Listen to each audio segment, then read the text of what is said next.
Hi, Flynn. Hi, Mudworks. And no worries. Thanks for stopping by.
Yep, it's taken by my sister from a recent trip to Florida.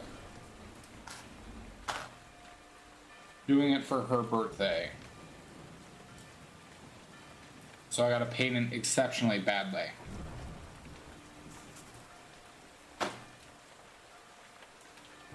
We like to do a lot of gifts in my family. I'm the youngest of 5. So we do, I don't know, we kind of go nuts for birthdays and Christmas and such. So, question is whether she'll like it or not. That's the real question.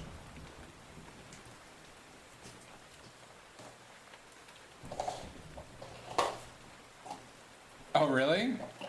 So we do Secret Santa, but our like price limit is pretty high for Christmas. And then we all like, you know, do the older middle. That's not a great position to be in.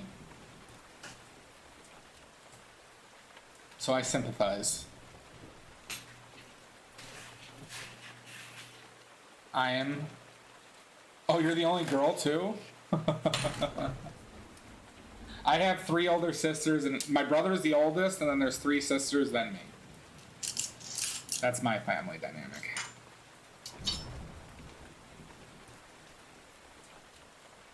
Yeah. Yeah, I agree. But I have a ton of cousins too. My dad was one of 9.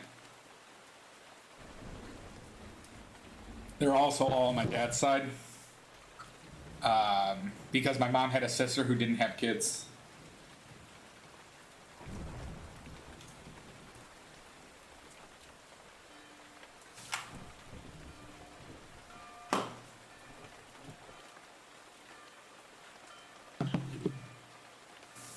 Oh yeah? Yeah. Like, on my dad's side, I had, what, 22 cousins? And now those cousins have a total of, God, I think we're up to 16 kids from the cousins. Yeah, that's kind of similar to my case as well.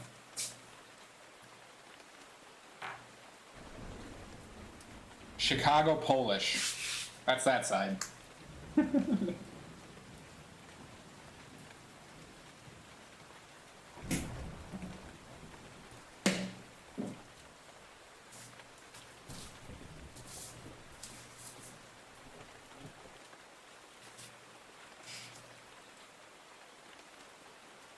because like one of my aunts, she had 6 sons. She kept on having kids because she wanted a daughter, but she never got one. And then those sons started having kids, and it took till their 5th kid or 5th grandchild before she got a girl.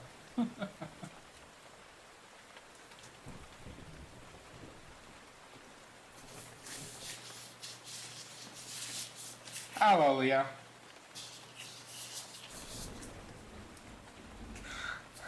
So 2 of my emotes are not approved yet, but we have These two are new. I decided to just do those. So I did one twice. And then we have a new soundbite. Yeah. It's about quantity, not quality. And if you want everyone to call you negative Nancy from now on. Am I being a negative Nancy already?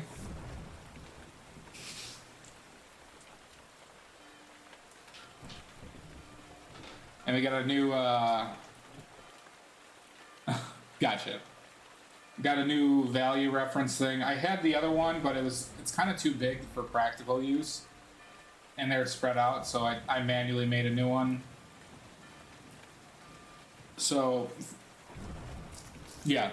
And for all you OCD freaks, notice the mistake of not putting enough spaces for the flat black. Alright? So you're all just gonna have to live with that.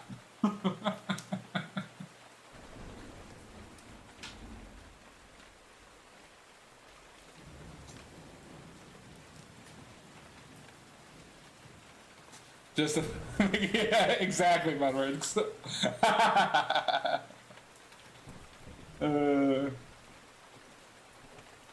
I didn't realize that I marked it out. What the fuck is that? That's one of your 5, Leah.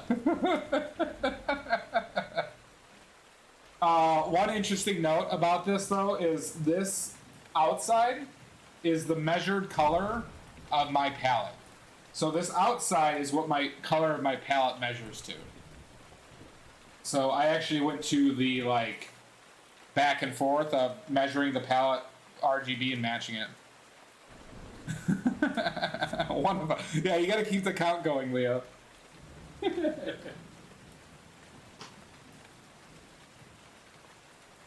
yeah, so that's like yeah, so this 40% mark, so this goes by 10, so black is 10, 20, 30, 40. The palette measures at 40% brightness, and this actually matches the color of it, at least what it measures to.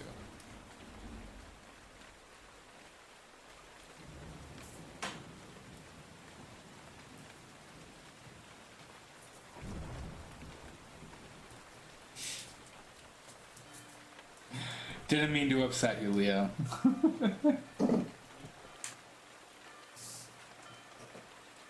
Or did I? Wink!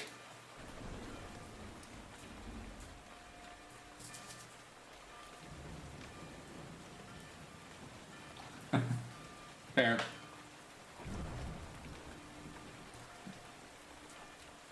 I'm also, I'm using an additional paint than usual. We're going to use cobalt teal. And depending on how the sky goes, with how bright those are, might have to bust out phthalo blue, possibly.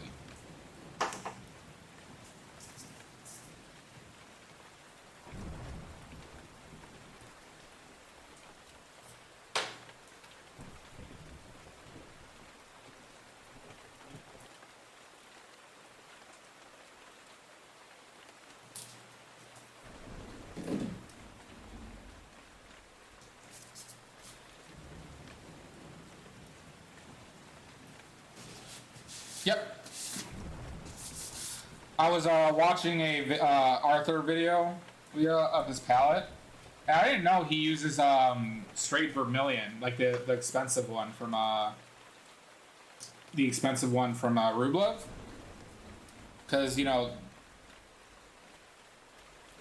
I've used this before, in my defense. I can't make this teal with my current palette. But he uses. He did offer some interesting insight into the transparent, darker colors that he uses, and I'm curious. I might run some experiment in the future. No, you get the credit, and that's not the reason why I'm using this. There was an interesting thing though. What I was denoting is he's using the real vermilion, which has mercury in it. And you get the credit. I'm giving you the credit. But the other interesting thing is he uses a transparent yellow, a dark transparent yellow, and a dark transparent red. And I don't know if he uses a dark transparent blue. No, ultramarine blue is transparent anyways. So when he's making a dark color, he uses those the tints. But I'm curious on actually how he says it doesn't change the value. But I'm curious how true that is. Because if that's the case, that is the most compelling argument I have heard about adding colors to my palette. As far as like for the dark ranges and stuff like that. Like regularly adding them to my palette. Yeah, transparent red oxide and then the transparent yellow oxide as well. Yeah. Well, because he showed his use case of like when he's mixing a dark color. He said this is what happens. He mixed black and he mixed in some vermilion. He's like, well, vermilion's going to raise the value, right? But he's like, he claims that if he mixes a transparent red oxide or yellow oxide in that same color, it won't raise the value, but change the, he said it won't raise the value, but it'll change the color. Which I would like to test.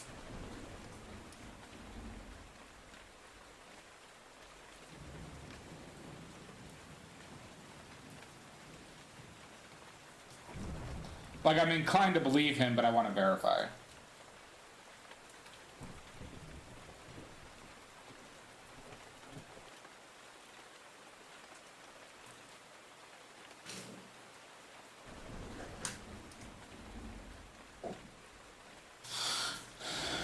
Alright, and now we get the cobalt teal. It's a super stiff paint.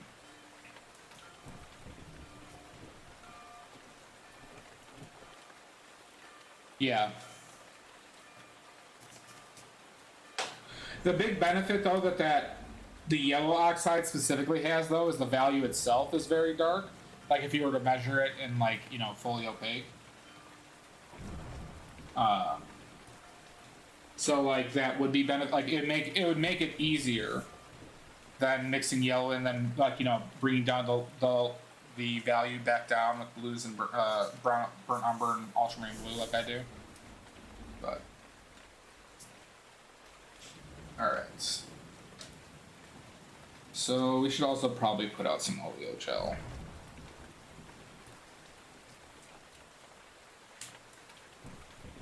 Yeah, he's got a lot on his palette.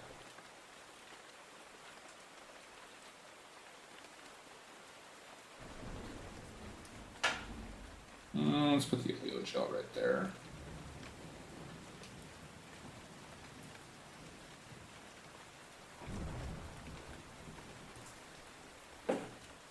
Okay. So the question now is,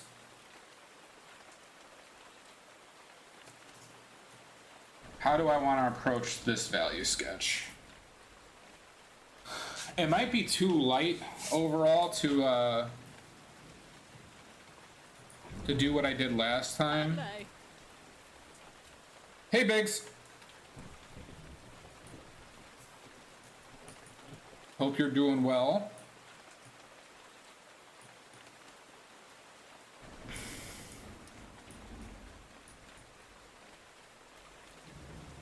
And the water is actually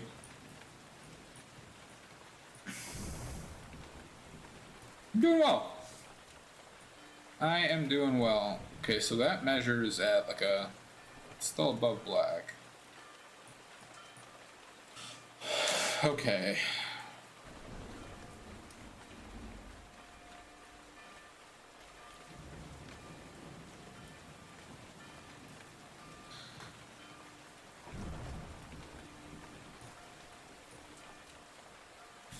Alright.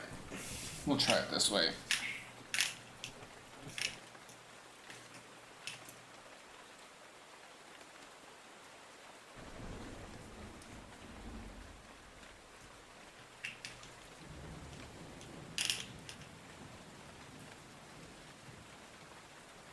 Oh, I didn't automate that.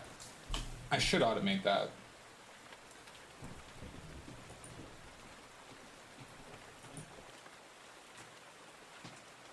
I've manually done it so far.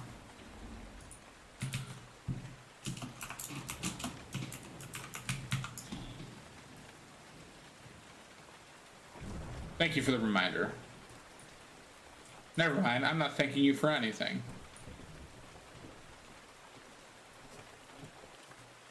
Okay.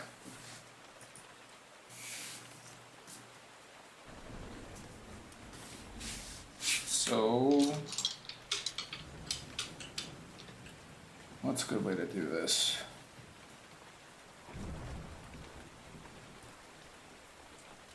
What is a good way of doing this?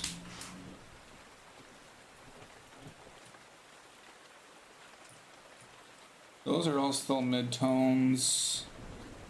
Very few dark tones.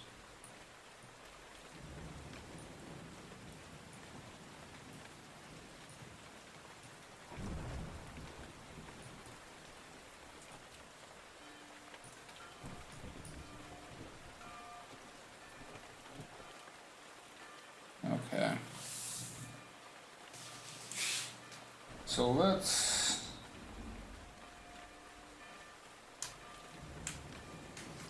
So I got some stand oil on there. We're gonna use a little bit of solvent.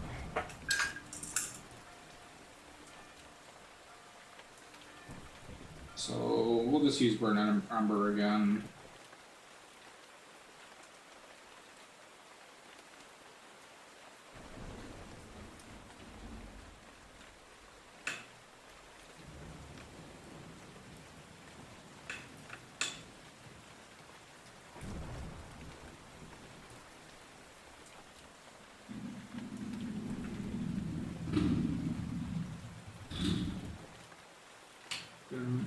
Grab it. Okay.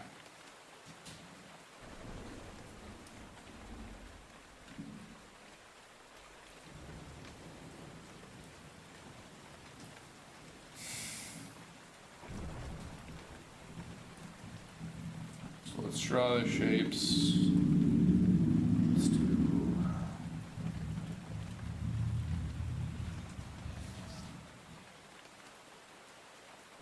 Let's actually do this.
Yeah, you've been spending up a storm.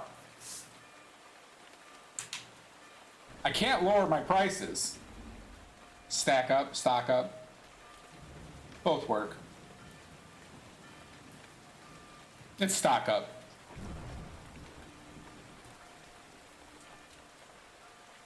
Because I can't lower my prices any more than they are. Alright? I'm not going to make any profit.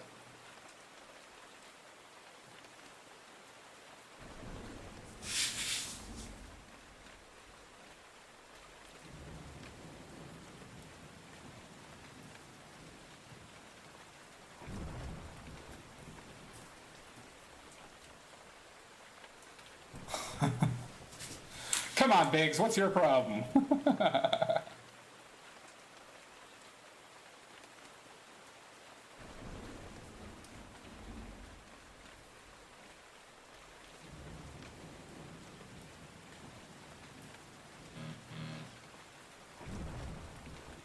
I'm not gonna add this guy over here, just FYI for people in case they're wondering. So this flag went way too high. That's fine.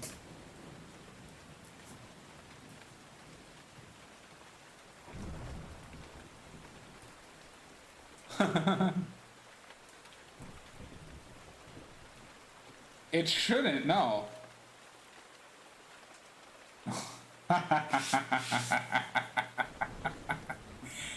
Oh, shit. Alright, so let's refine this a little bit. Don't tempt me, Leo. It is funny because it's true, but I don't want it to be true. I thought you were saving up.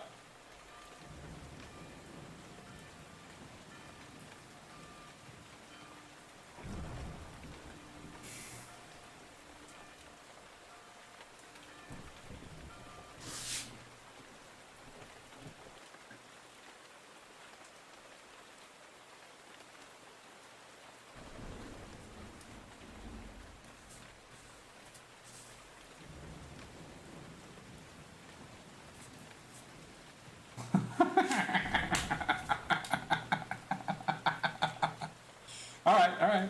They're your points. You're free to do it as you please. Shapes.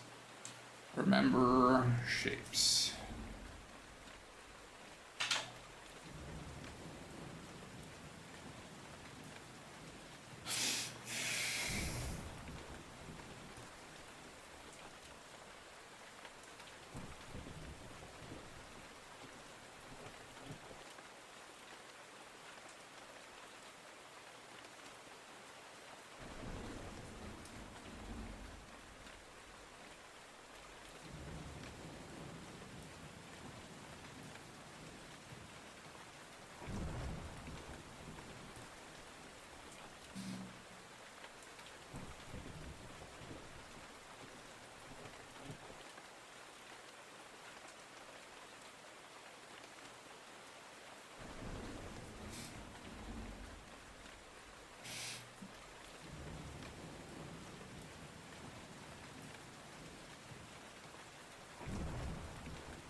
Well, that's not straight, but we'll fix that.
Badly.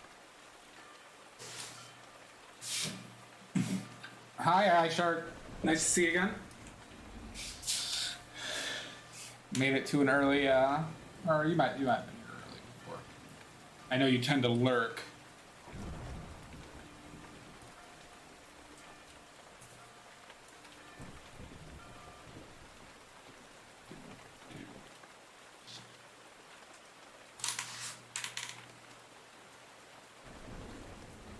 Alright, so I just wasted a lot of burn umber, but that's okay. I should have taken less, but that's alright. And the sketch is done. Well, hold on. I lied.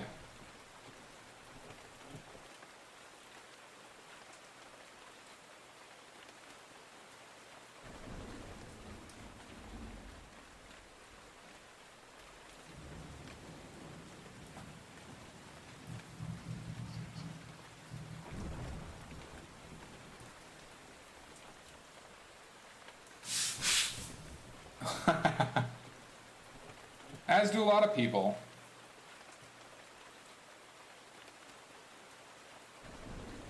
I was thinking about using the palette knife for a few things in this, like some of the thin wires that I think are kind of necessary. But yeah, the clouds. That's a good idea with the clouds.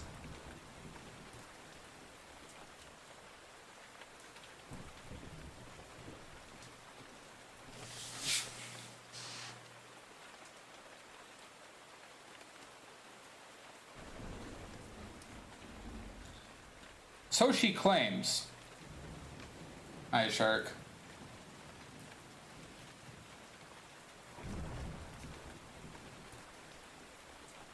You were called that? I didn't know. I don't know the history behind it, so I apologize.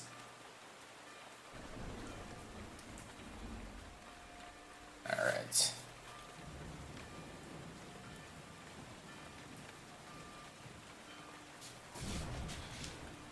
That's why I have my name, Leah. Everyone's like, you're painting terribly. And so I just finally gave in. I'm like, all right. He's like, oh, you're so bad. Badly. So many people say that. They just wouldn't stop, Mudworks. So using the inner monologue of your dogs.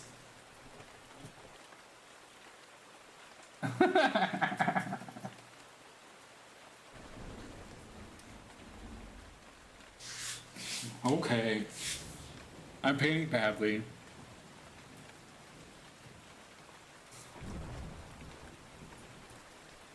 That's a secret. Okay, I guess. That's a secret, Leah. Alright, let's block in. Let's block in some shapes, yo. Shapes!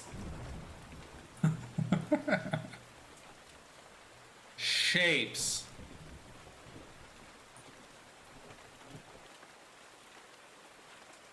I should probably... The question is, which shapes? And you know what I'm gonna do? We're gonna use a round brush for the first time. I feel like it'll be beneficial. Be a beneficial brush for these shapes. There are no shapes. I'm talking about like here and meow. Not meow so much, not meow. Or right meow, but right meow.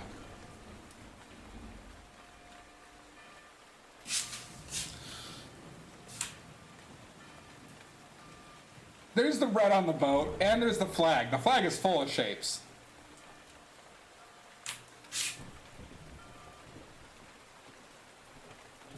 Lots of shapes.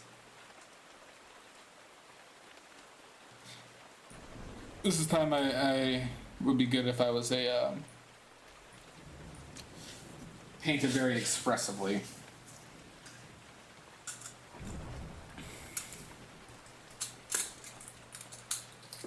Yeah, I'm just gonna make a smudge for those people. All right, just a few smudges. All right, but rest of it shapes, and maybe I'll put in some shapes in the water. You know, I'll find the shape of water, and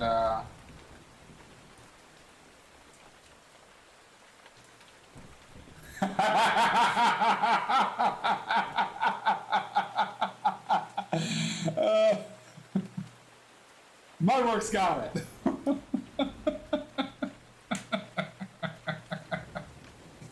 could have the shark. Could just have like a shark or a ghost pirate ship in the back. Pirate ghost or ghost pirate, however you want to say it. You could have a ghost pirate ship in the back.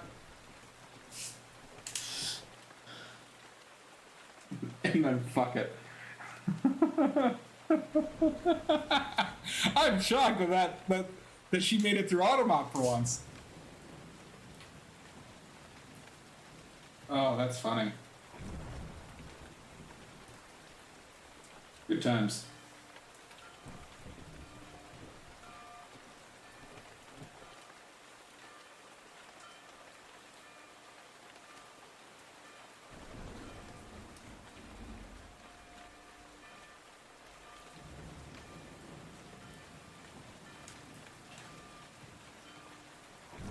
Have fun, my words. Right.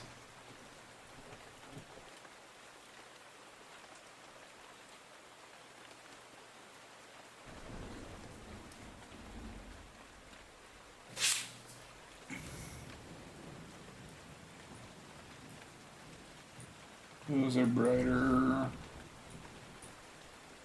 That's purple. I saw it as purple. That's good. These are both blue. Okay.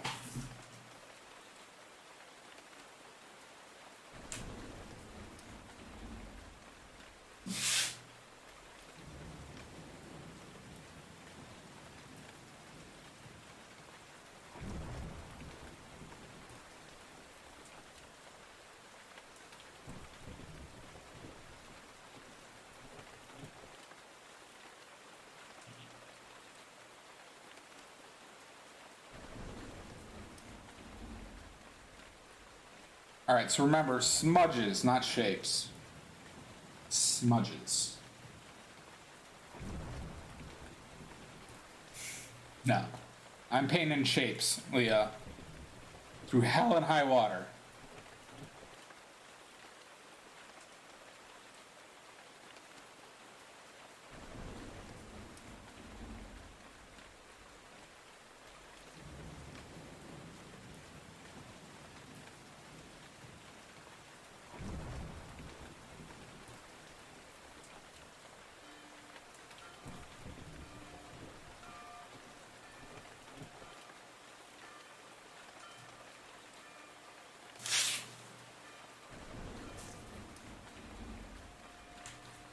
This was purple as well, right? Oh, it was blue. Okay.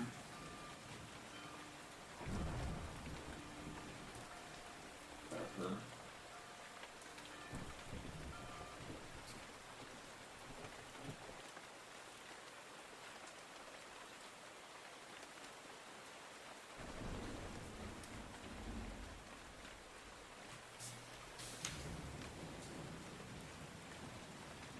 The fuck is that? If this is not done in 2 hours max, I'm taking away your bragging rights, Web. I am the world speed painting champion. All right. There's no way. There's just no way it won't be done in 2 hours.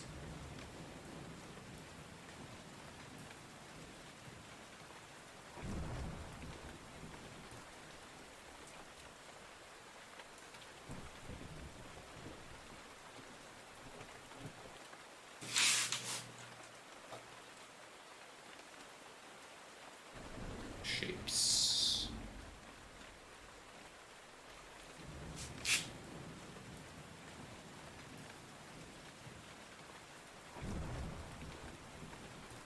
But there was other purple that I needed to do.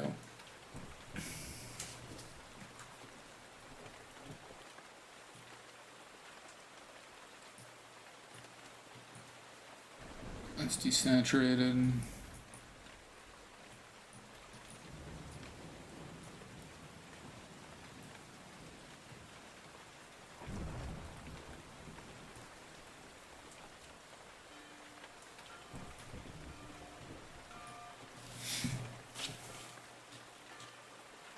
I mean, like, when you paint for, you know, for your stuff, do you You just take a lot of breaks, right? But you'll just go back to it throughout the day, right?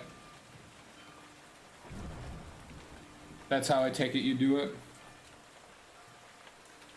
Yeah. Yeah, see? I just do it in one go.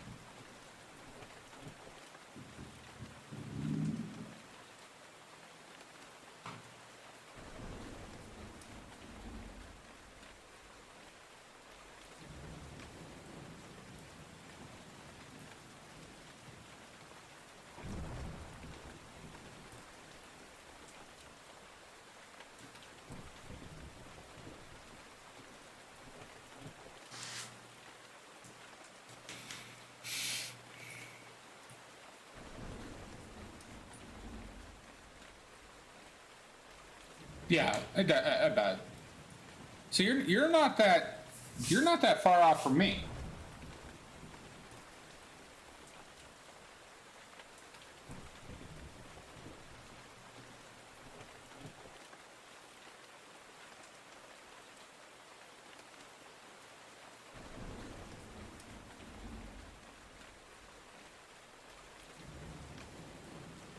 And also, not to mention, is if I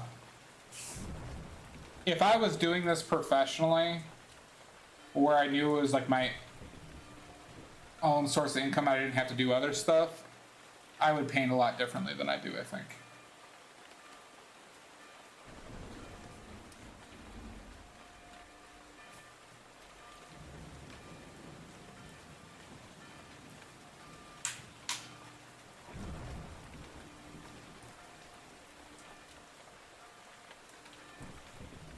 Yeah.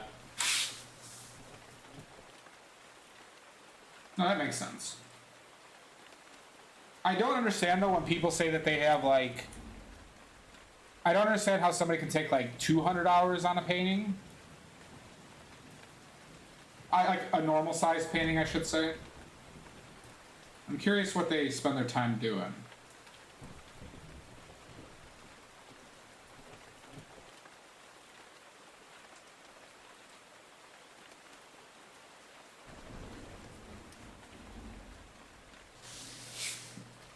Maybe.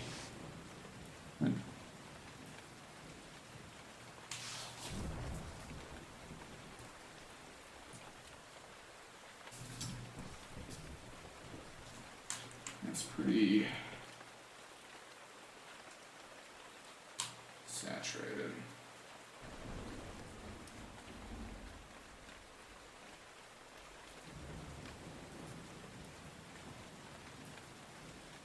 This place has class. And Stanky is. Thank you for the follow.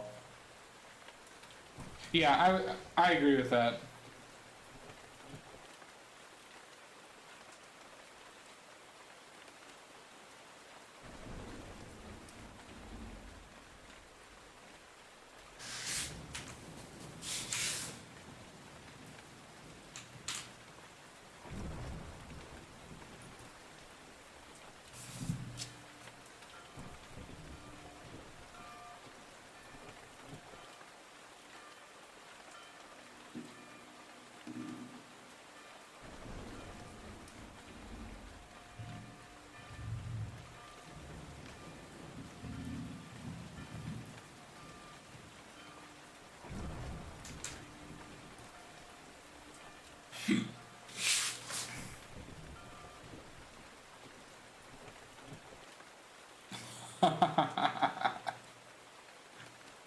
No, don't do that. Don't leave me alone.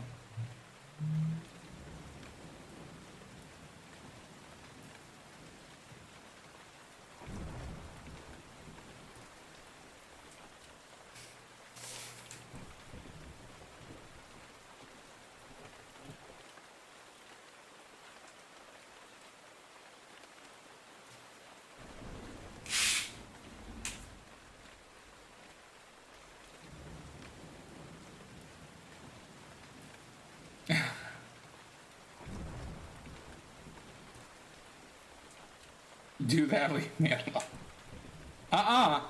Uh-uh. There's no...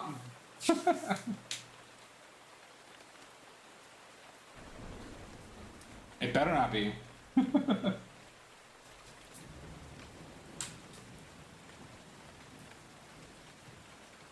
Well,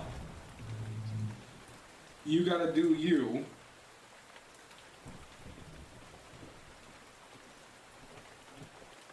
But I prefer that you did.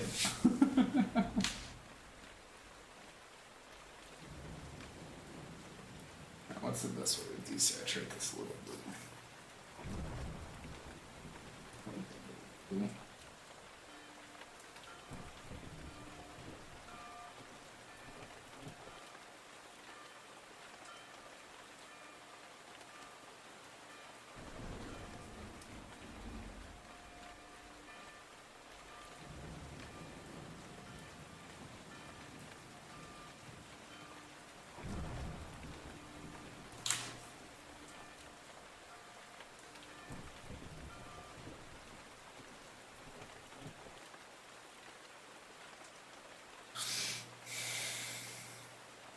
I guess I'm just gonna, even though I'll paint over that with the mid-tone.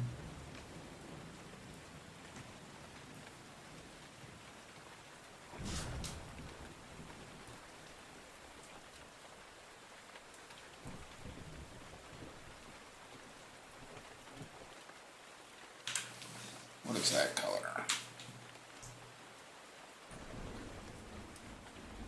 Holy shit, it's that bright? What the fuck? I was not seeing that. Thundercon's voice out the sides.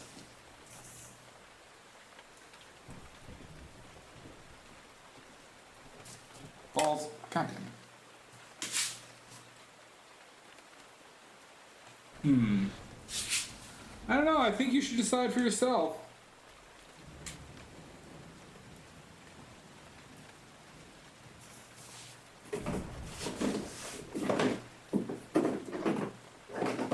We're going into my mysterious box of paints to pull out a mysterious paint. If somebody can guess the name, they can choose my next painting. You got 20 seconds. If you know which paint I'm grabbing right now, you can choose my next painting. Not giving it to you, but you can choose it. Counting down from 20 starting now.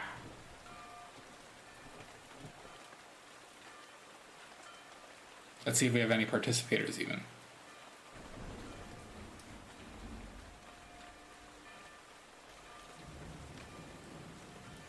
Counting in my head. We're at 10 seconds.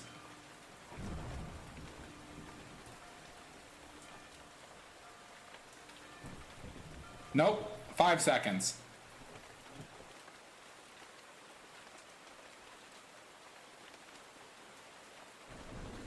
Last call. Nope. We already have teal out there. Pyro orange. Pyro orange. You think I have cerulean? Or King's Blue? Pyro orange.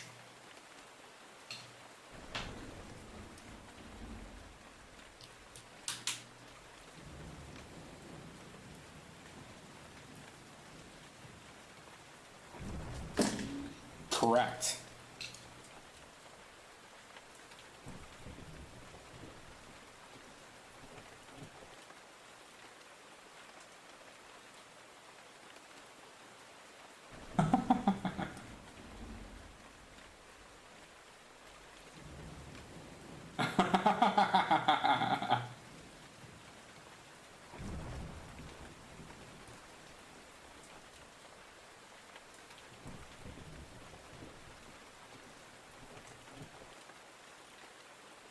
So that needed to be a lot brighter, I think.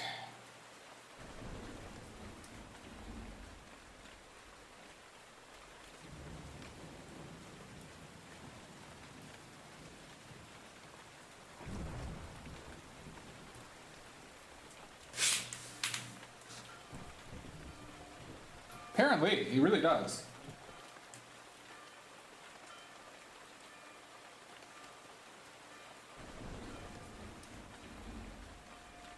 Alright, so let's readjust. I could have swore that that was...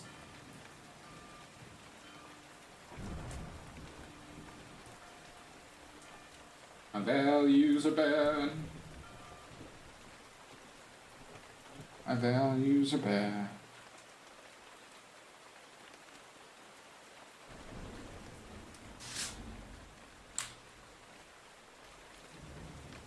I think that needed to be... That's too dark. My dark is too dark. My darks are too dark.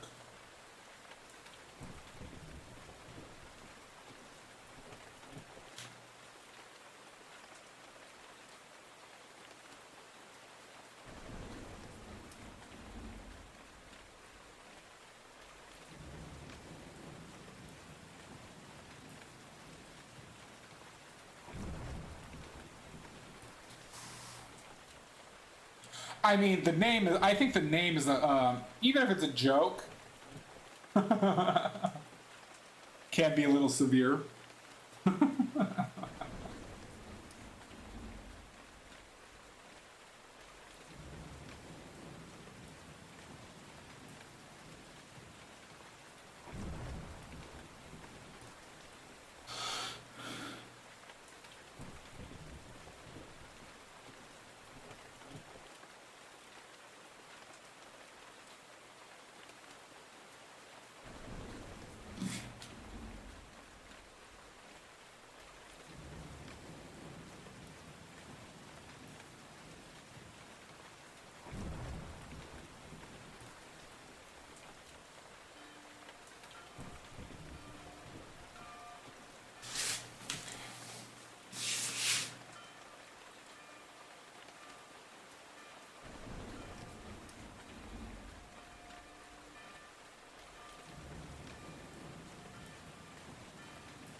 Let's-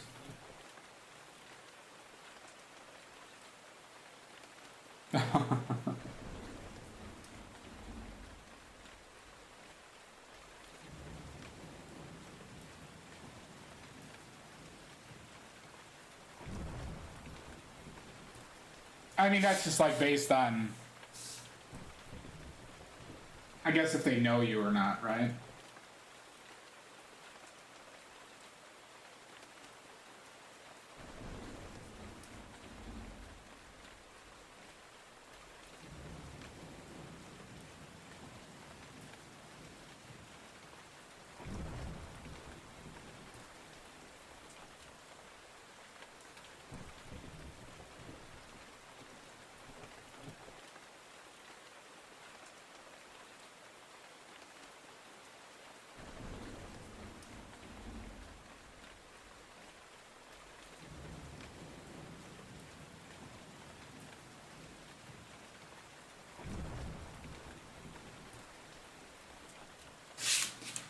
Okay.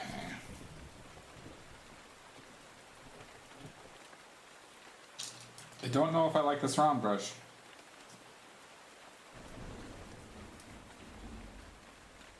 There's some things I liked, but I gotta use it more.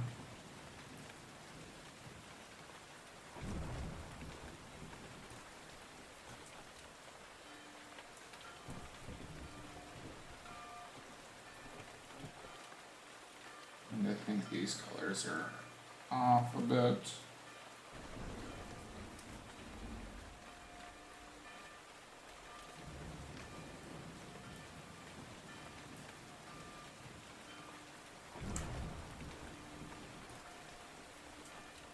Yeah, I was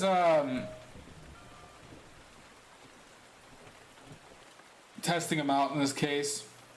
Yeah. And like it felt like I wasn't using it in a good case here. Down here it was fine, but like up here, going back to flats.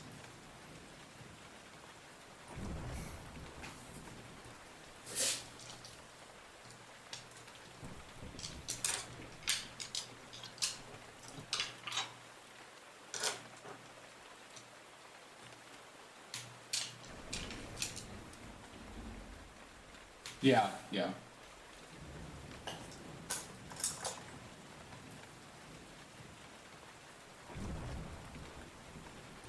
Because I got all these new brushes that I gotta use. They're so fun. Look at how much fun I'm having. I'm having the time of my life.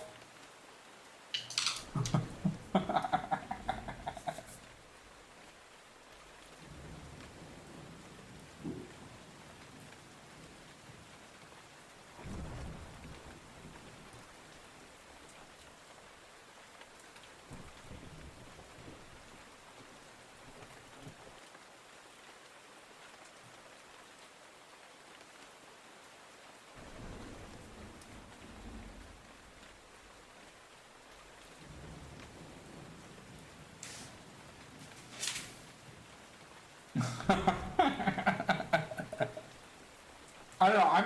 Frankly, I'm just having a blast with them. They're just so much fun. I just can't believe how fun it actually is.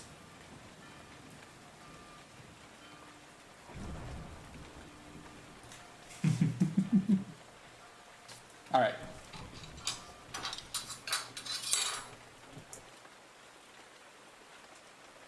All right, let's value check this.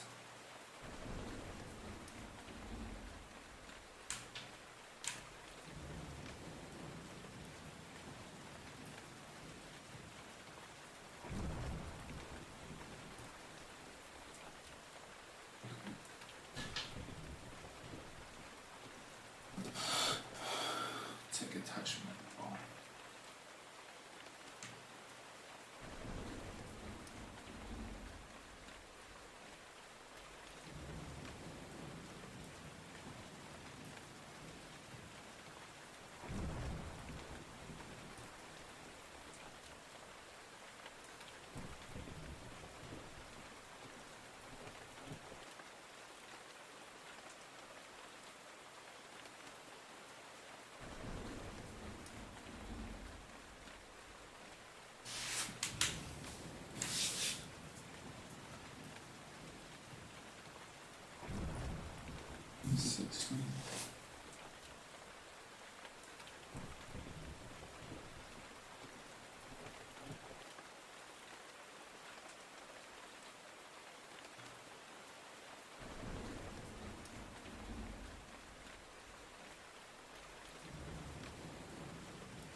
Hi, Addictive Sugar.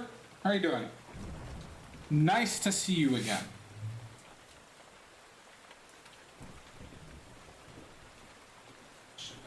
Oh, too much blue.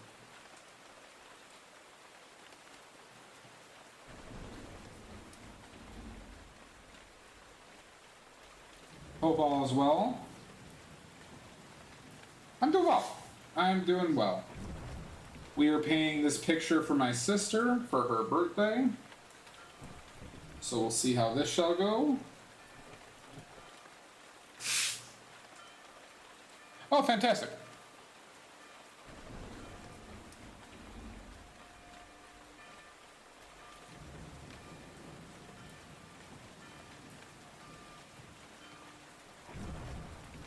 So are you gonna start painting soon?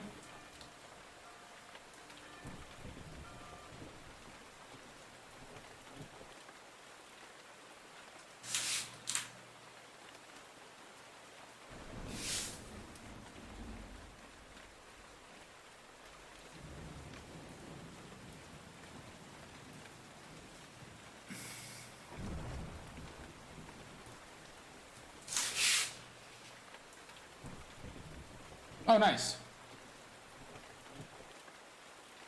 Awesome. That's a good way to practice. You know, like I say, a lot of this is about the, you know, values and colors. Fantastic. Have you chosen what you're going to paint?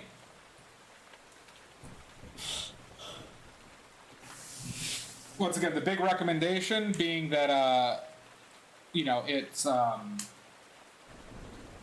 something that's easy. That's my biggest rec.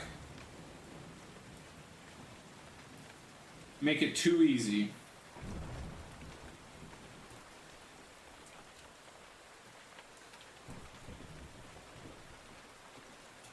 Oh, perfect. No, that's great. That is like, that's a fantastic approach.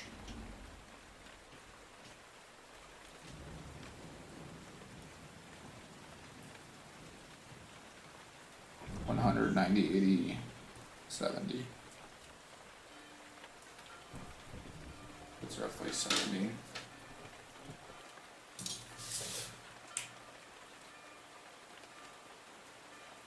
The other helpful hints being, you know, make sure use less colors than you think you need. Fantastic. That's good prep work. That's exciting. And if you want input from it, you know, I have a Discord now, Addictive, so you could share your stuff on Discord if you want people to give you input. If not, no worries, you don't have to share it, obviously. But if it's something you want to do, yep, do exclamation point links, and it's in there.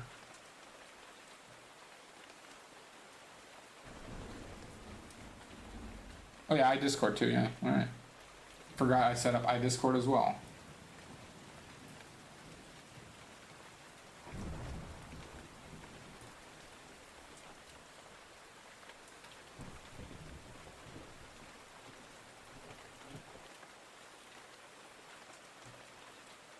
Okay, we'll go with that.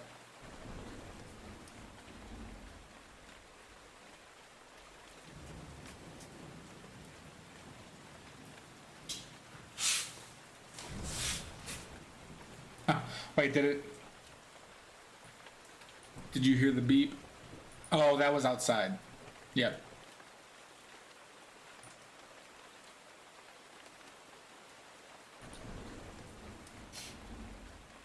I also post when I'm going in the server. I also post when I'm going to stream. And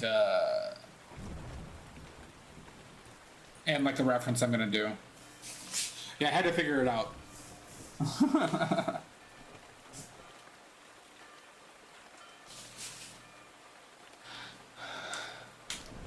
Yeah. So if that's important, you know, it could help with some people if they plan on watching. Because I know I'm single-handedly the most entertaining streamer on the platform. I know that. Nobody has to add anything to that. All right? I am super entertaining.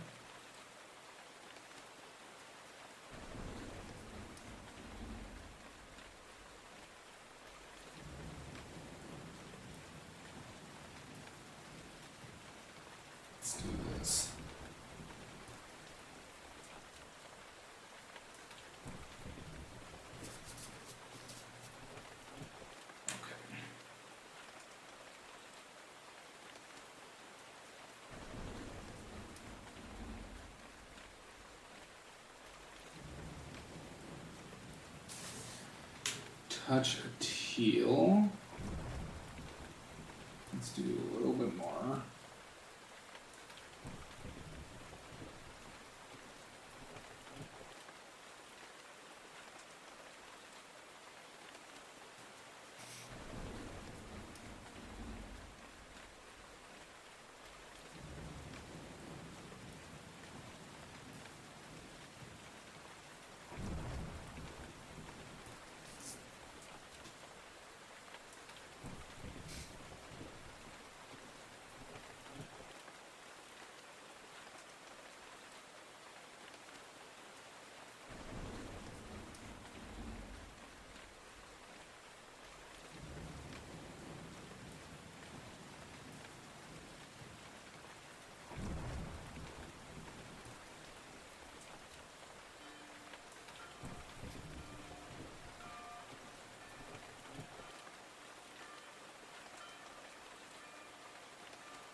That's great.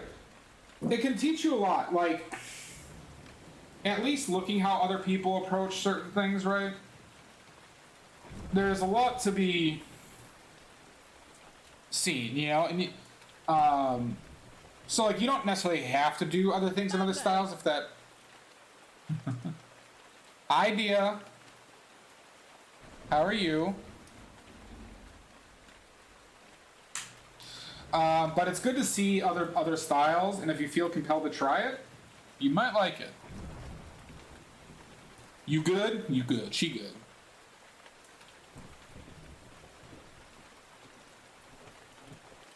How's me?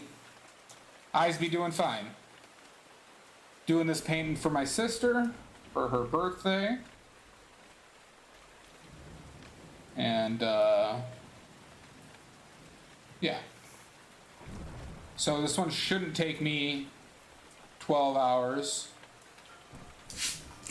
Yeah, I got a couple family ones going on soon. I got another one I'm doing for my dad for relatives in Poland that I'm going to be doing soon. That will be on stream too, but that's a dual portrait. I'm actually going to plan my first dual painting over 2 streams, Dia. Progress. Progress, they say.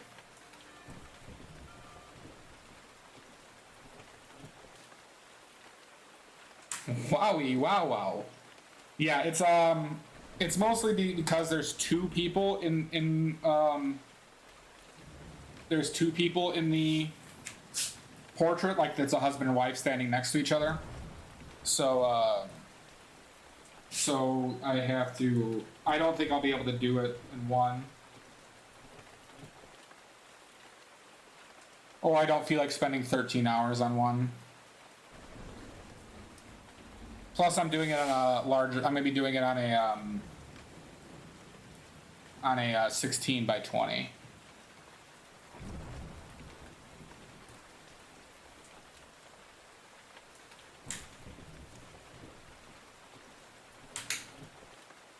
I think so, Dia. So instead of one 13-hour stream, we can have 2 10-hour streams.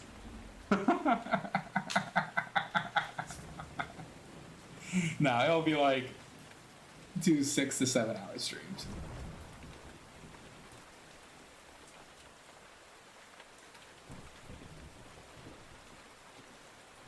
Alright, we're not doing that guy.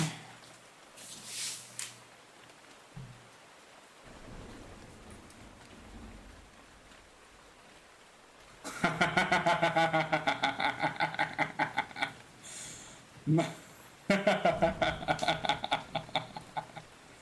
yeah, there it is. All right, yeah. Mousy, where have you been? I was just talking about our plans. I love that saying. It's such a smart ass thing.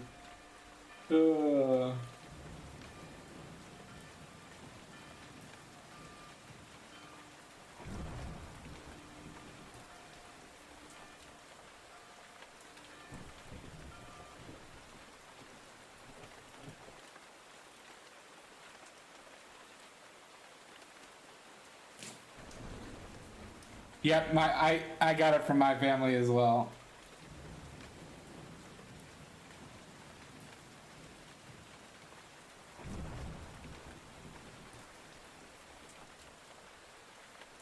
Okay, what an embarrassing hat.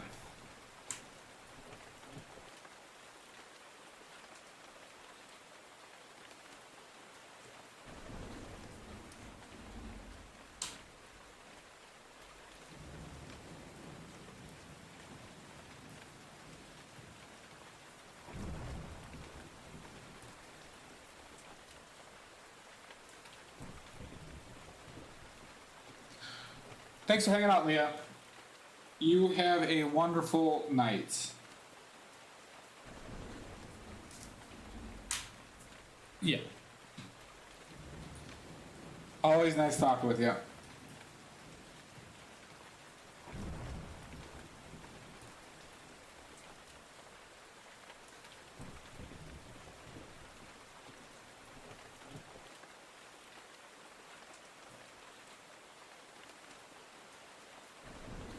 That.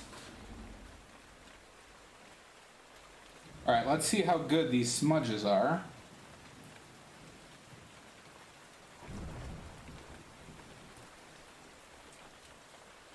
It's all about the smudges.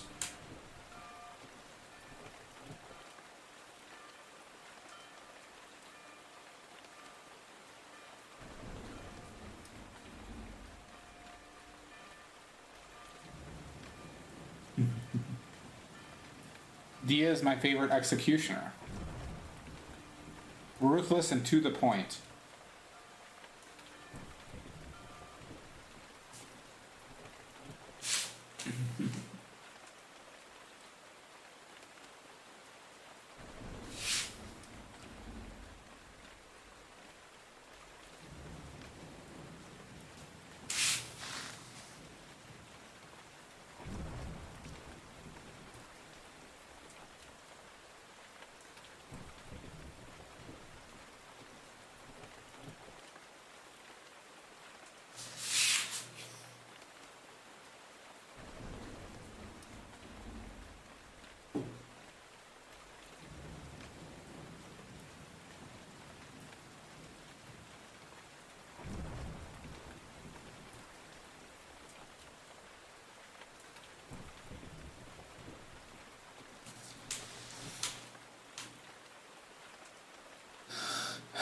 I think this hat's a bit fucked, but we'll see. We'll figure it out.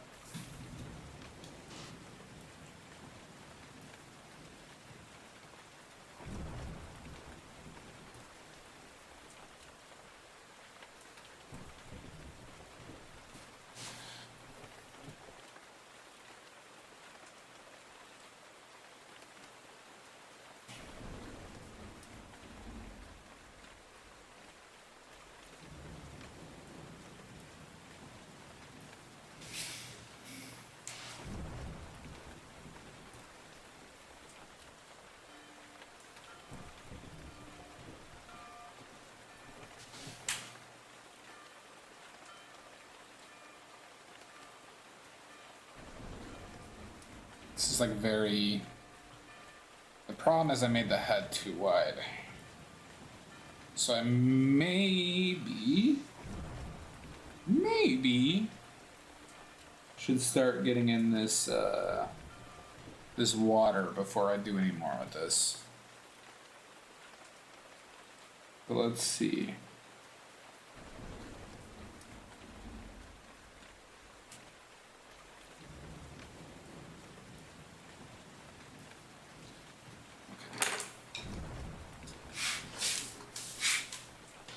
Let's start getting in the sky a bit. Actually, let's get in this ocean line.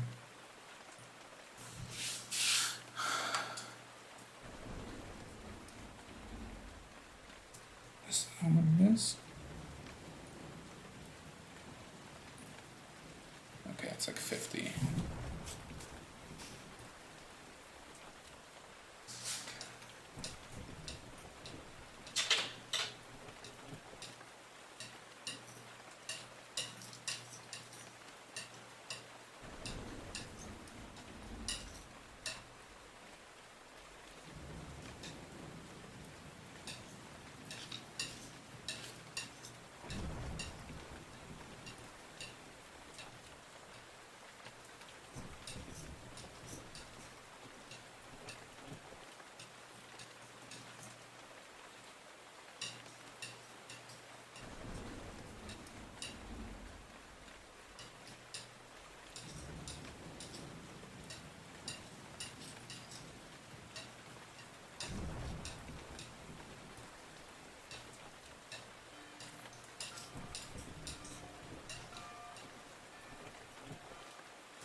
So basically this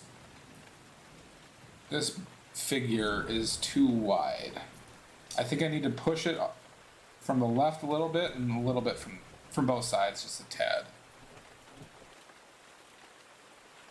Maybe not the hat. I think the hat from the right needs to go this way, but the body, I don't know. We'll figure it out. We'll figure it out. Or else.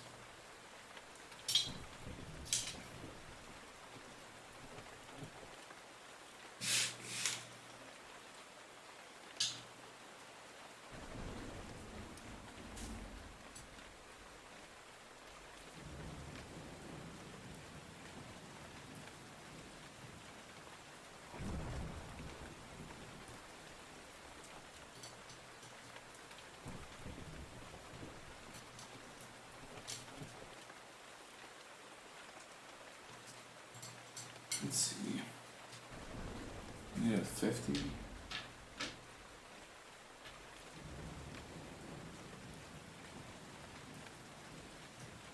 So it's already at about 50. Lighter. Darker. It's very close to 50. So I need to desaturate it a little bit.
50.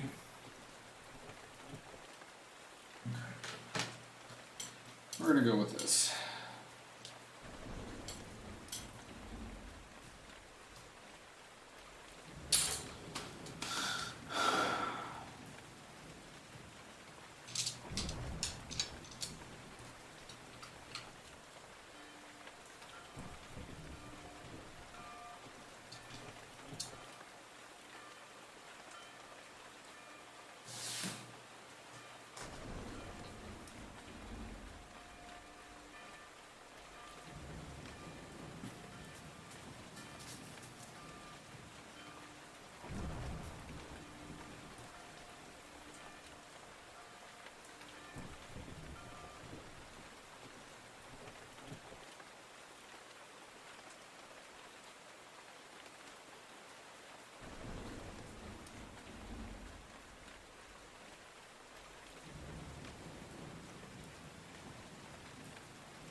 So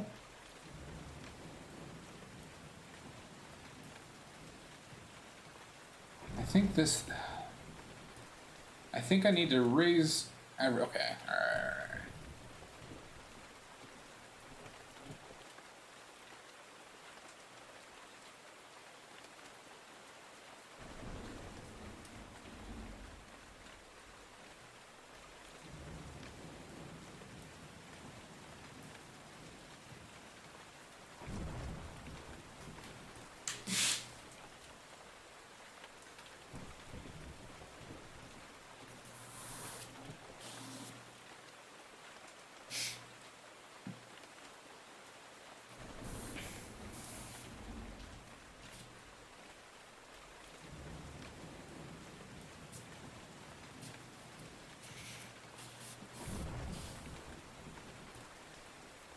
What's up, Not Greenback?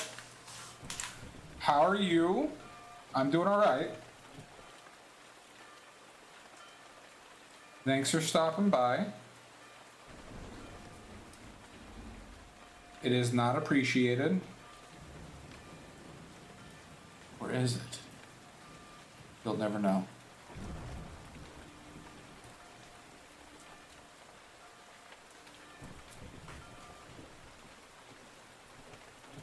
Oh, nice. Eating lasagna? Oh, wow. I think you said working out for a second.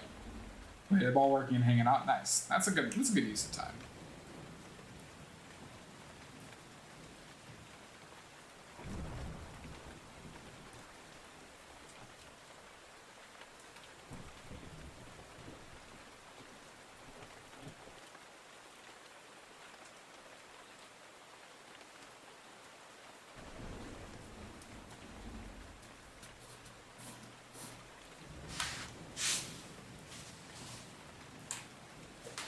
That really does, doesn't it, Greenback? It sounds like a freaking like Garfield sketch, right? But really, it's like Garfield was just doing the things we kind of all wanted to do.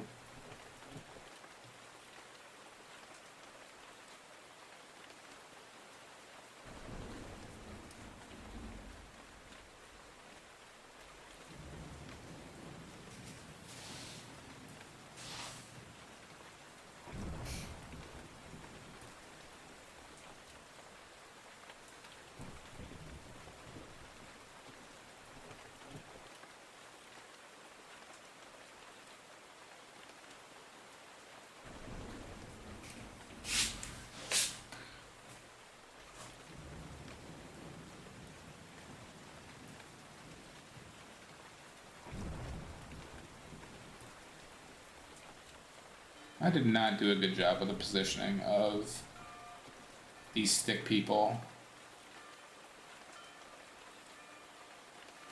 We'll figure it out. If not, we just burn it all down and you'll never see me again. Out of my embarrassment.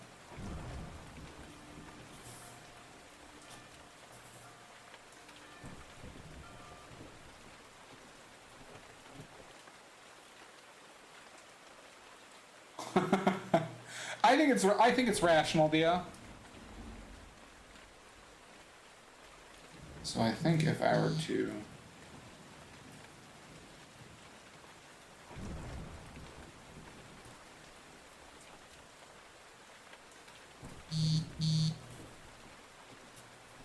I'm very sensitive, Dia. Alright. I can't take my failure. Oh wait, by the way, Dia, did you see my new soundbite? I had you in mind when I made the new soundbite.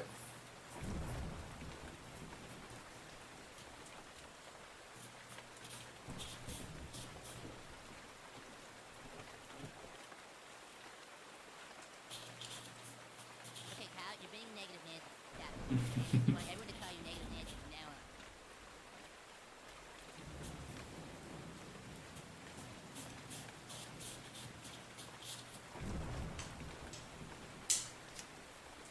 I think it's fitting.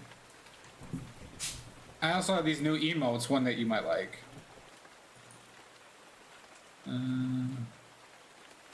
Here we go.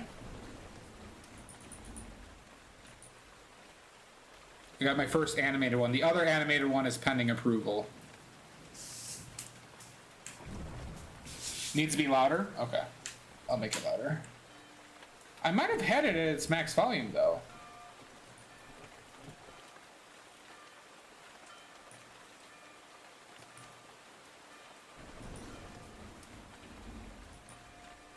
Yeah, I have it set at its loudest.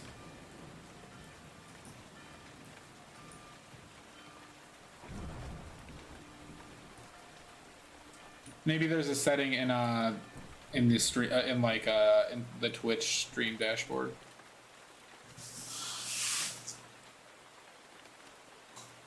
Should I, you think it need? All right. I put it at 5.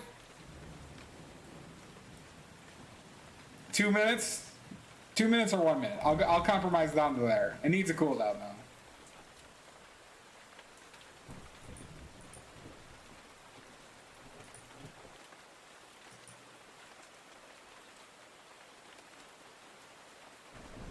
Do the sun? Okay.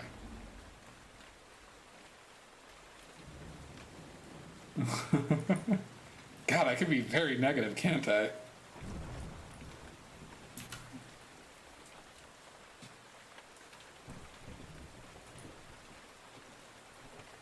Alright. I just changed it to 2. Okay,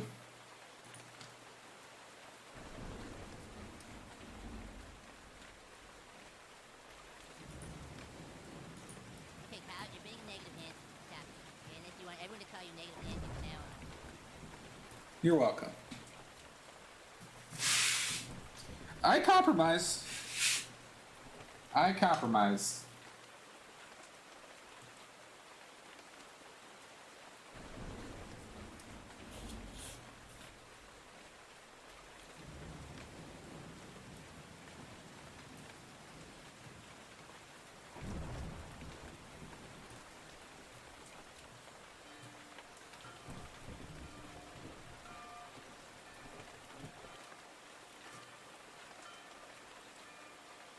I should have mixed a whole lot more of this paint.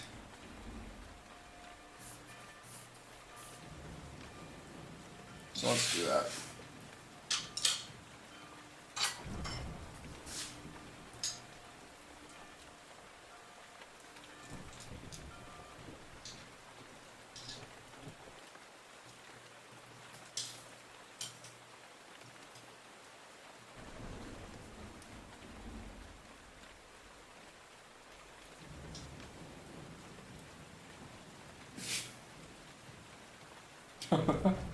Who'd have thought this like endless and vast amount of water would require so much paint?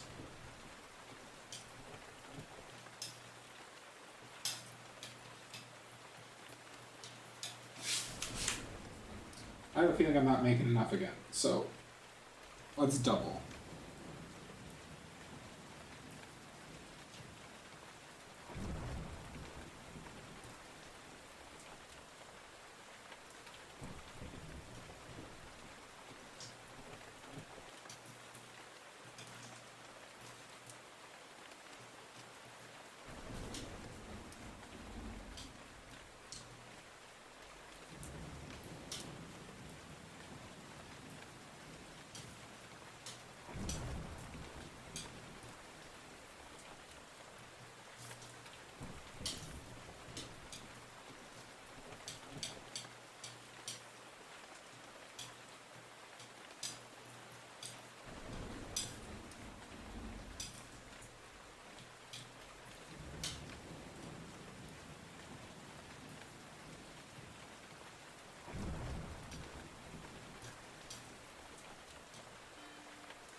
It is a background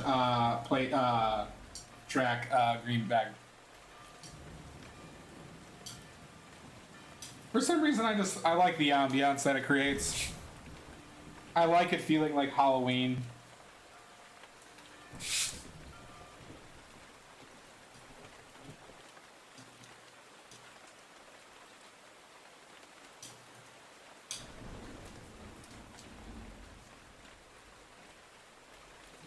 Thank you. We don't like to have fun here.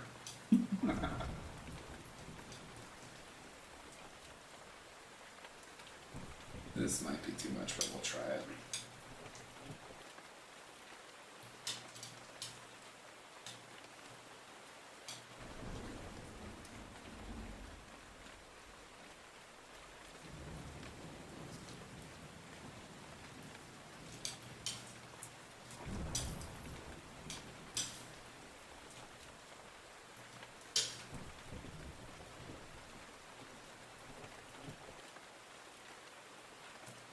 I matched that right.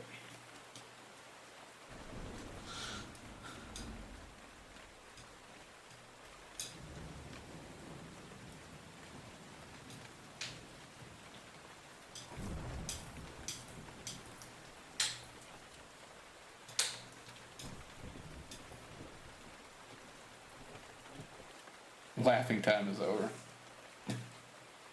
Daddy, the paint daddy? I don't know.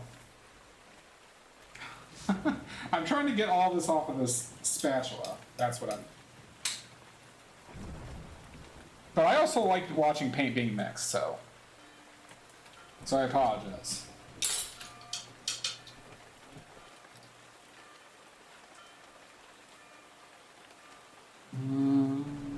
Let's check something. Is that just more contrast or a different value?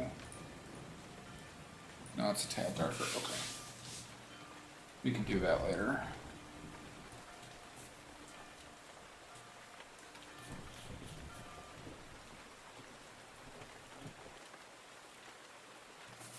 And also, the paint mixing is therapeutic. I suggest everybody try it. If you have reckless abandon for the paint that you're mixing with, it's very fun. That's the only knock about using expensive paint.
This painting is so high paced.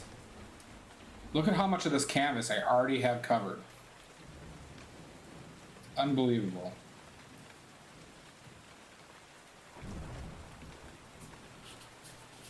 I'm shocked nobody's having a heart attack from this excitement. Probably small pictures. These are good.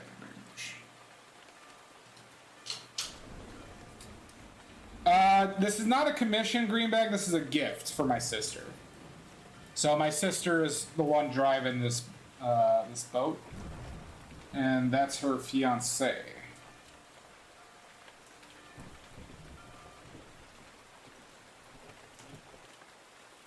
Yeah, this is a picture that she sent in our group chat, and we were trying to figure out what to get her, and I offered I'll do a painting. So now she has to hang it up. All right? Or else. No choice. She's stuck.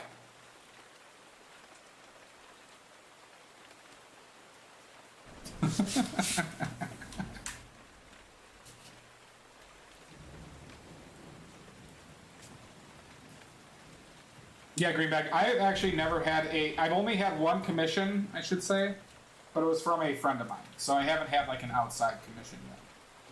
I hope to. I gladly do.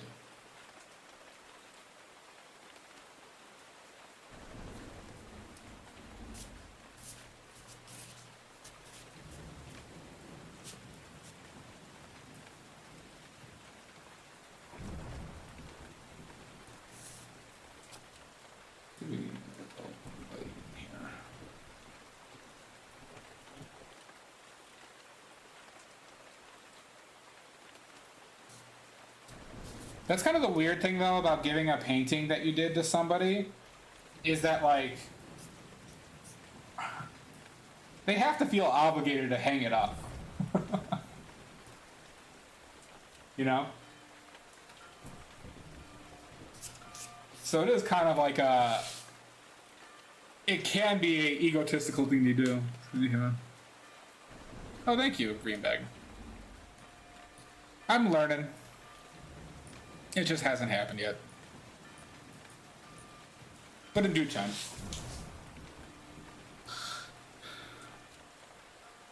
So thank you.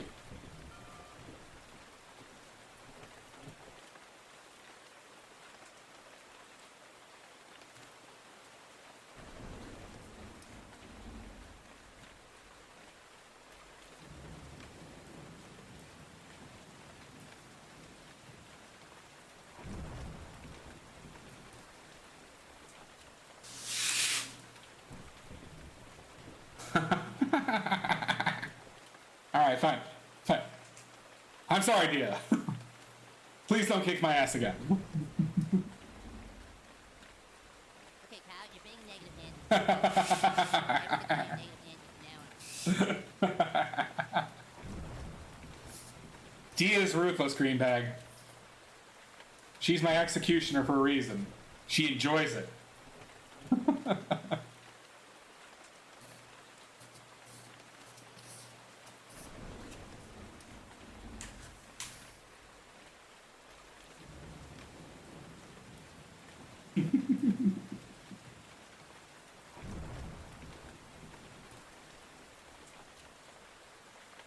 Yeah, don't get on Dia's bad side.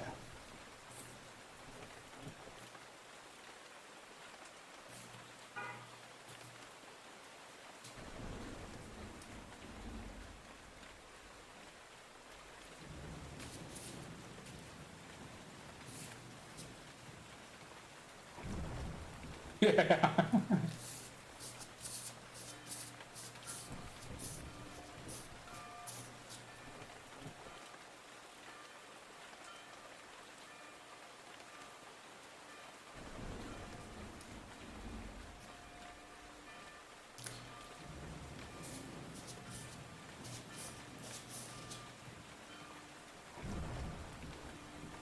No worries.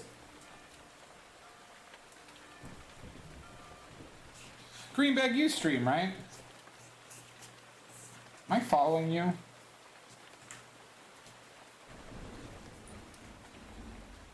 I am following you. Okay, good. Oh, awesome. Nice. What art do you do again? Art.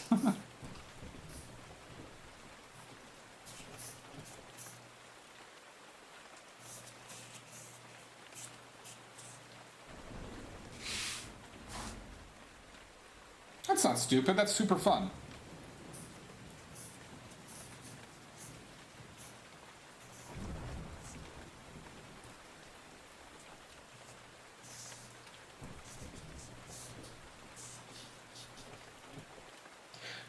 Art is all about doing the thing that you find most fun and enjoyable, and it doesn't stress you out.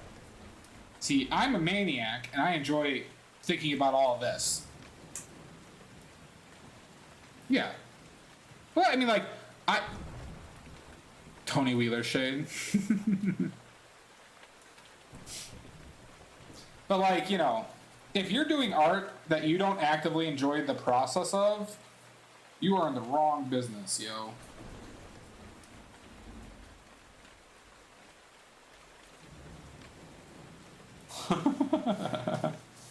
Good to know.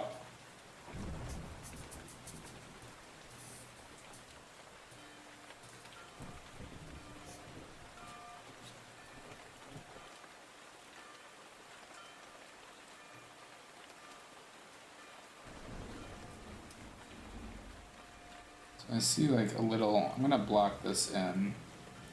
Oh, it needs to be a little brighter. I'm gonna block this in right here.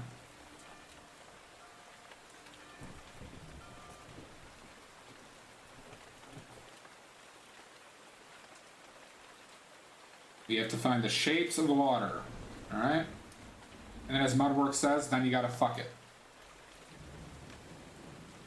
But not on stream.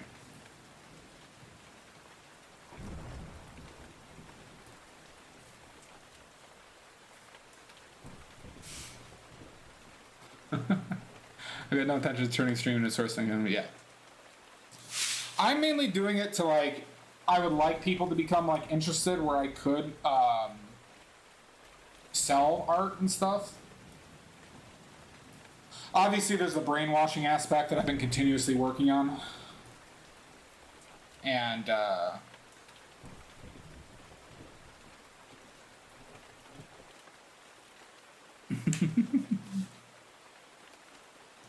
but yeah, oh shit, I got ads. All right, ads in 10 seconds. I'm gonna go take a break for 5 minutes because I need to take breaks more.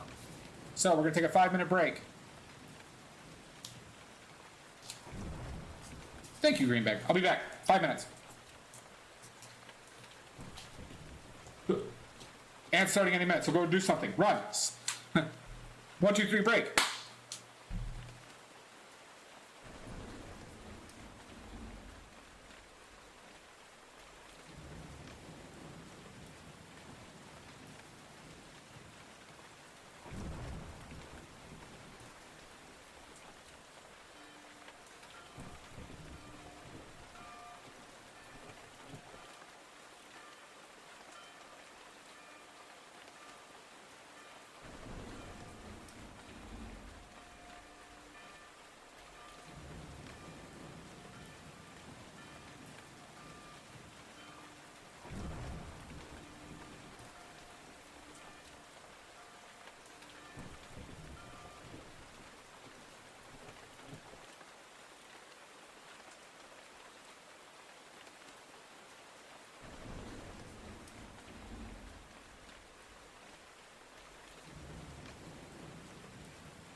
Sorry, Greenbag, I panicked. Alright, I may have caused a riot.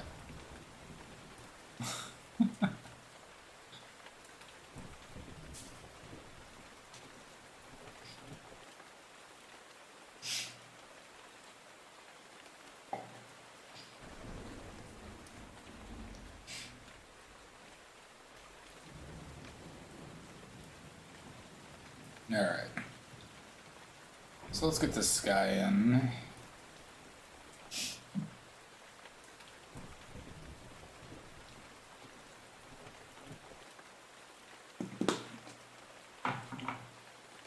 Alright.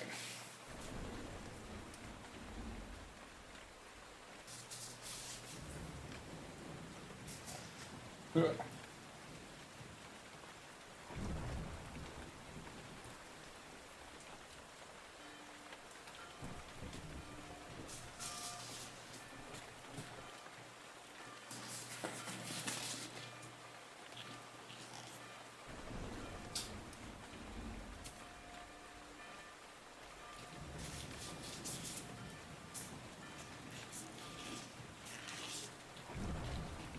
Alright.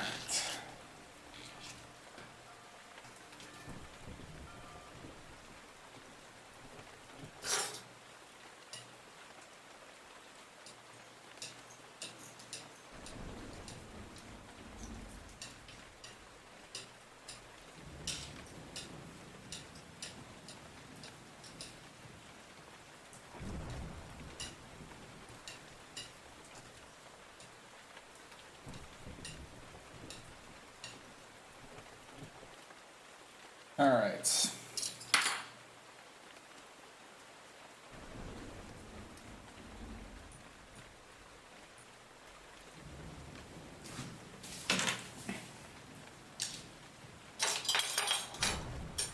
Actually, let's do this.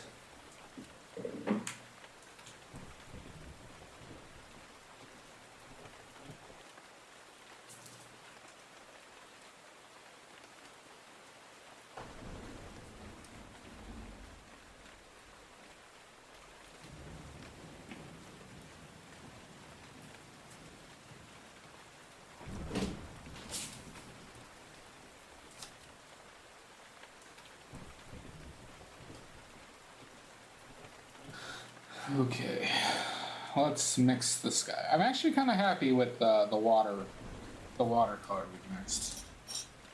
So let's do this guy.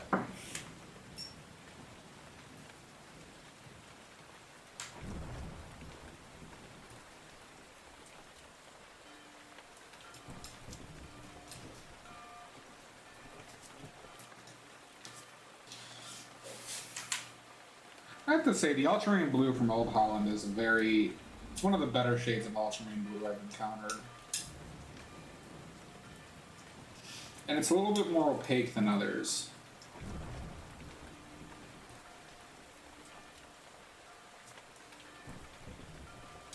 I might have grabbed too much. I need a lot, so actually, no, I did not grab too much. Yep.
So we're going to measure this value with my handy dandy notebook.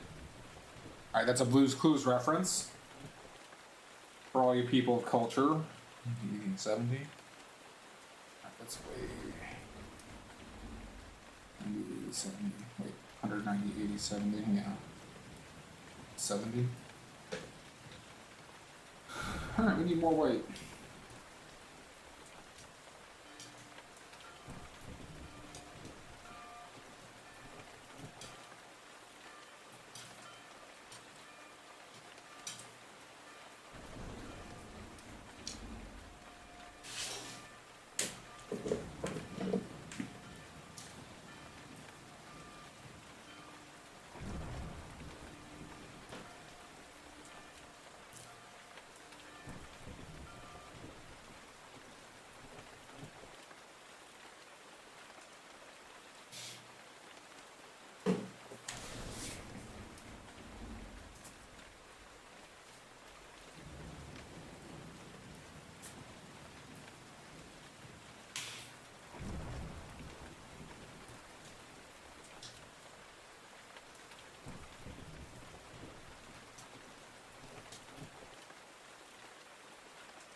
One thing that's annoying about mixing white or going in bright is that the lighter it is, the more white it takes it to move it in like incremental amounts.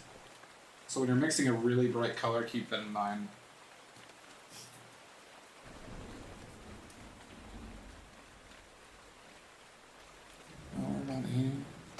Still not bright enough.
Alright, we'll roll with this.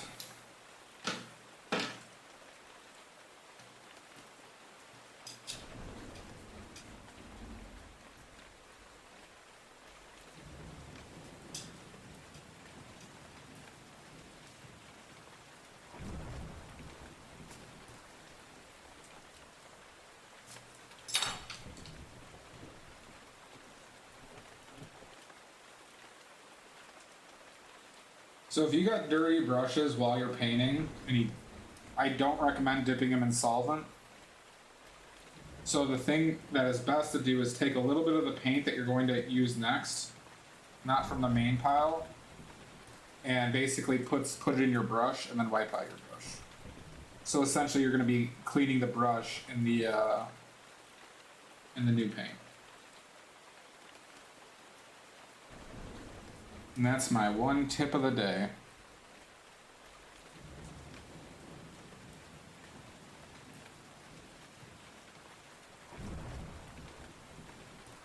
It's best not to expose your brushes too much to solvent, and it's best to use as little solvent as possible when you're painting.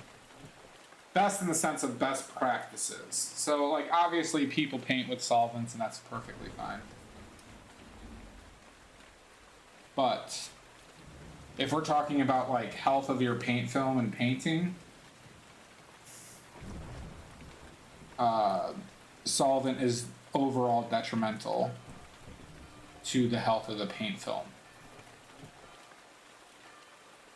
It also can lead to, and what it also means is it also hurts when you're painting in layers. So if you're painting in layers, solvent can be detrimental to the long-term health and stability of the painting. So if you're teaching yourself how to paint, or actively trying to paint in manners that are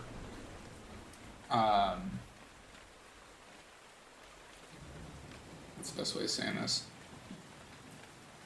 Paint in such a way, I gotta cover that up.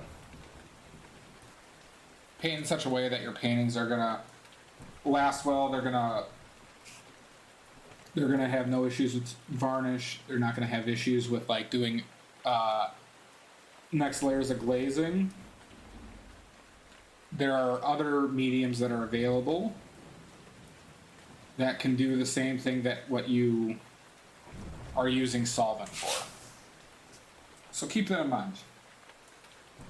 And if anybody wants me to expand upon that, I'll be happy to.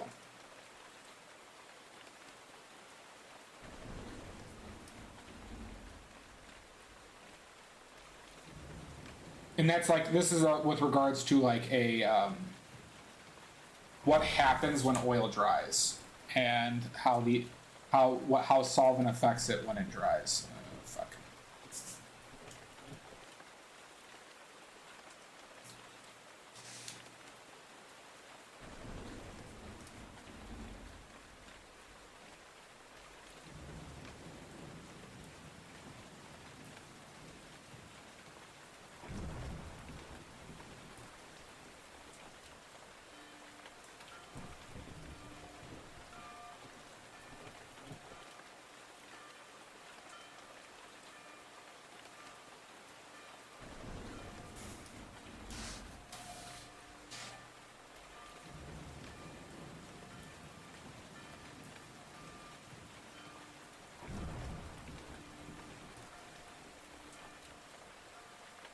I'm covering up a little bit of this, of like what I intend to paint as the head, but we'll go over that later. Oh, please continue? Okay. So, what solvent actually chemically does to paint is it allows the oil molecules to spread apart farther, okay? So, there's this issue called sinking in, that is when like parts of your painting dry matte and other parts dry glossy. And the two main reasons for that is you expose solvent to the primered layer of the canvas, okay? And what happens is the primer is porous in nature, okay? So when you put solvent into your oil paint, it spreads out the oil to a point where it can actually go into the pores of the primer. And that's called sinking in. Okay. Other paints can also dry matte because the pigment requires more oil than it is around to dry. And that is also caused by solvent. So specifically umbers and ochres, the natural earth pigments, require more oil to paint, like to mix with, than a artificial color like my pyrrole red is an artificially made pigment.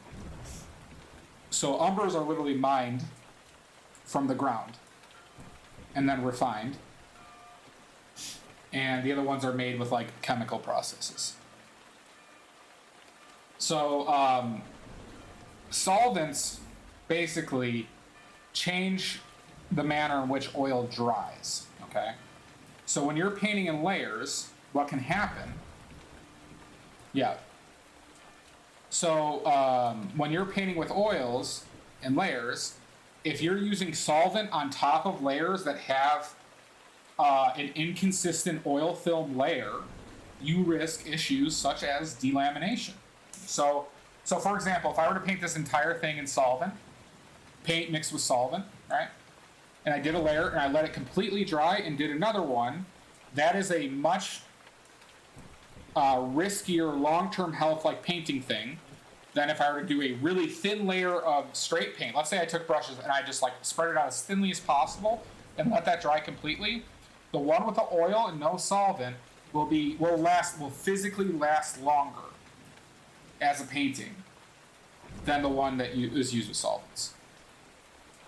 Now, solvents do make things easier. Now, the ways to get around that is we use stand oil, or what we call bodied oil.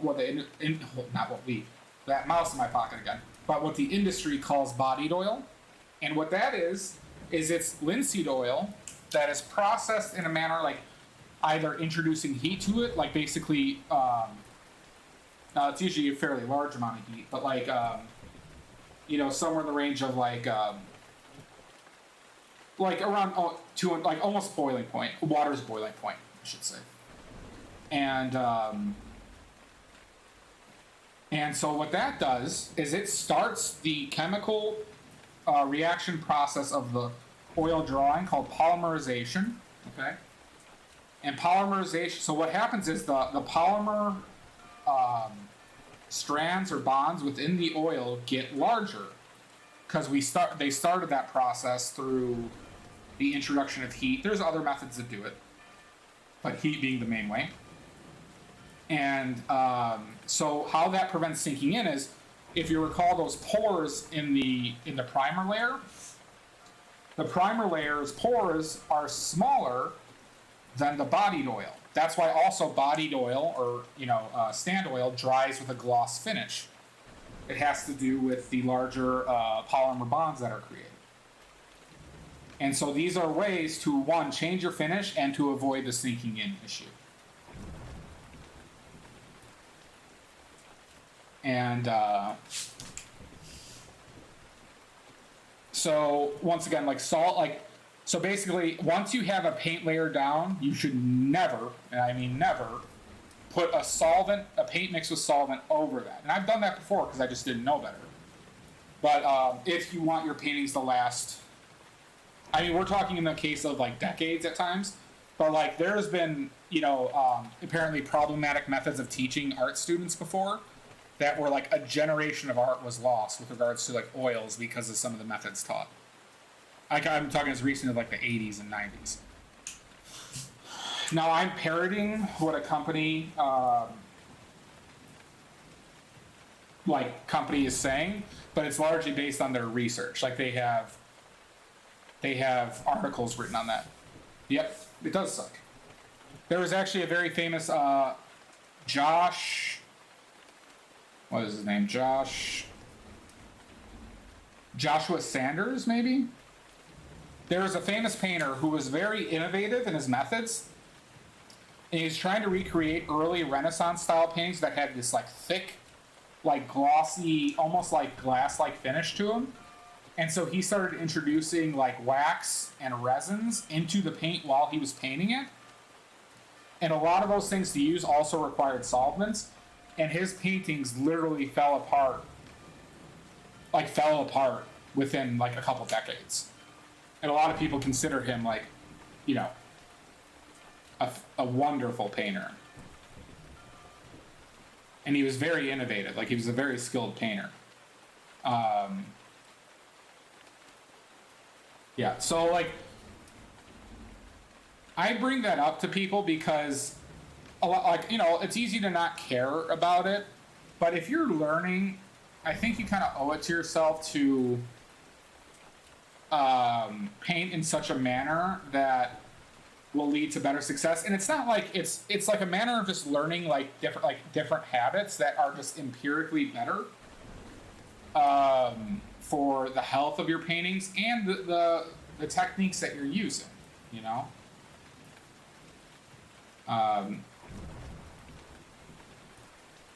and it's based on like actual research that a company's doing.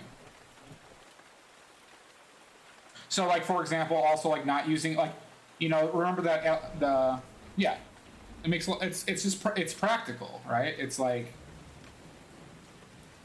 so here's an interesting example of this, D, as well. Is so remember the alizarin crimson incident with as you probably you most likely remember. So the paint faded, right? And it faded mainly because that paint has a history of when you mix it with solvent and or like a medium that makes it really thin, it has a history of fading like that, okay? Especially when exposed to UV light, okay? So what do we do with that knowledge, right? So that means that if we're mixing it or using any paint where we're going to spread it very thin, we should think twice about it and maybe not use it, right? But there's also some other interesting, though, like tangents to this. Because Prussian blue also has a history of fading, but there's inconsistent results on when and why it fades. So there's been an interesting controversy in the industry. This goes to all painting industry that I recently read a pretty lengthy article on. So there's I don't know if you're familiar with light fastness, Dio. But light fastness is the paint's ability to retain its color when exposed to UV light. Okay? And most paints have a light fast rating. So, where is it? Yeah, so right above my finger, sorry. That thing on the upper left of the right above my finger. It's hard to see. I know it's out of focus, but that's most paint has that standard associated with it. Now, the fact of the matter is, they are not required by industry to put those on their tubes.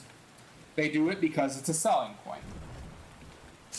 Now, there's been a recent controversy, and that's because that standard, where that process is set up, did not hold true for all cases, specifically with the color Prussian blue, where they had inconsistent results based on historical testing related to that standard.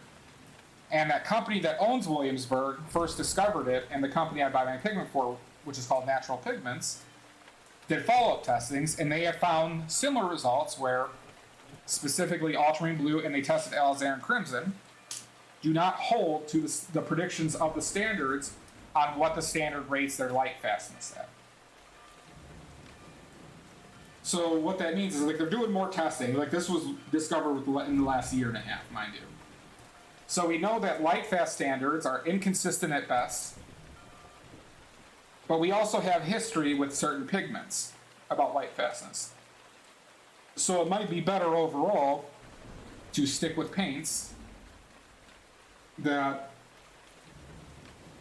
don't have at least long-term issues that we know of. And that would be something I would consider like a painting best practice. That's why I partially avoid alizarin crimson, even though it's a fantastic color.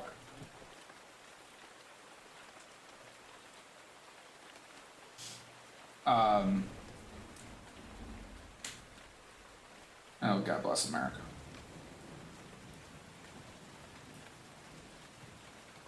Actually, that could work.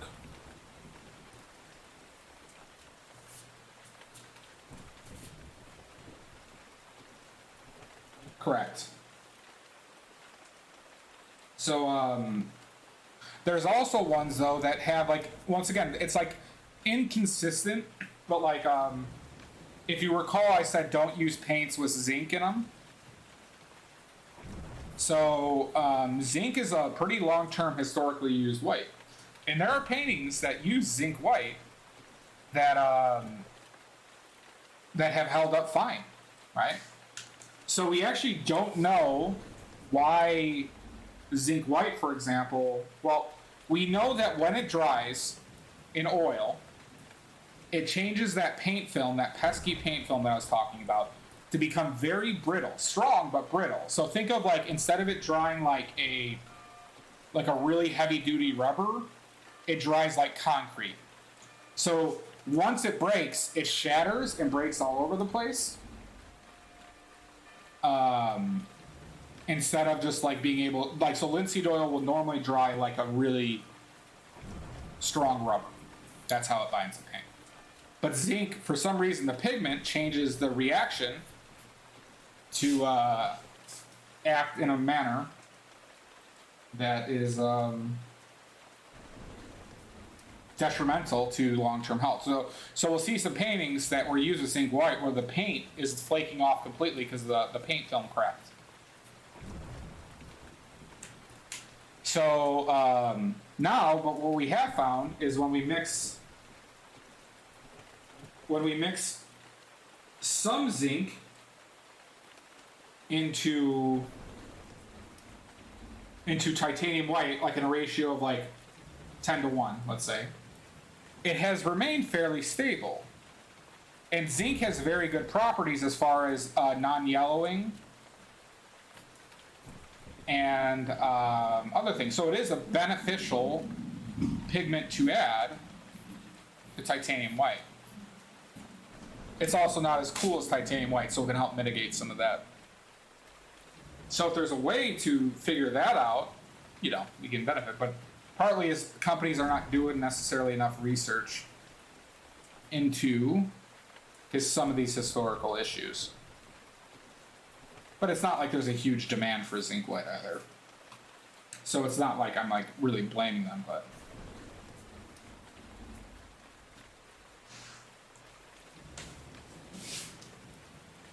But there's a lot of interesting things in the paint world. And now you know what I spend my time doing.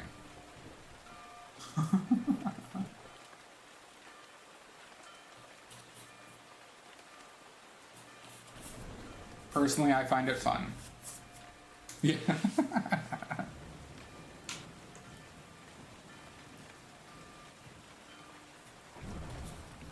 But it's just kind of an insight into like, it's really kind of a like philosophically related to how I approach like what I consider problems to solve.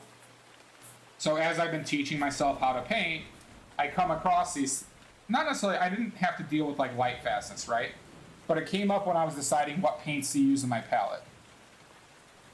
It comes up on like mediums that I want to use, right? It comes up on all these different things. And so you go down the rabbit hole and figure out what is optimal. Because if I'm teaching myself, I might as well teach myself to do it the right way, or ways that will benefit me.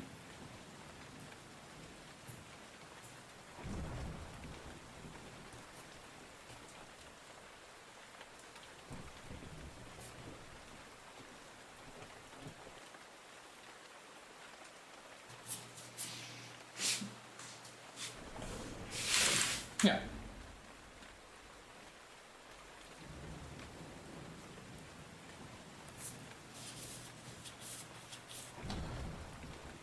Some might call it obsessive, Dio. But yes, I look at it as a very practical way to approach things.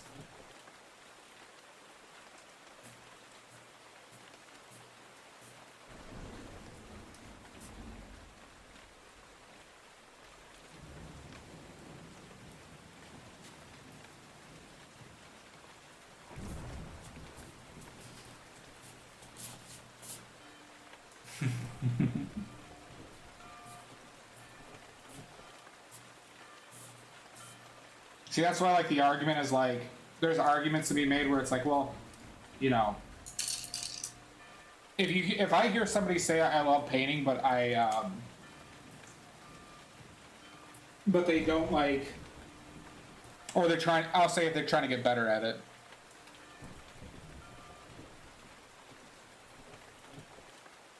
So what we're going to do, comical, my plan is one of two things. And we're going to see which one works better at the time. But we're going to take one of these bad boys and kind of like plop, plop, plop, plop, plop, technique-wise. But we're going to use white, but we're also probably going to interject some yellow in there to add a warm contrast to not only have light, dark contrast, but also some color contrast and temperature contrast. Okay? That is one way that we're going to try to do that. How did paint get a mess?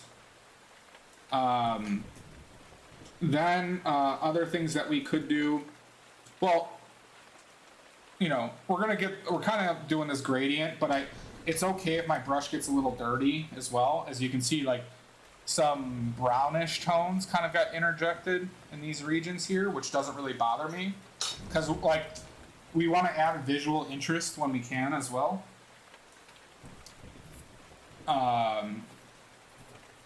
So like I could theoretically, like, let's say I took a little bit of this yellow We'll even this out with white. Touch of blue again.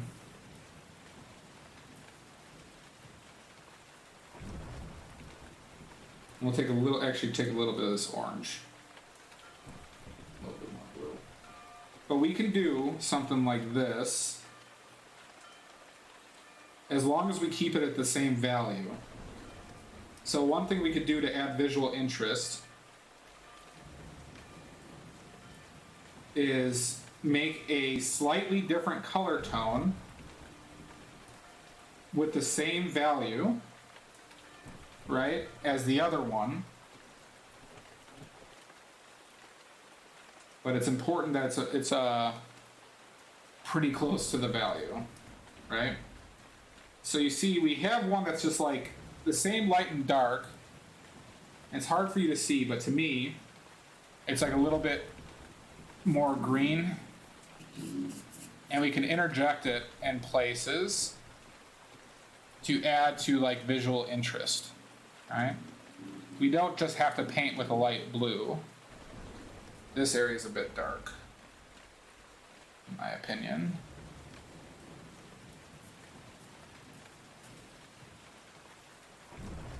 And then there's other things. So you see there's like a little bit of a color shift, right? Going up here. But it's only slight, right? These are things we can do to add interest in a sky. But with the clouds, we can do the same thing, right? Because by value, my yellow is just as bright as this white. Their values are essentially the same. It's just that my yellow is 100% saturated, okay? And my white is largely not saturated. So we can play around with slight shifts that will keep us entertained in the sky, so we're just not painting a flat color the entire time. This is a concept I've been working on with regards to portraits with skin tones, because we can do this with anything, right? So sometimes when you see like a really awesome painter paint, and you're like, why is their sky so interesting and mine feels like horseshit? And it could be just small things like that.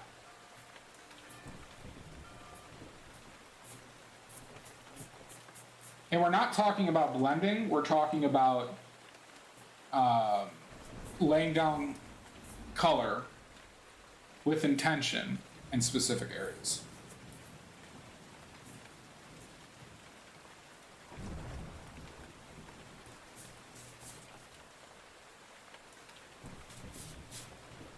And if you want me to expand upon this, I will. Laying down the bait.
What are you talking about, Dia? This is so high pace. Lightning fast speed painting.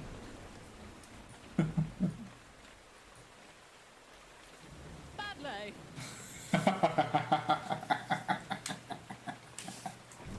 Alright, fine. Hey, Sarah! Uh-oh.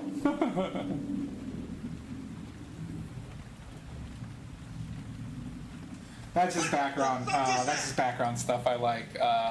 Comical.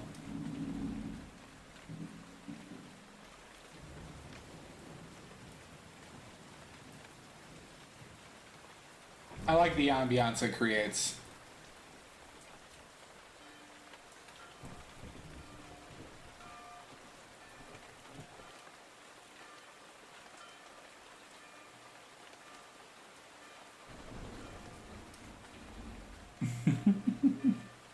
Oh, come on, Dia.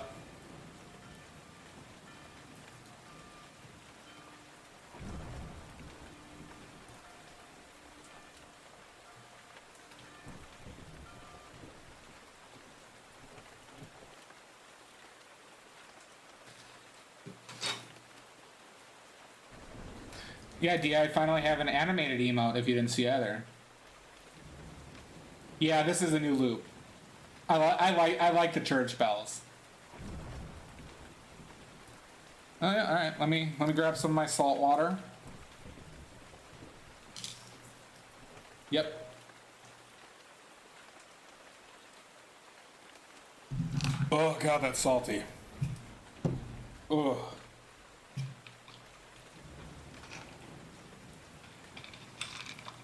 I think that one turned out pretty cool. Yeah. There's another animated coming tomorrow, or I'm not sure actually. It's pending approval. That one just got approved very fast, so.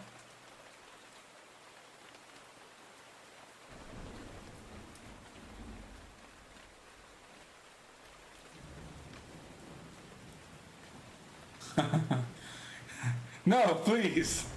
Don't do it. Yeah, that wasn't water. Well, sorry, it's salt water, but there's also isopropyl alcohol mixed in. So, look at me go. I know. I also updated my follower alert. Finally. Oh, Jesus Christ. All right. More salt water. Oh. Whew.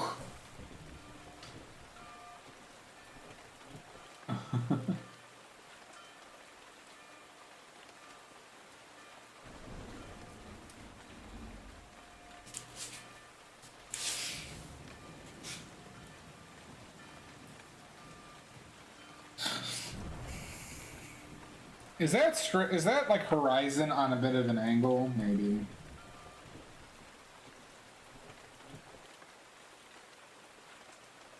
It's not like it needs to be perfect though. Yeah, who gives a shit? The Earth's round anyways, right? The Earth's round, right? I'm not mistaken by that assumption.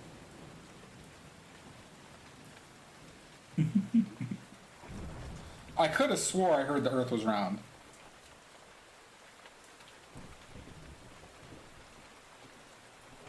World is a globe. Okay. Alright. Glad I finally cleared that up.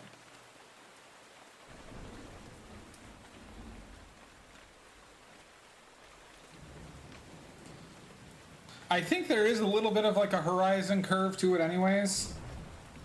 I mean, it's not going to take away the realism as long as it's like close enough.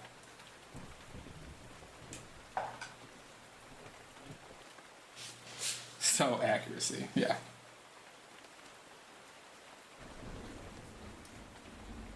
All right.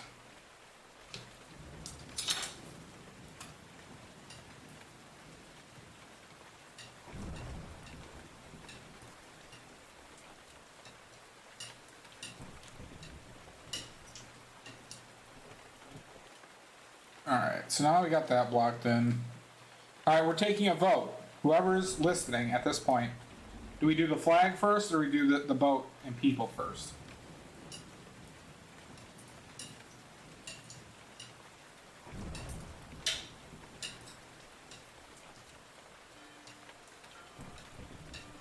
I'm indifferent.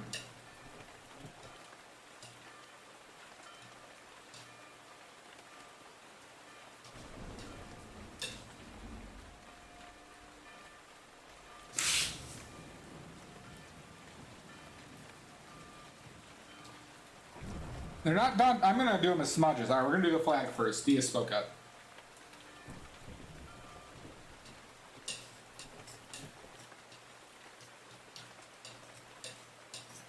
Okay.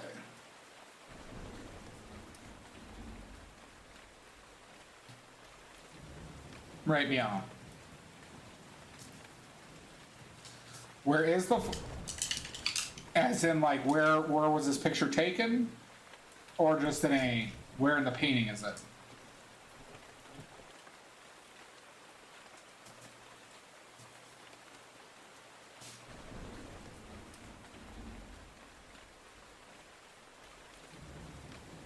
Oh no! Damn it, Dio!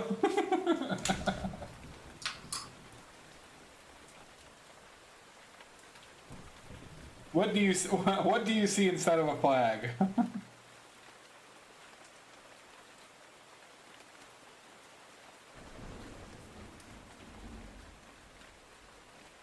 Oh yeah. All right. You got me. Maybe I'm from the Midwest.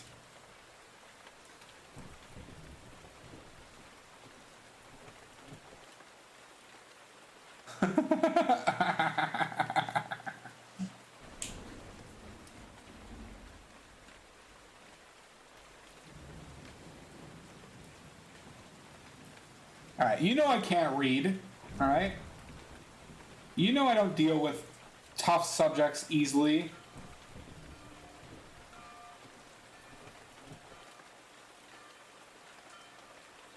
No water whatsoever.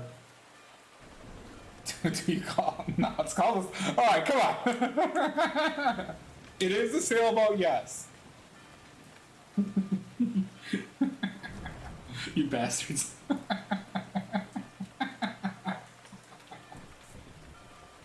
Hey, look at this flag boat, everybody.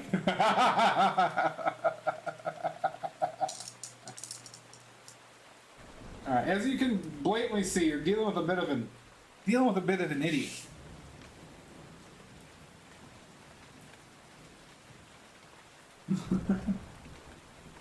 I'm gonna call it a flag boat from now on. When I give it to him, like, here's a picture of you and your flag boat. You're being negative, Nancy. Stop it. And if you want everyone to call you negative Nancy from now on. Oh yeah, more salt water. Oh god, that can't be good for me.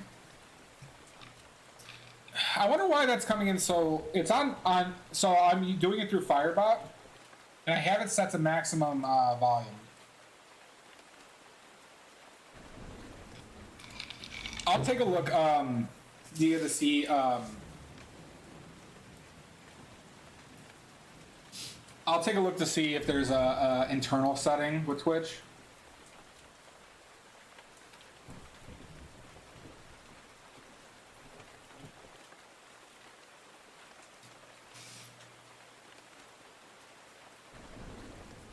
God, that looks really bent, doesn't it? Alright.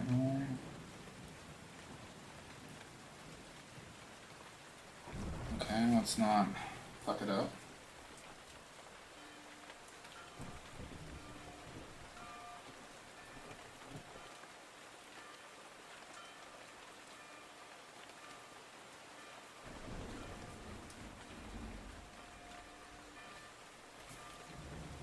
So alright, so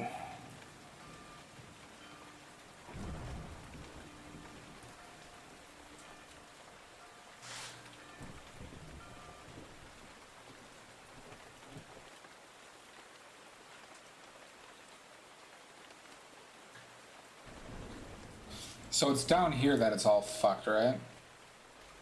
That's what's fucking with it. Okay.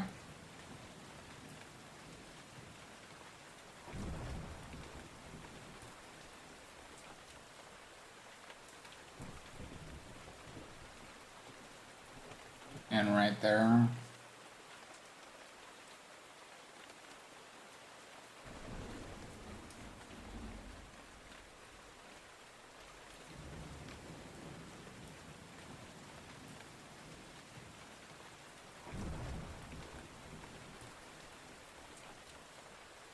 I think I need to. I'm. This is the right height, but I have to I have to narrow it down a little bit still. I think.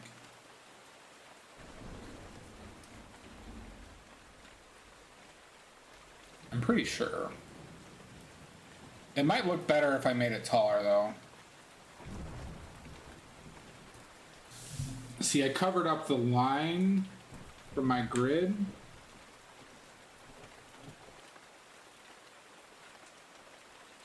All right, let's see.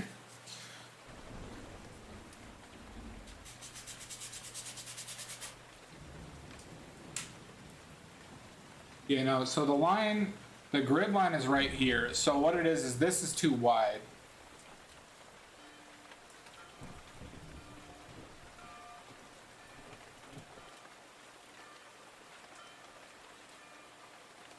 Yeah, no, that's where it's yeah, that's where it's squared off. But I think it's a little wide at the top. So let's do this.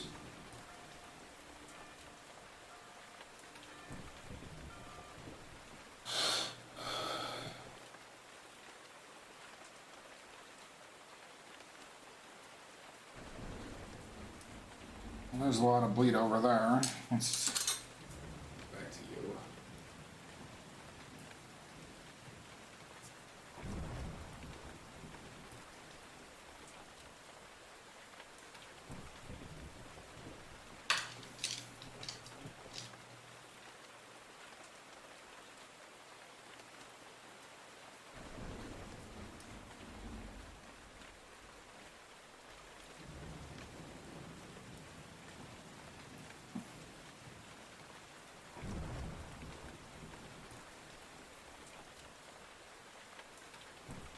I also think once I get the lighter value in here, it'll seem narrower as well.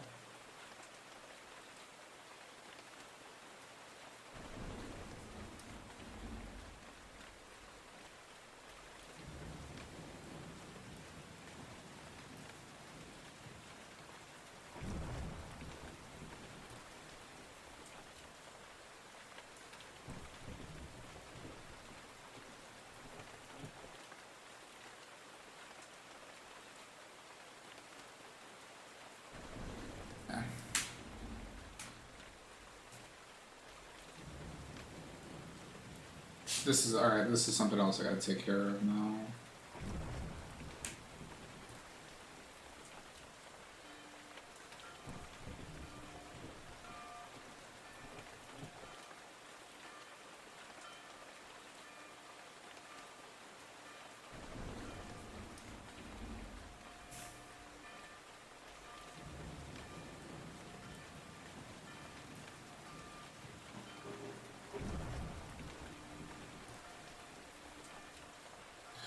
It's interesting how like a little things like this can change how you see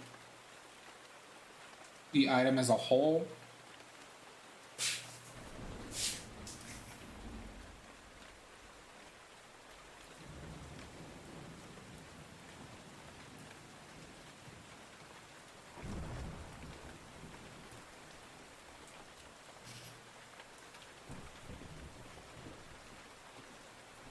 Yeah, no, it's like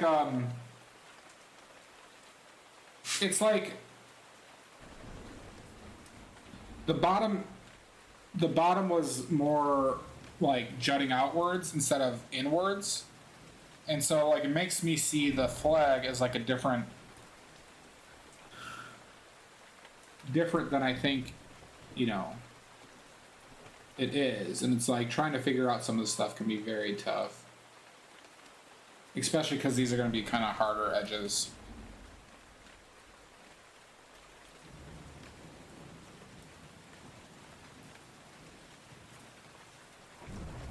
Almost like, yeah. No. God damn it. God damn it, Dia. I was wondering why I was trying to figure out what that question mark was for. For this sale, right?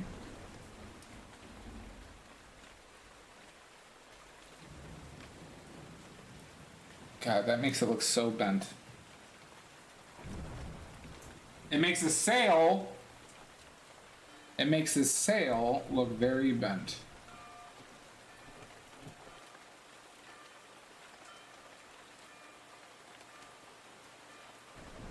What the fuck is that?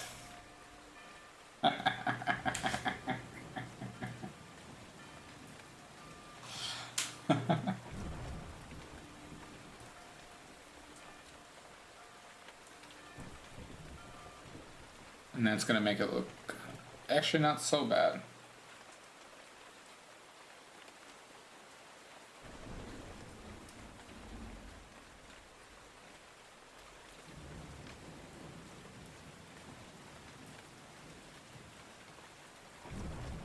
What the fuck is this indeed? Some people might say a flag. I say it's a sail. And I've only ever called it a sail. Ever.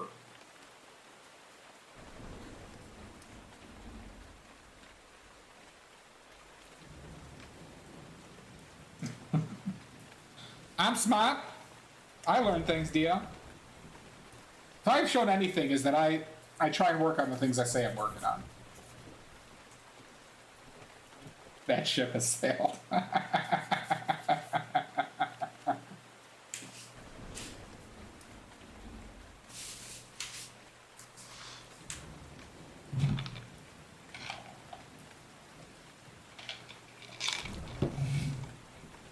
Okay.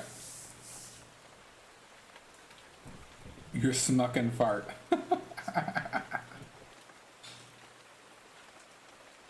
I'm smart, I can do things, but I was looked over.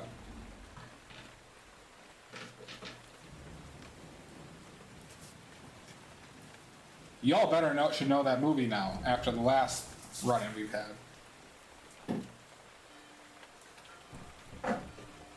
Alright. Let's do this sail. The Affleck alert. Not there. Dia, you know this movie. We talked about it the other day.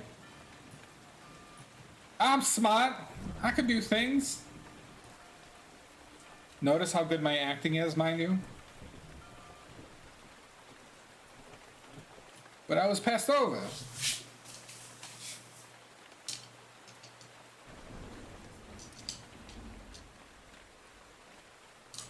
Dia, as my executioner, you're supposed to know this.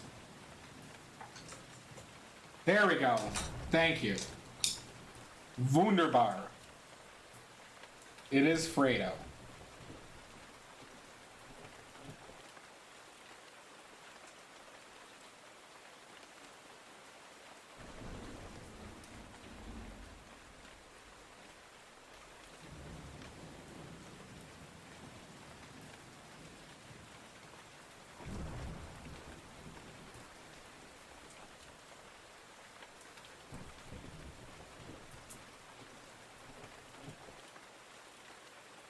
It's a great scene, though.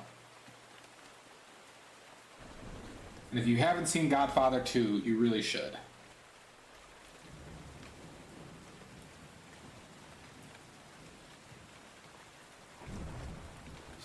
Alright, so now we refine shapes. I do too. They're so freaking good.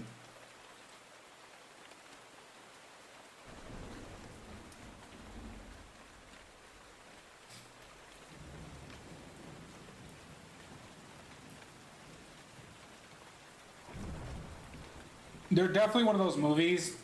I don't watch TV, like actual TV, that much anymore. But like when it was on TV, it's one of those movies I'm not like able to stop myself from watching.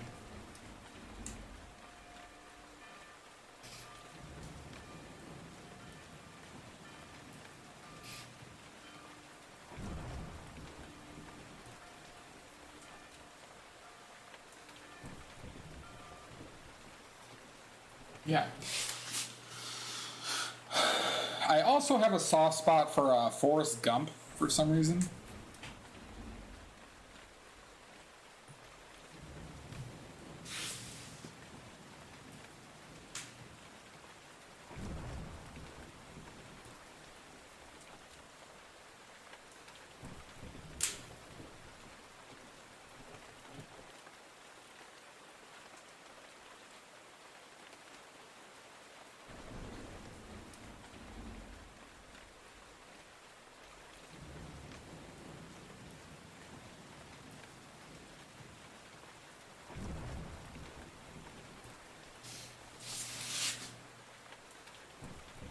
paint and shapes.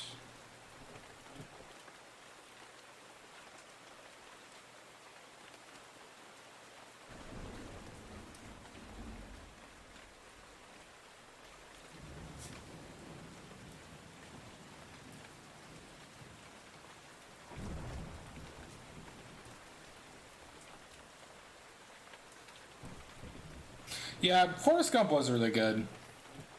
It's like one of those. It's one of those movies that's just like extremely entertaining, just for. Like Godfather is entertaining, and in the story though is so like. The story is so interesting, but we're like, Forrest Gump starts to. It's just like, fun. But the story's not complicated, right? It's just like, it hits in a different type of way for me.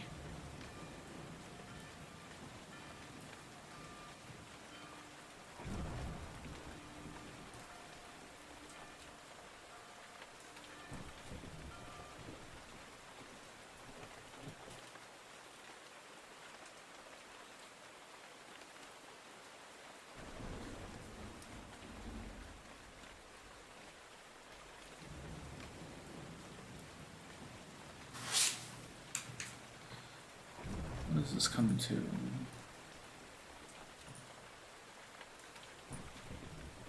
Okay, so that's a lot brighter.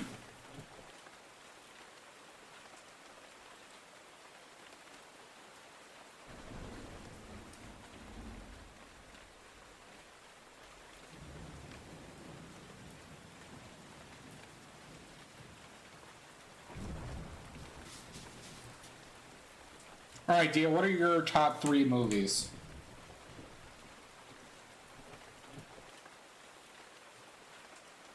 It might influence future paintings I do.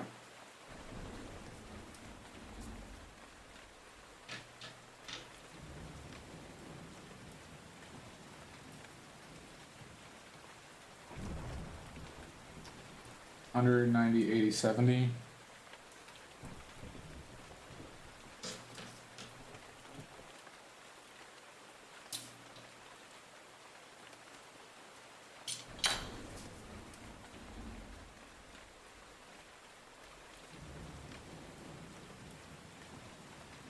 God. Haven't even seen it.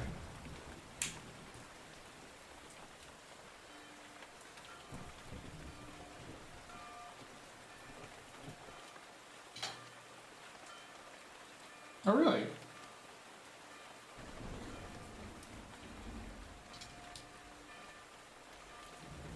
I keep my TV and cable. Well, my condo association has cable and internet as part of our association. Yeah, no, I don't watch it. I don't watch a ton of. I keep my. I watch sports. I'm still a sports watcher. And so I still partake in. That's like when I watch TV. But movies, I don't like sit down. There's like the movies that I really love that I'll go back to.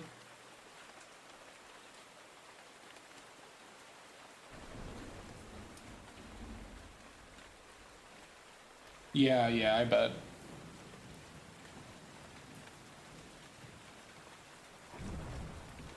Um,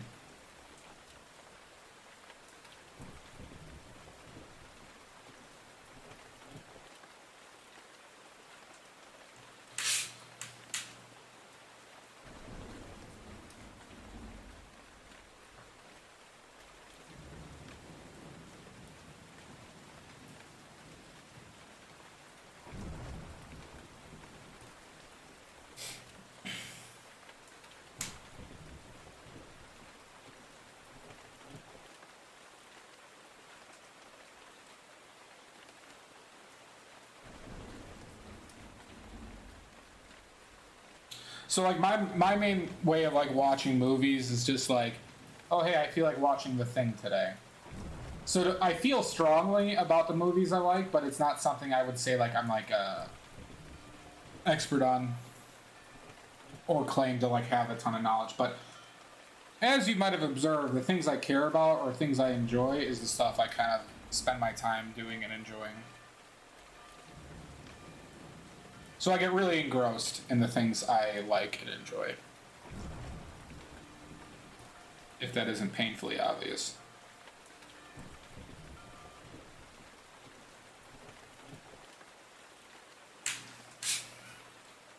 You had an inkling. Yep.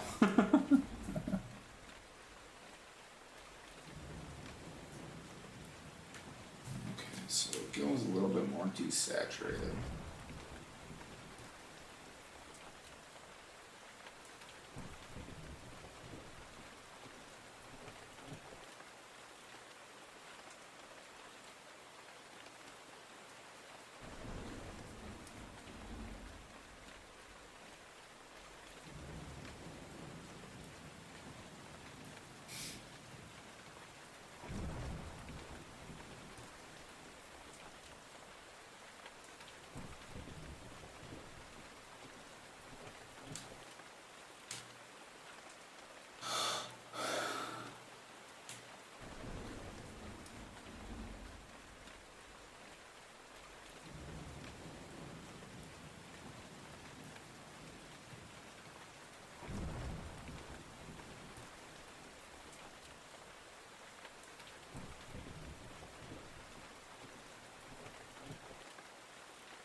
By the way, did you get Jess some of those new brushes?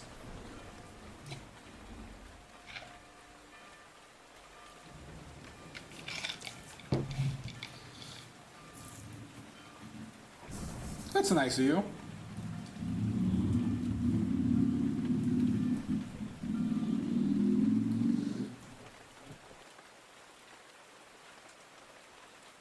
I like some of the recent developments in her painting. Like her style and like, I don't want to say experimenting, but like, I think taking up better habits.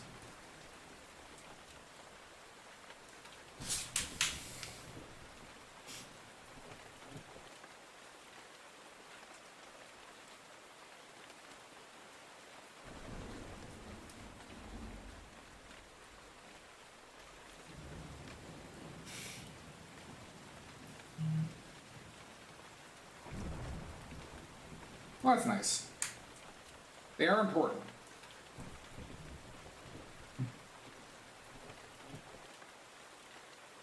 Yeah. It definitely seems that she is. I completely agree with that. So maybe one of these days I'll send her some more paint. Some homemade paint.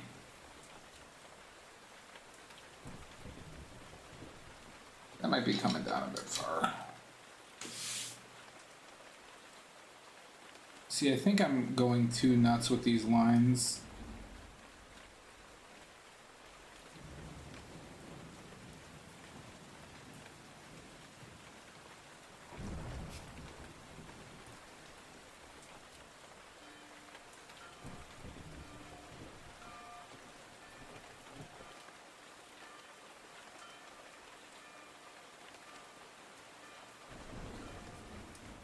I sent her several black paints. So I bought basically one of each of the different ones because I was looking for the black that was the darkest. And so I had ivory black, Mars black, vine black, lamp black.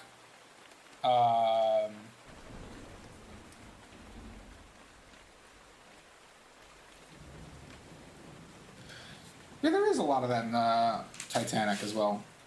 So she, since since I had no use for them anymore, I put them a part of the package, and I threw in one of the ivory blacks I had, even though I would use that one.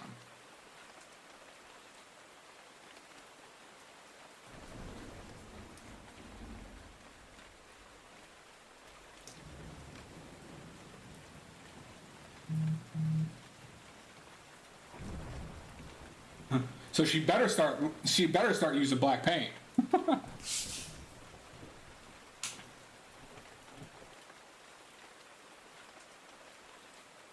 Thank you, Dia. I wasn't gonna get good use out of them, and even if she doesn't, I like it better if she tried something out than me forcing myself to use a paint I didn't like. So it's darker than that. Yep. In either way, I am perfectly fine with that.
So this orange needs to come up a little bit.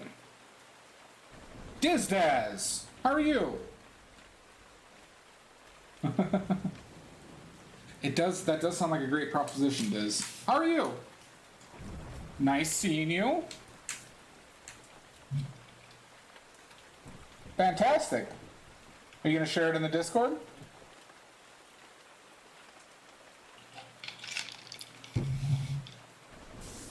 Posted in IG. Okay. I will take a look at it during my break that's going to start in 3 minutes. Okay, yeah, I'm taking a break in 3 minutes.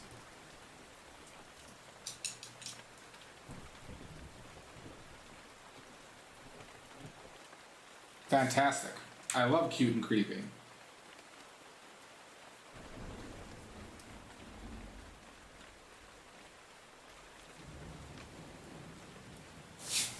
That might be a little dark.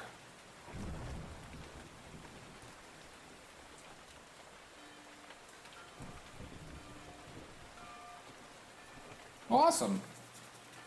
And thanks for stopping by.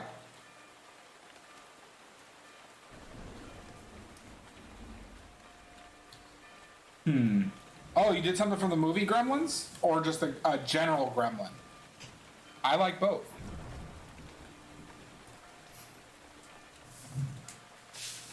Oh, fantastic.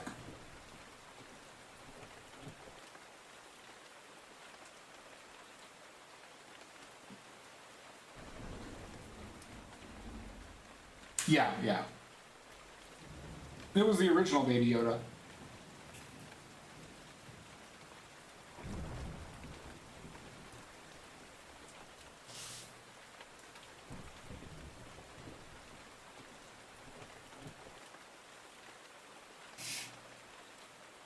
Yep, agreed.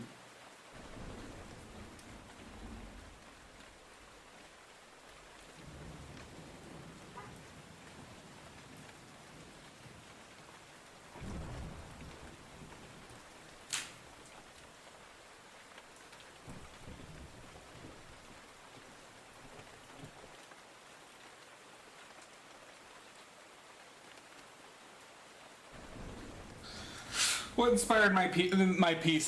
This was my sister's birthday. Is next week, and we were trying to think of gifts to give her, and I threw out that I would do a painting. And so this was a picture she posted in our family group chat, and here we are. Well, thank you. I hope so. Because now she has to hang it up. Or I'm going to act really offended.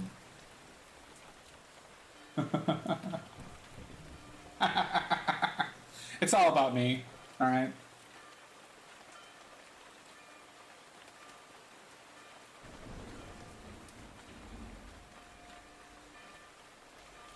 Dizdaz is in California, Dia. So it is nighttime. Or evening. Whatever time it may be. Is it evening yet? Nope, technically not evening yet for Callie.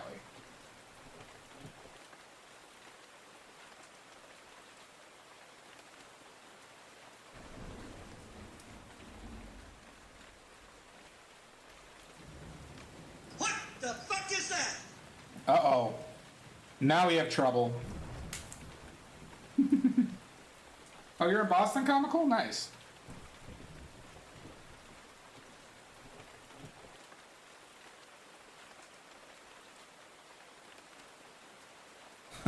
Hi, Honeybee. Doesn't evening start at 6 o'clock? Next to Boston, yeah. Just like I'm next to Chicago. Chicago. Okay, so I gotta fix that line.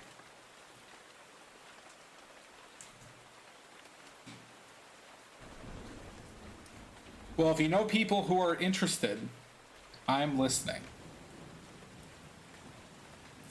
That's right, Dizdaz. I'm a stickler. I'm a stickler for time.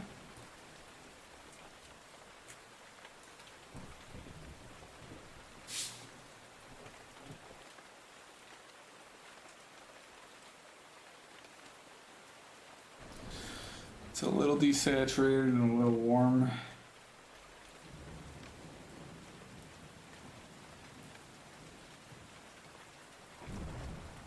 Let's do that. A little bit of that. A little bit of that. A little bit of that. We'll try that. I lied about my break, apparently. These things happen.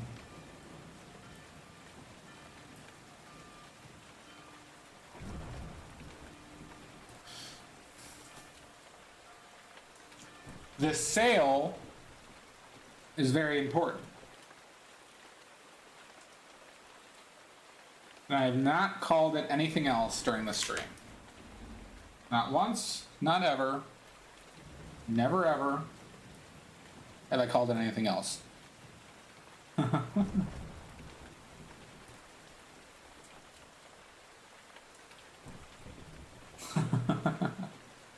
Alright, Thea.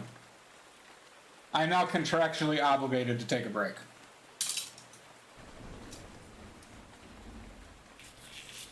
I agreed.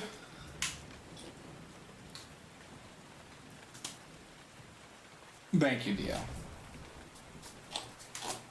Because I was going to skip this one for another 40 minutes.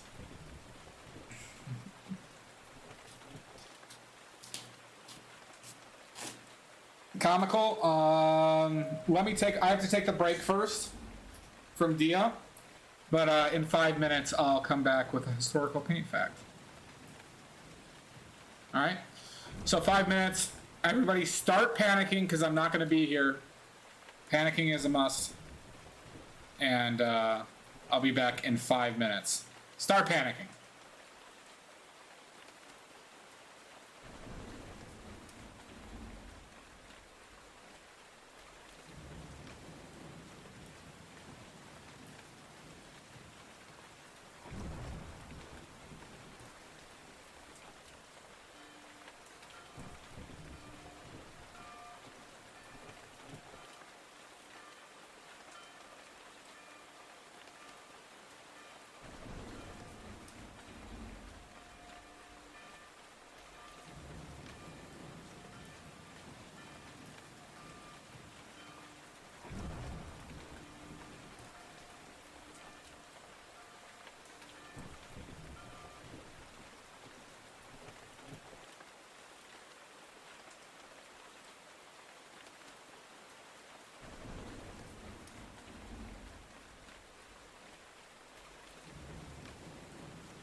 Oh my god, look at, stop panicking. No need to panic, I'm back. Oh my god.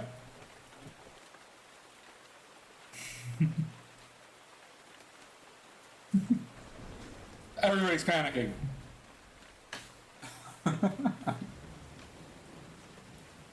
Hola. So much panic. Alright, Comical, you there?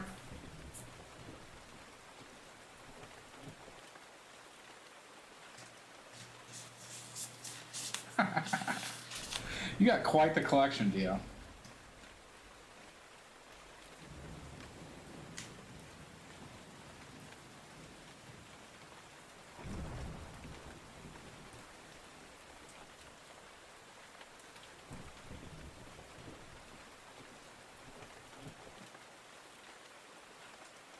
All right, Comical. Have you heard about Shields Green yet?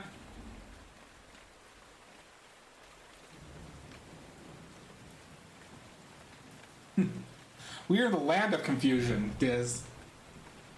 Have you heard the Shields Green? I could just tell it, and if you, because I've said it before on stream. But this redeem, how I do the redeem, it's unique to the person who redeemed it.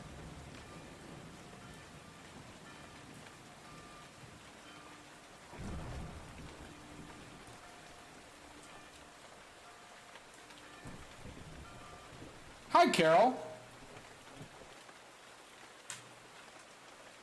Nice to see you. All right, we'll just go with Shields Green for now.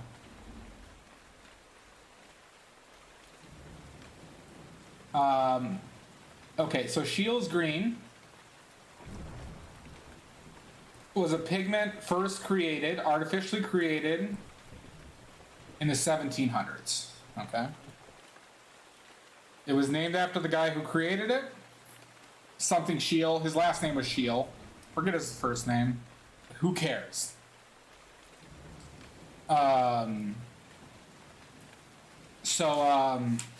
It's this nice, vibrant green that's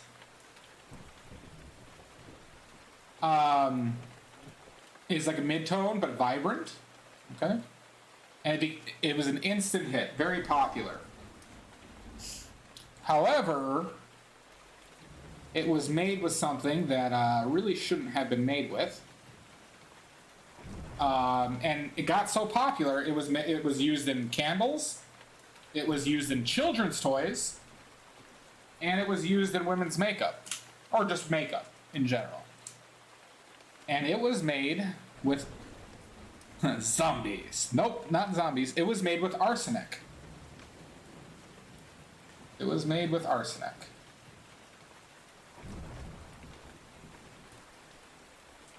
By painting with thicker paint, Tonhood. By painting with thicker paint. And a lot of people have that issue when they're painting with solvent. I'm also not painting with solvent.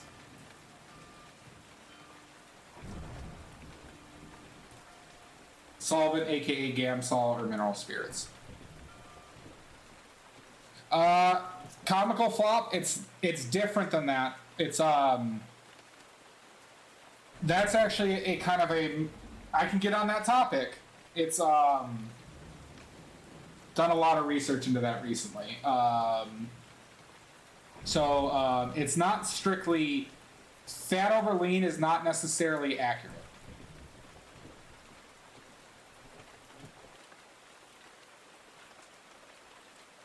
Oh yeah, let me take a look at that.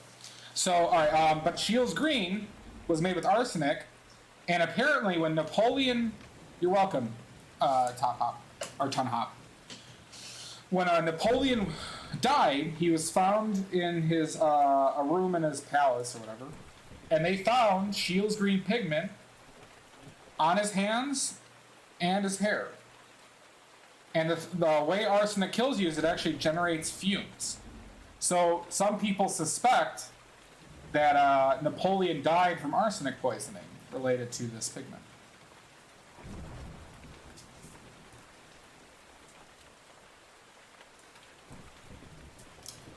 And that's your historical paint fact for the day. Oh, that's fantastic, Des. Your values are really good.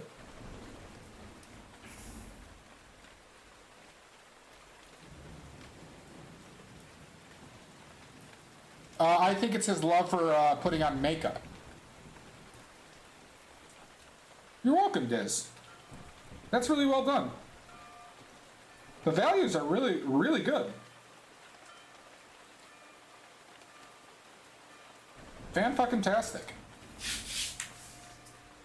No, Napoleon wore paint, Dia, and so did a lot of other socialites who could afford that paint.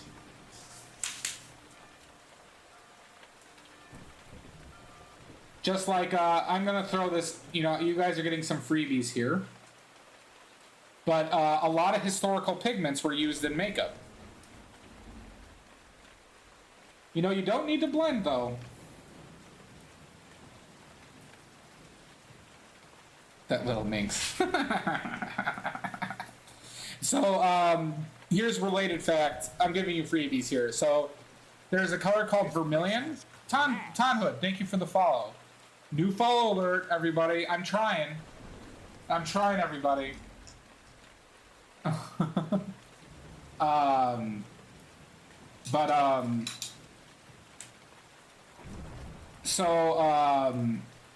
lot of historical pigments were used in makeup, such as vermilion and lead white.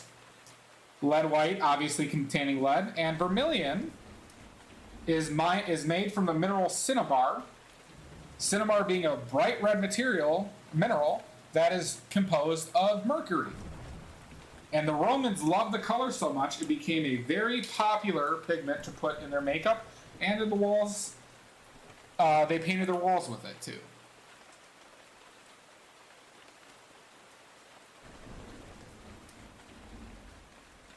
Yep. We have a history of wearing deadly things in our makeup and our faces.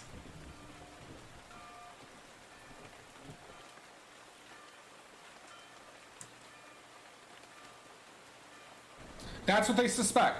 They found the pigment in his hair and on his hands. And I think on his clothes, too.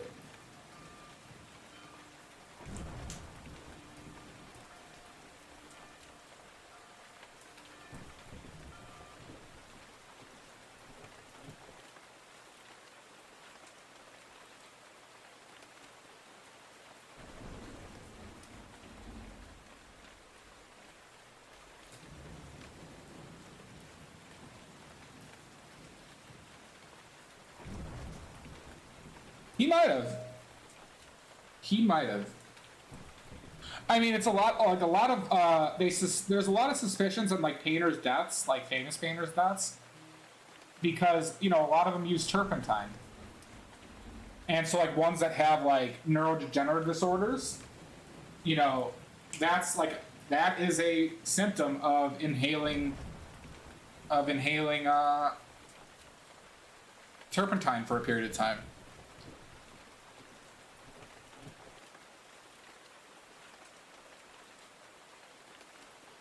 So, like, a lot of these things,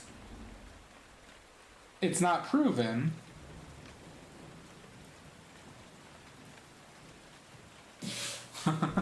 Yeah, if anybody's using turpentine, stop it. All right? Stop it. Or else. Don't use turpentine. There is no reason why a painter needs to use turpentine. None.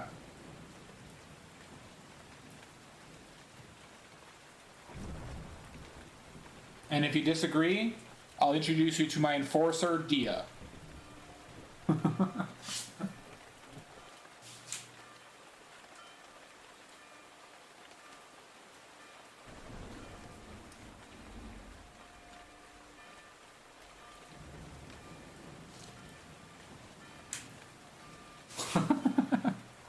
Dia, I'm just saying that you'll take care of business.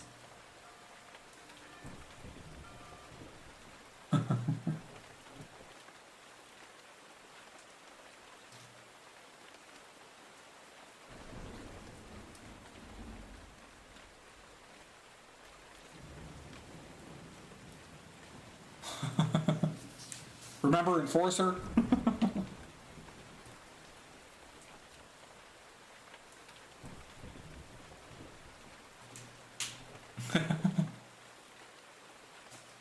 Don't you do it, comical.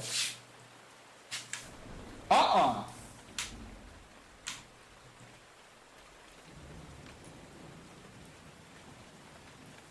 $68, huh?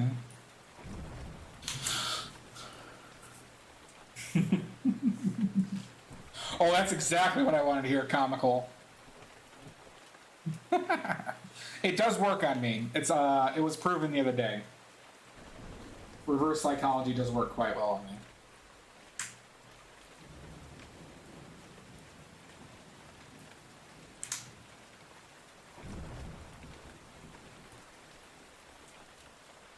Badly.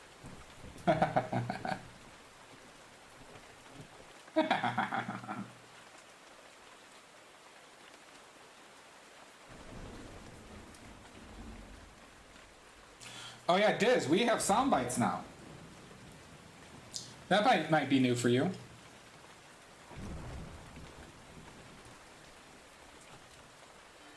Hey, Sarah! There you go.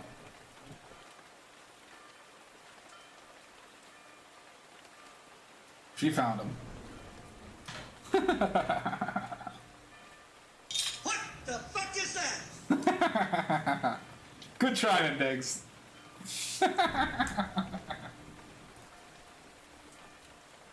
Diggs just lying in wait.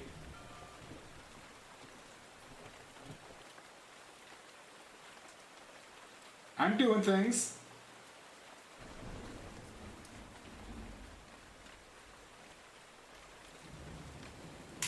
Big game changer.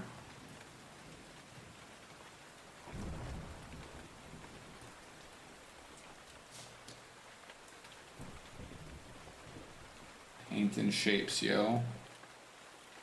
Paint and shapes.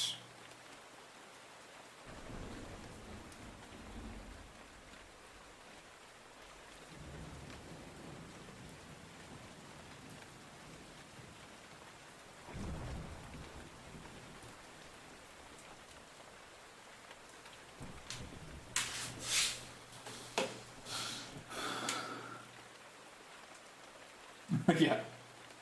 With these maniacs, Diz, there has to be a cooldown.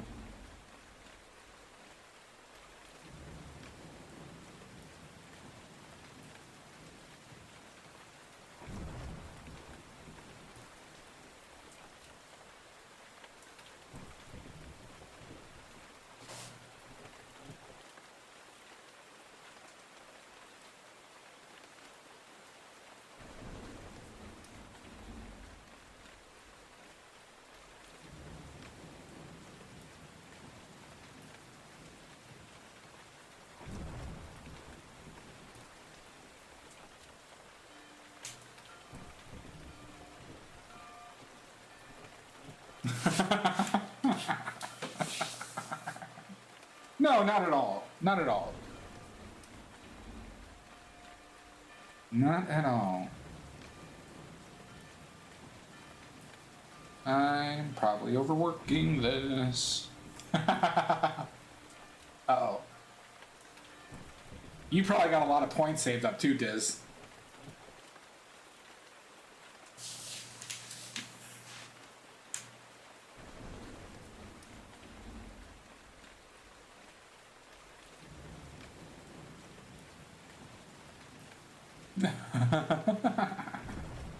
You're rolling in dough.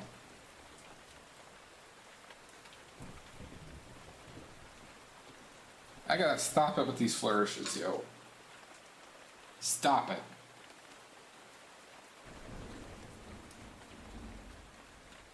Okay, pal, you're being negative, man. Stop it. And if you want everyone to call you negative names now. How fitting. I always feel like, see, I feel like I'm caught when when that happens.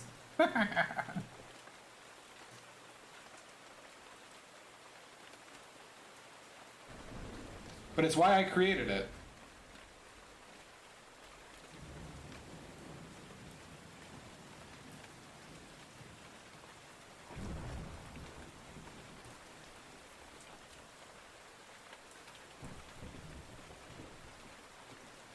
Oh, no worries.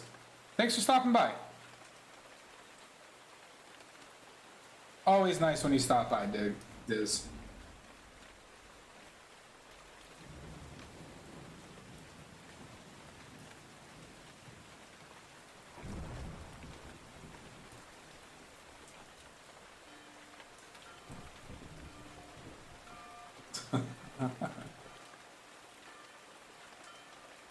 You're welcome, Diz.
Keep it to shapes. Keep it to shapes.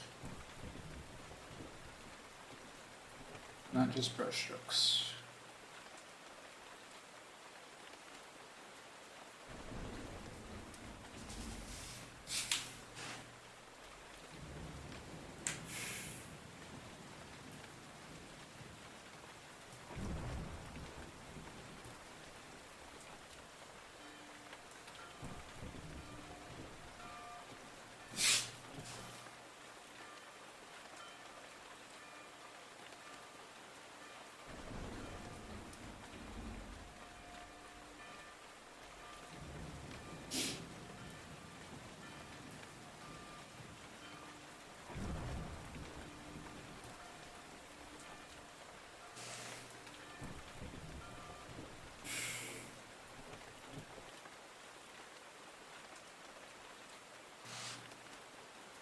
Cool night.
Oh, what? Oh.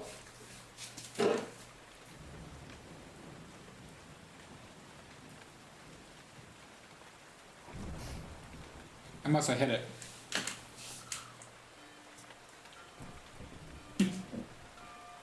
No worry, Lady A3. Nice to see you. Thank you for letting me know, Dia.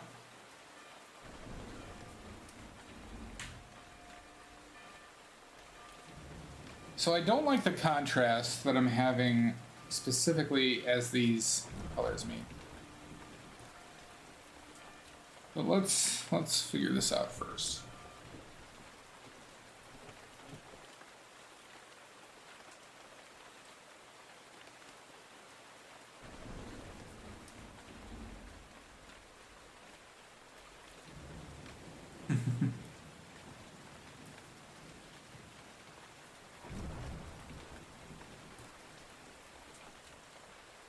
Don't blend that in. Why am I blending that in? Take brush strokes. Take brush strokes.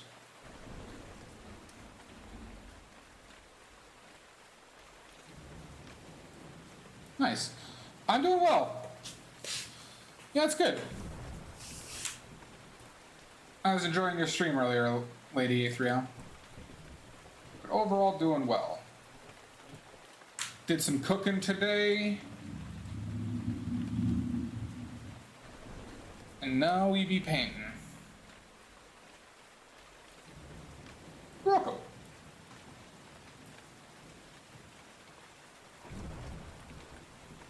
I always love watching other people paint.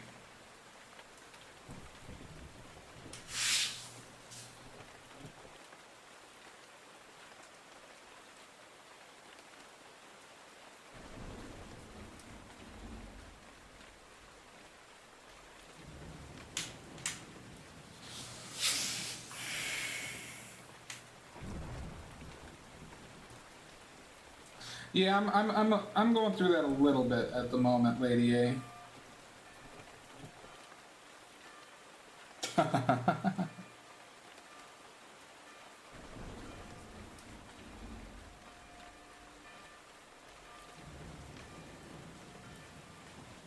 So one thing I struggle with quite a bit that I'm trying to balance out is specifically with bright colors, how do I keep some semblance of it looking like color without changing the color too much? Thank you, lady. We are trying. It is a gift for my sister. And we are trying to make it good.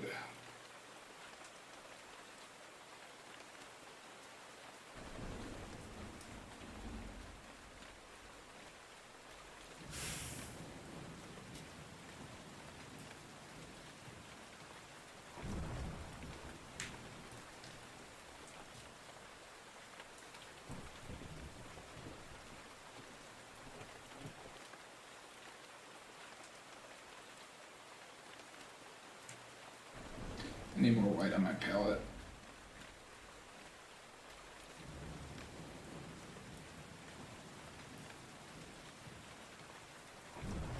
Because I'm taking this warmer, and I think it's cooler in nature.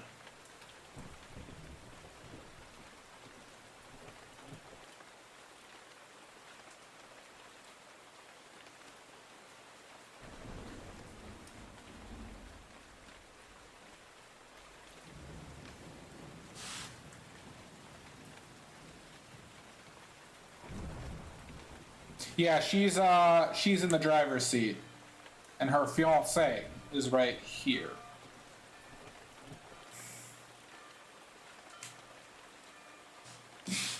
Yeah, I think she'll like it. She better. Because she's gonna have to hang it up now. She's obligated.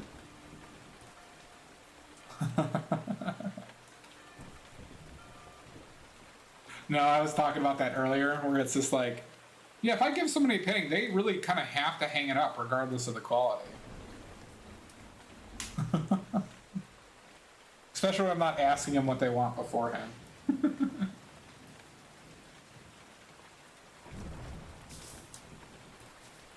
Right? Yeah.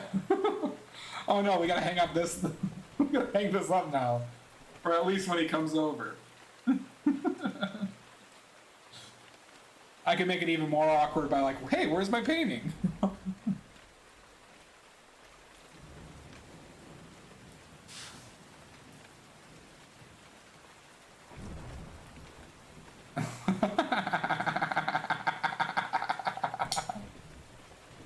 Yeah. Yeah, where'd you find? Yeah. Oh, you must be. You must have this right in the walkway. You get in there. Oh, why didn't you frame this?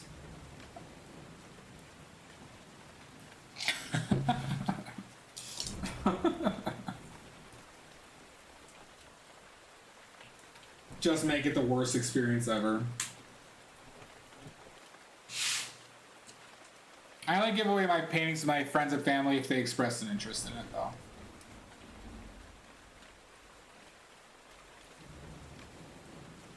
But I always phrase it like, well, I always tell them that they, you know, if they don't like it, feel free to, you know, not use it. But that, I don't know if that makes it more awkward.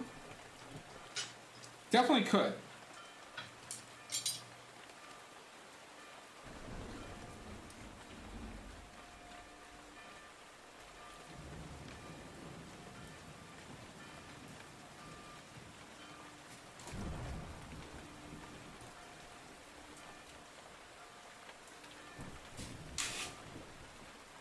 Oh, that's nice, lady. Yeah. I mean, it's the only way to really do it, right? So you don't have awkward situation.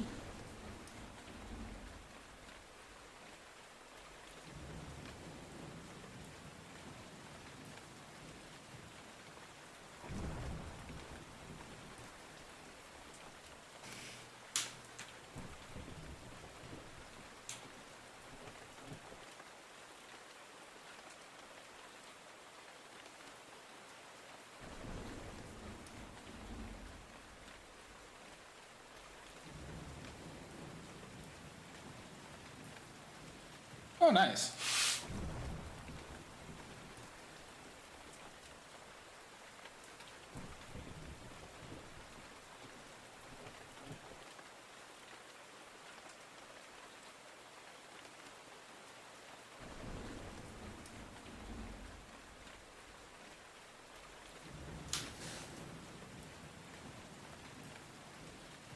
Oh, jeez.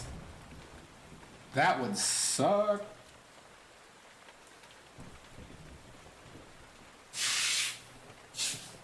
Is he in a well water area or is he in a lake water area?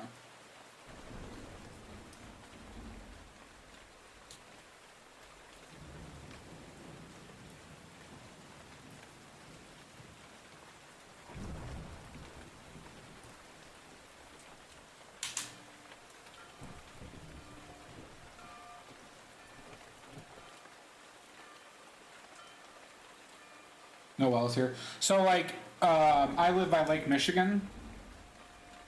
So like, you know, there's people who, depending on like the city you live in, will be on like a septic system well water for the house, and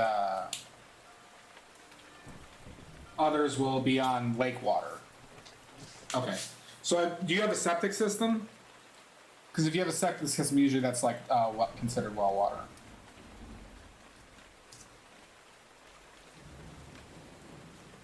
Oh, okay.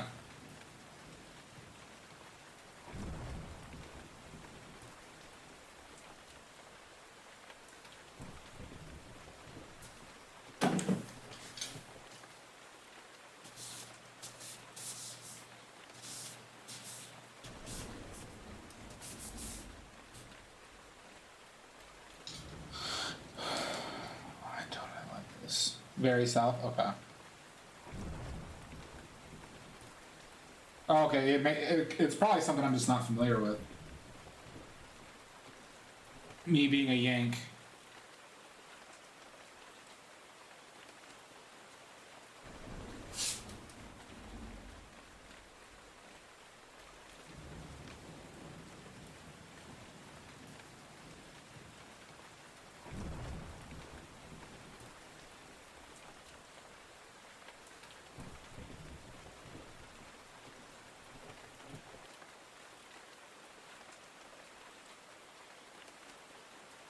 So I'm taking this kind of orangey, which might be incorrect.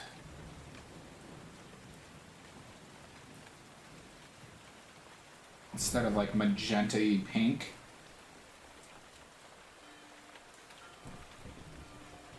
But it'll look, hold on, let me just fucking measure it, Jesus Christ. Yeah, it is just pink. It's like straight magenta.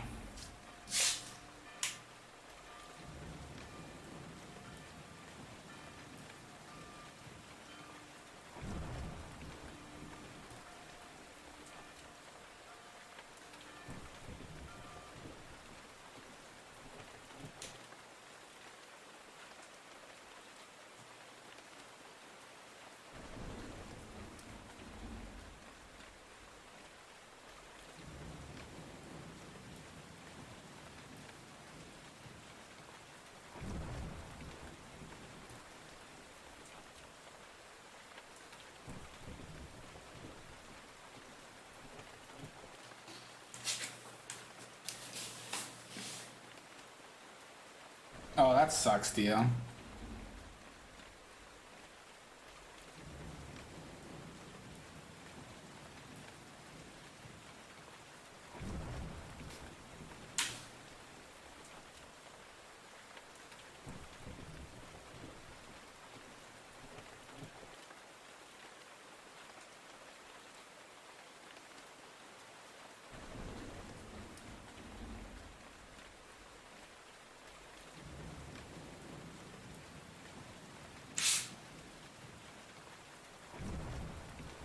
Yeah,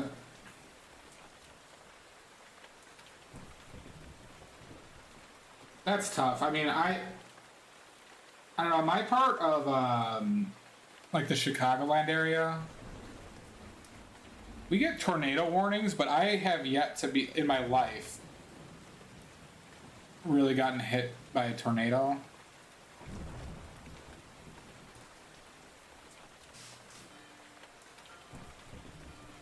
But, you know, knock on wood.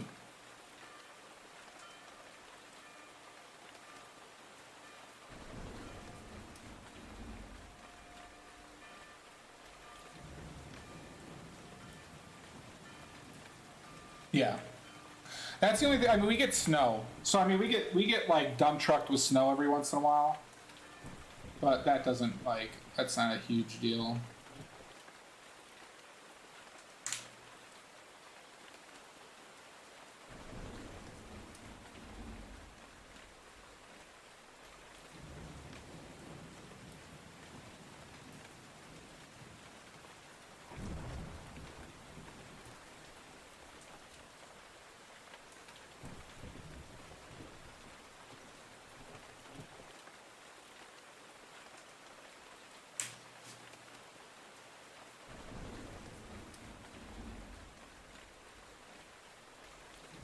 The wind chill do be wild, Biggs.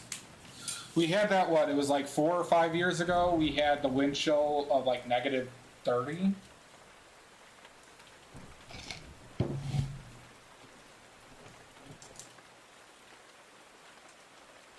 the point my work got canceled.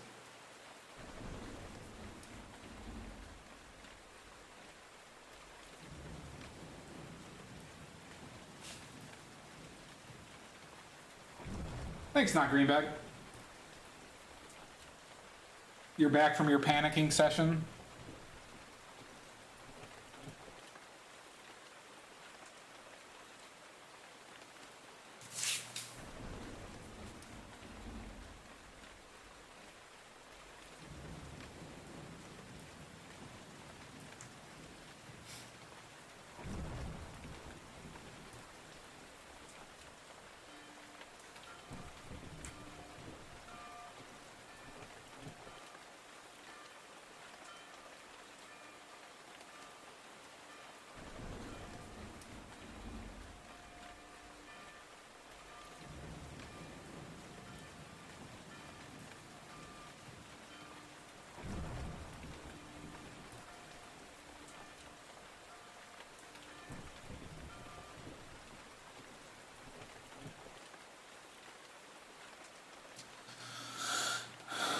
contrast? How do we get contrast?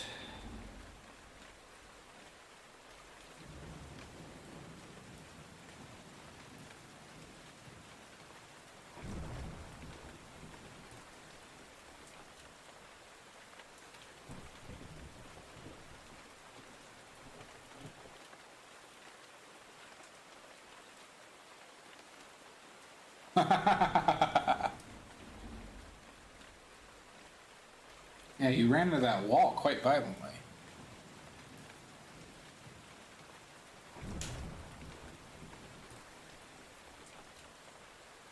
We're gonna get these waves in here. Right now we're working on this sail. The sail, I have not called it anything else. Don't let anybody convince you otherwise.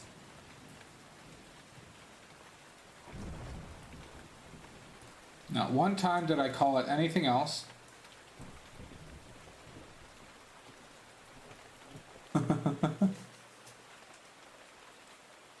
I think so too, because there's a lot of interesting things we could do with the waves, Biggs.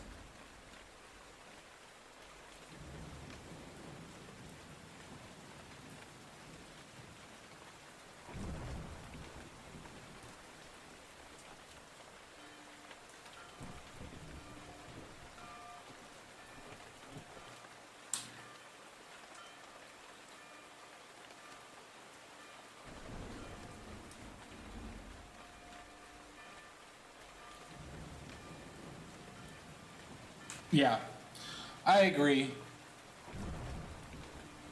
We're gonna do some interesting color things with them. So, one like pitfall with like skies that a lot of people, I think, not a lot of people do, but I'm saying one pitfall of painting skies and clouds is that it's easy to get in the habit of painting it all the same color. And so we can do color variation while maintaining the same value, okay? So what that means is we can make something the same lightness as its surroundings, but we can change the color slightly to add visual interest. And you can kind of see some example of where I started doing that in this area. Notice how it kind of skews a little bit green over here, but it's the same lightness, so it just kind of blends in. We can do things like that instead of just painting it all blue and just vary the light and darkness of it. We can interject other colors subtly, so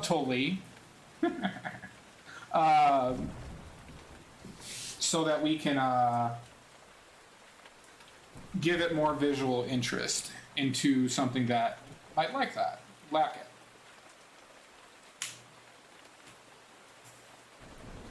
And there's just no fucking contrast right here. We need something. And I haven't found the answer.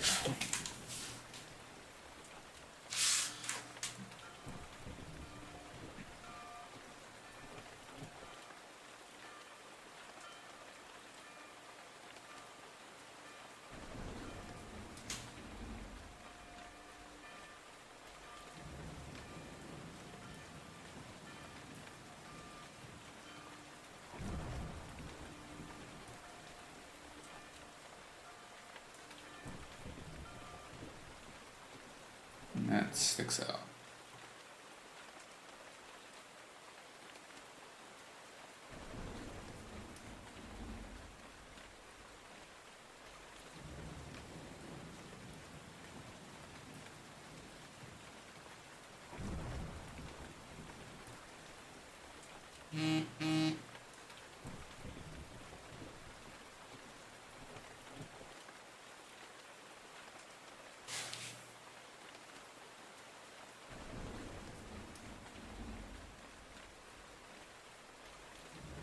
See, that's one thing I'm kind of struggling with this sail.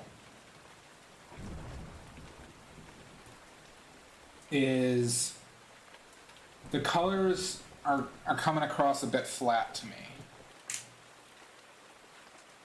So how do I interject visual interest into it.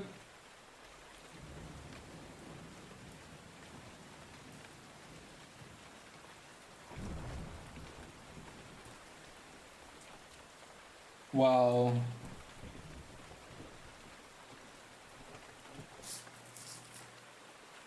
maintain, like, keeping the realism.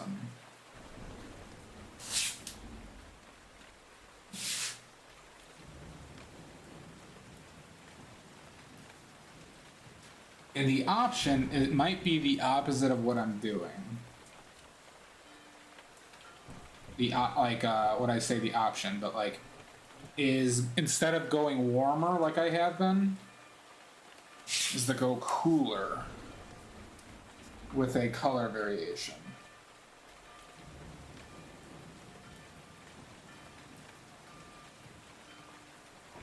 But not like completely cool, but maybe if we try some of this teal and a bunch of white for a couple final highlights and mix with what's left on my brush.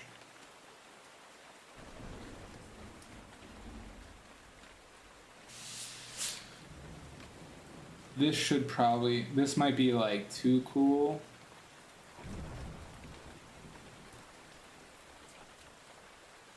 That bottom one didn't work.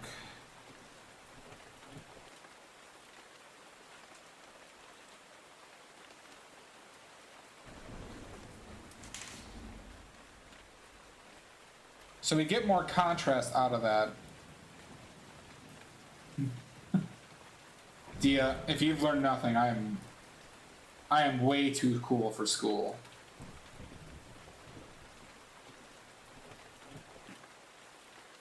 I am the coolest. Does anyone want me to explain warm-cool contrast?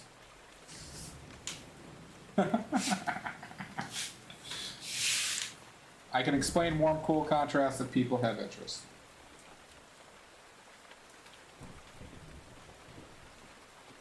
That's a weird feeling.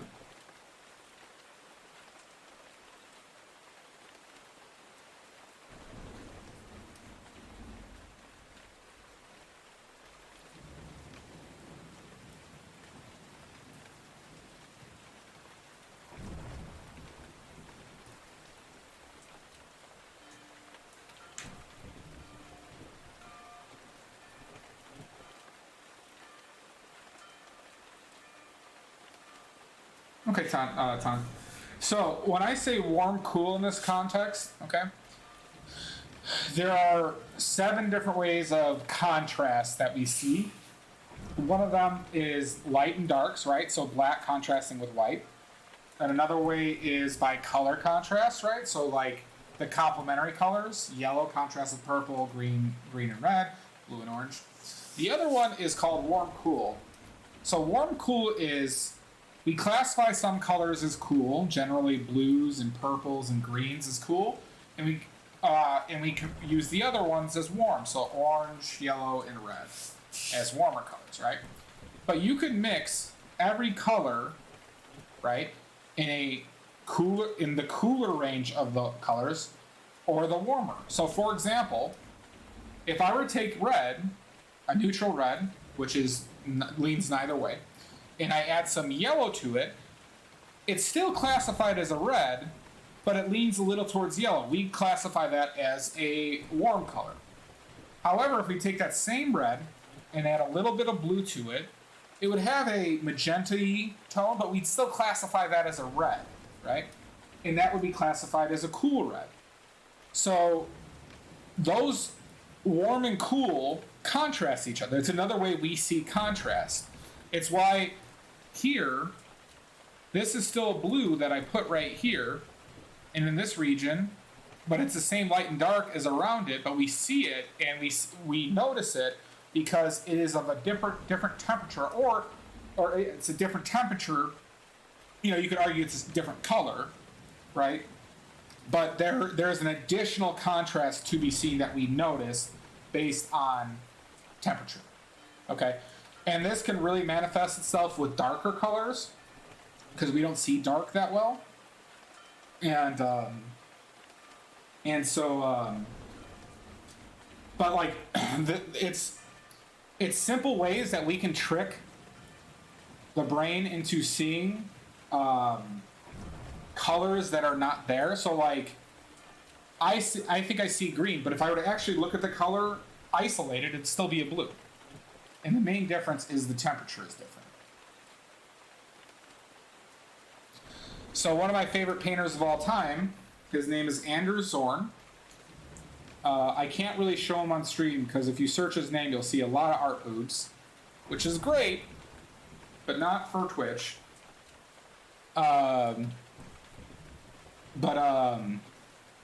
He was a master of using temperature to manipulate how you saw color. So I would suggest looking him up. He's my number 2.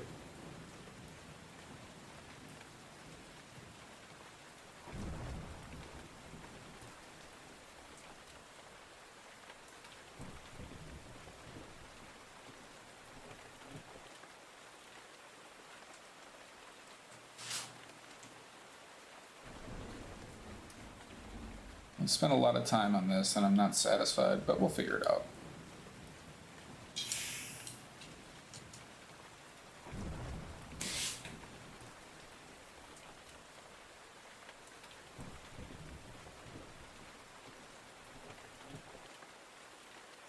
You're welcome, Ton. We'll figure out how to say it. I can read. I'm the best reader.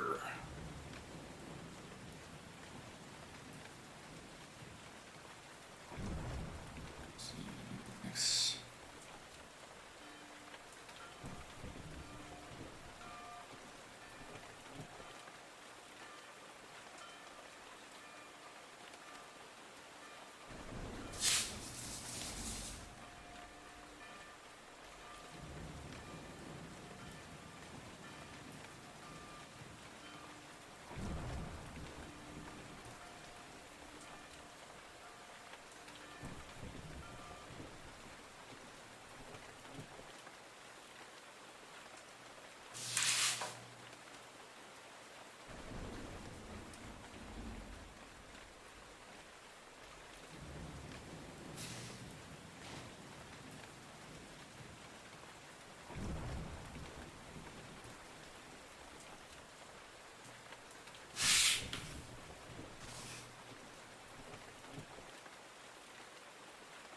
Hi, Meeksy.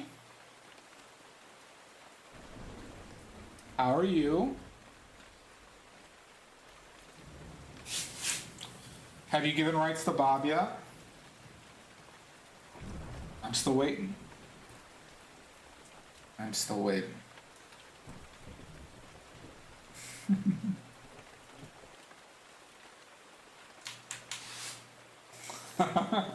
That's not what he's been telling me, Meeksy, all right?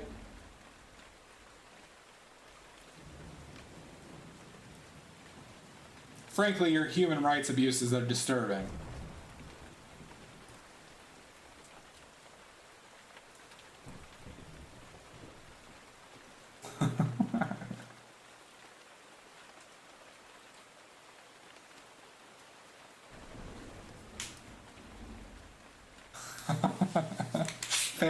Fair. I shall resist rushing to judgment.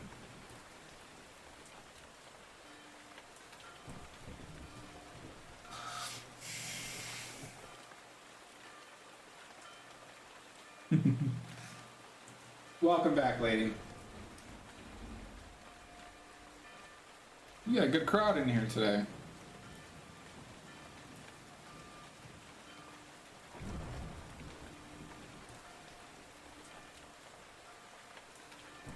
Thank you, Meeksy.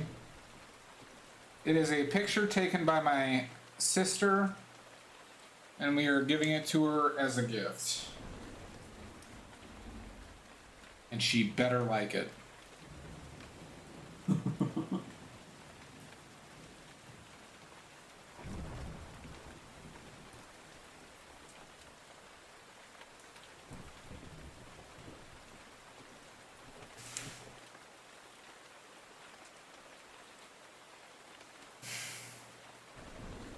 Let's try with this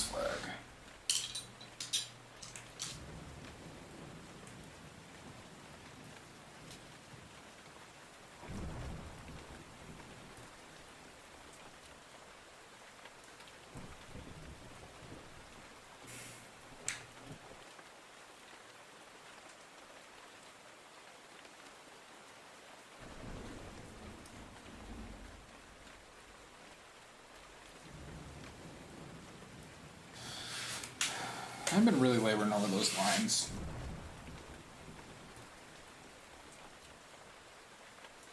Biggs, that varies on colors. Some colors dry very fast. So for example, umbers and ochres dry very fast. And they'll dry within a couple of days. It also depends on if you added any oil. It also depends on other mediums you had, because there's mediums that will make it dry. But in my case, when I'm just using paint out of the tube,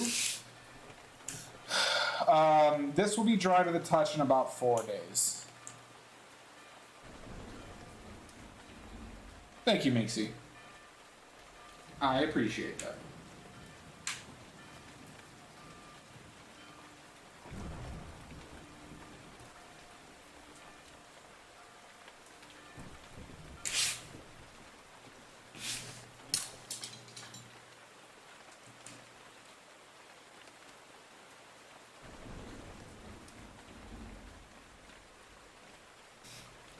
Now, some people there's stuff called alkyds, Biggs, that people put in the, let's use a small brush for that, to speed up drying time. I don't recommend those because alkyds are a solvent.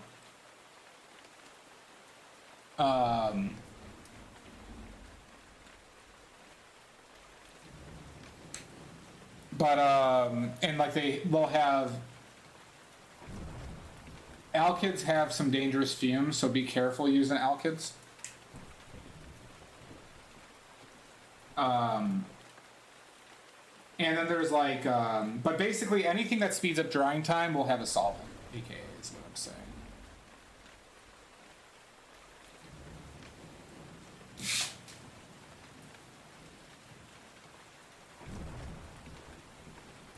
Oh, really? Yeah, I'm an advocate of not using use solvents as little as possible in your paintings. And it can cause issues. It can cause longevity issues with regards to your paint film that develops, especially if you're painting in layers.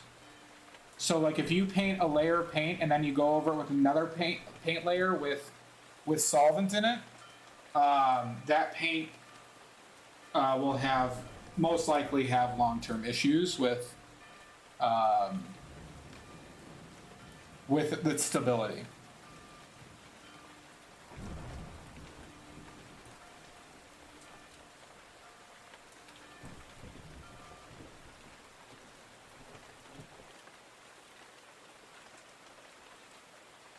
Yeah, so it's something I kind of talk about a bit is, so like I'm only painting with straight paint.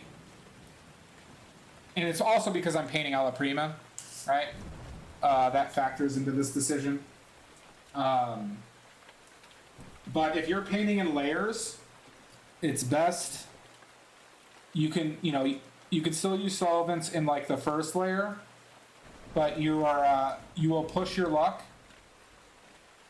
But we're talking like, the paint layer can fall apart in like 10 to 20 years, we're talking. Oh yeah, definitely, lady. Like, and if it's what you like to do, that's fine. You just have to take some additional precautionary steps. So for example, lady, if you're using solvents, try adding some stand oil, specifically stand oil, not linseed oil, but stand oil to the mixture. And the reason why is the chemical drying process of oil.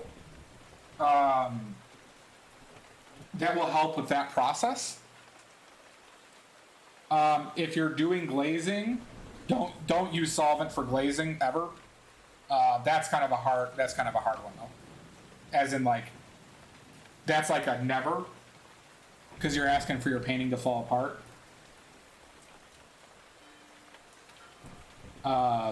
It's related to the fat, like the actual meaning of the fat over lean principle.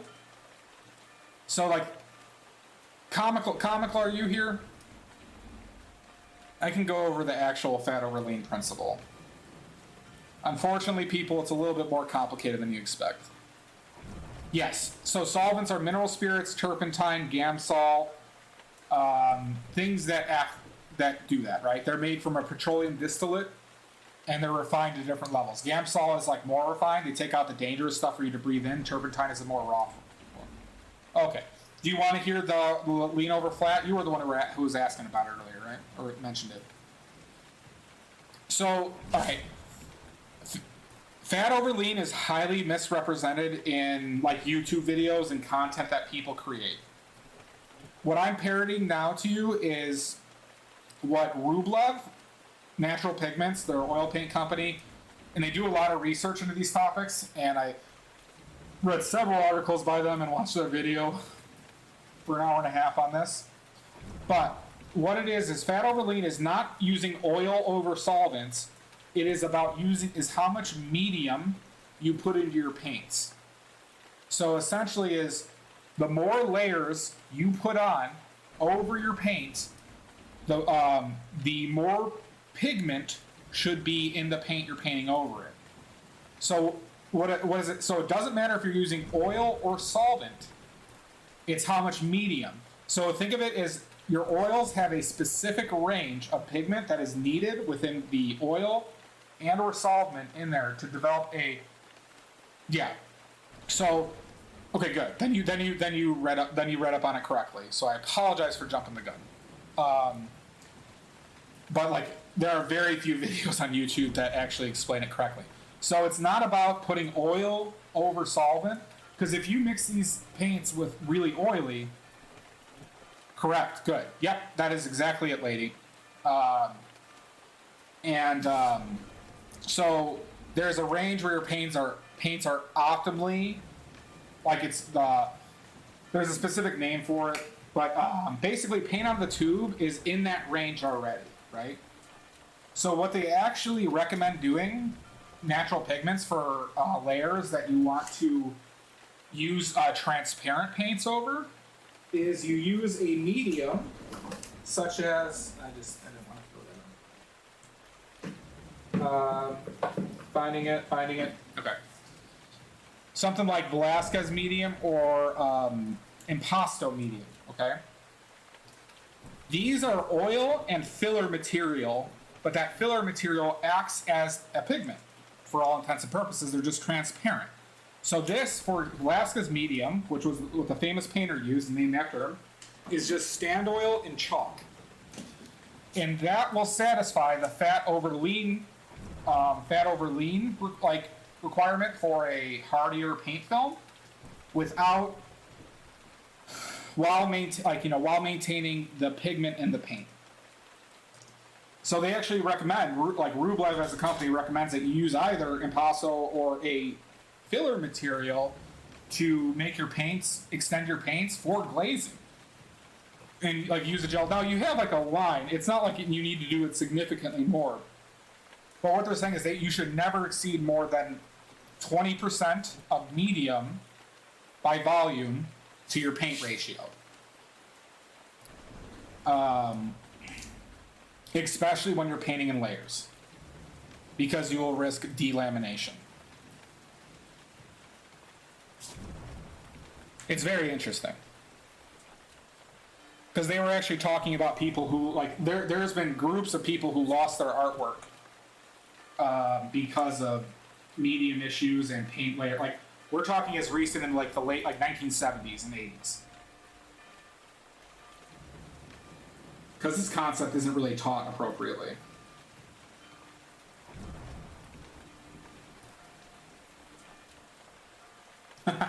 Thank you, Mudworks.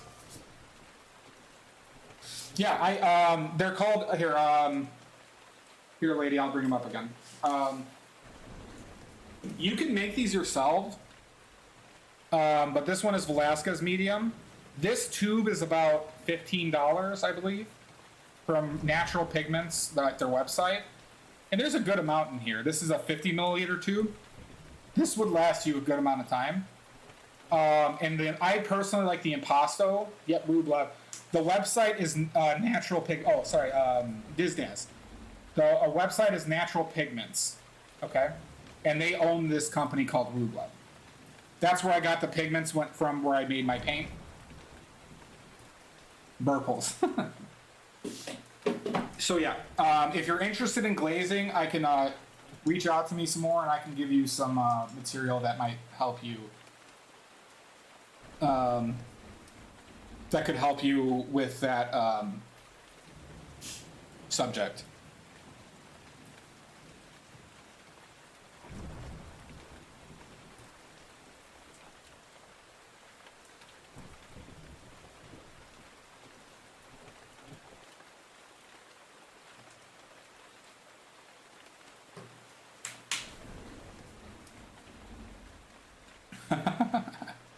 Alright, so there's different brands of paint. They have Rublev Mixie?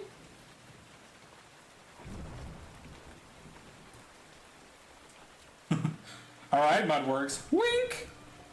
That's awesome. Yeah, because Mixie, so like I made my paints, and these are the pigments. So like they're branded under Rublev, but they're owned by Natural Pigments. And this is some of the pigment. And here, we'll do another contest.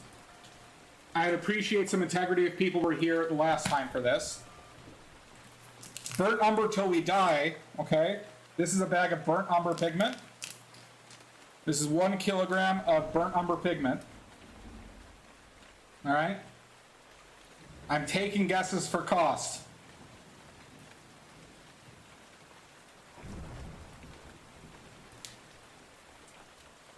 And the closest guesser. Wait, don't guess yet. The closest guesser can choose if I'm doing a portrait or landscape or still life for my next painting.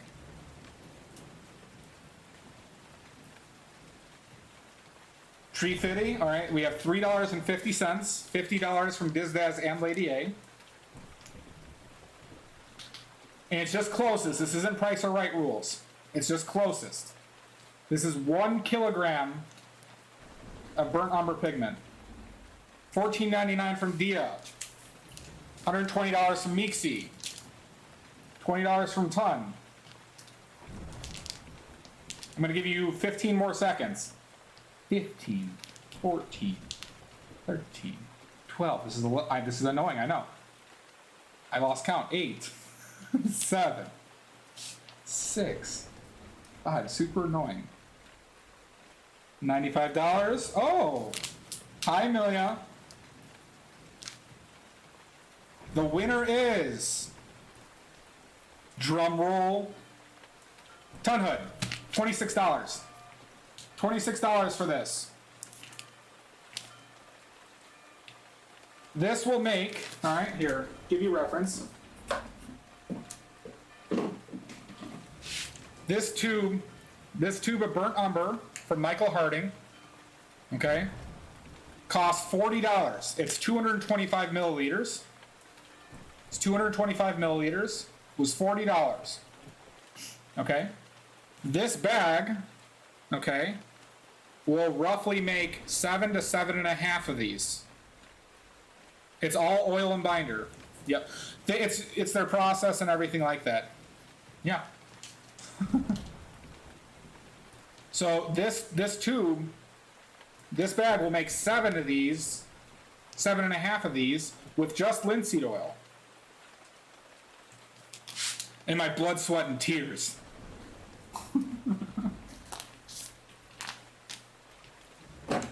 Yeah. And I got more.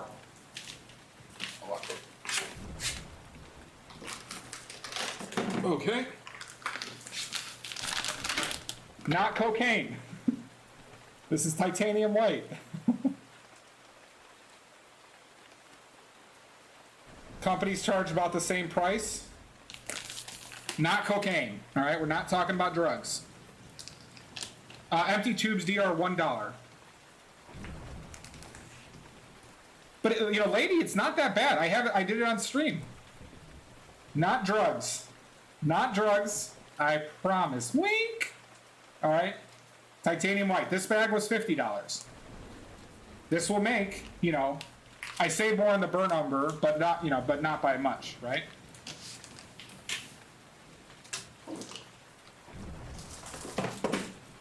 The other big bag I got is, this one looks cool, right? Definitely drugs. Definitely drugs. Ultramarine blue.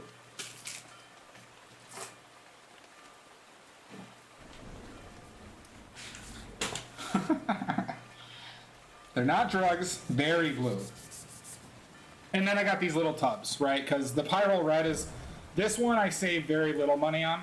I do save some money on, but this one I don't like, the saving isn't as much. I should highlight that VOD. I have it up on my YouTube though. So if anyone wants to see how I made the paint, the video is up on YouTube and it's gonna still be in my VODs. So like these were the tubes of paint we made. I got 11 of them over here.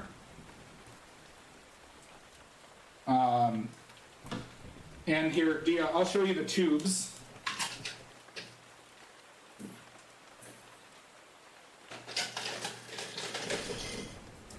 So, you buy these empty tubes, right?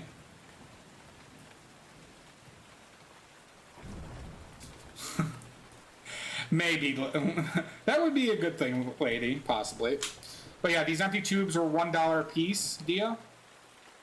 So you just load in the paint through here, and then you close them and crimp them. That's it.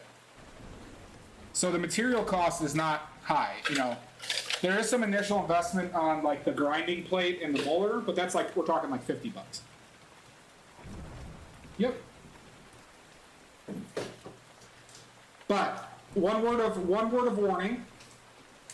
I'll preface this by saying the most dangerous thing you can do with paint, any paint, the most dangerous thing you can do is breathe in dry pigment.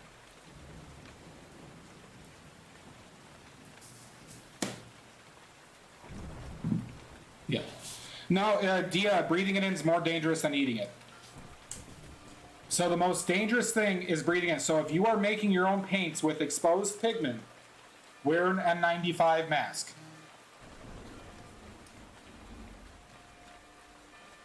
Okay? So don't wear an N95 mask, or else Dia's gonna come after you.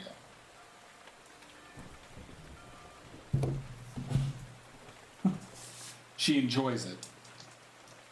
Okay. Gasp. Yep, seriously. You need a regulatory mask that protects from dust inhalation. So all of these pigments that I'm using are non-toxic to be consumed by the FDA. Okay? So it's not like there are paints made with lead, there are paints that are made with mercury, there are some paints still available made with arsenic. Those ones obviously you need to be careful. What's up, Smelling Degenerous? How are you doing? Love the name.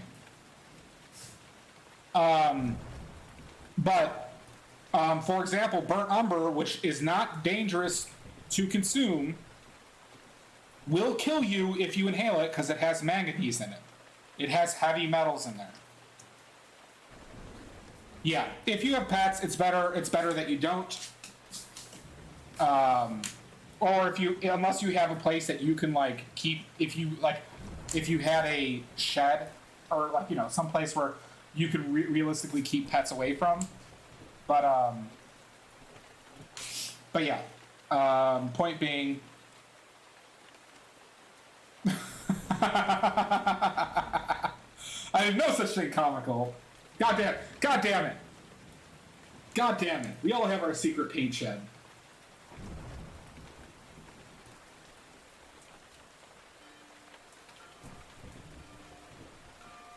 Yeah. So I don't have pets. So yeah, it's just like it's less of a risk for me.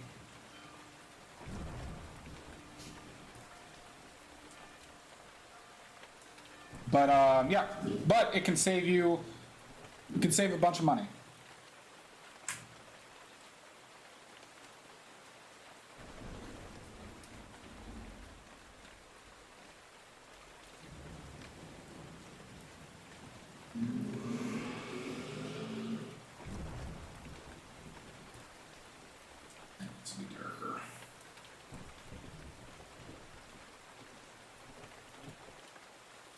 And don't eat the paints. Alright? Don't eat the paints.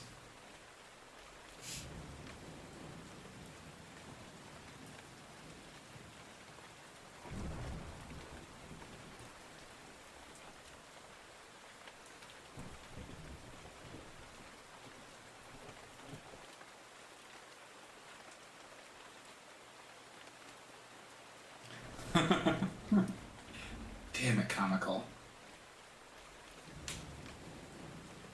All you smartasses.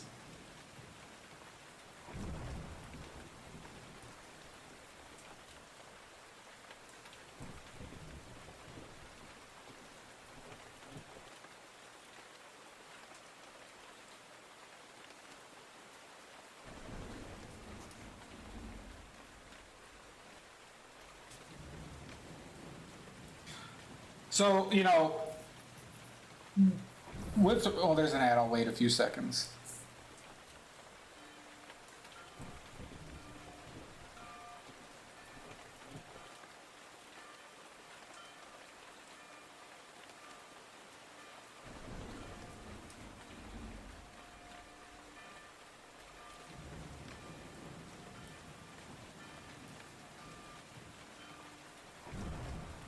No, dear.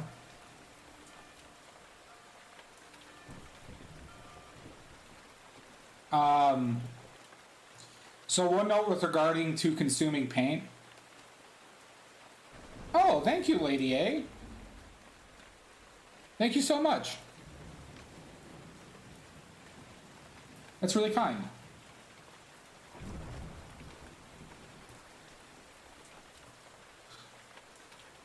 Much appreciated. Aw, thank you, Diz. This is so kind.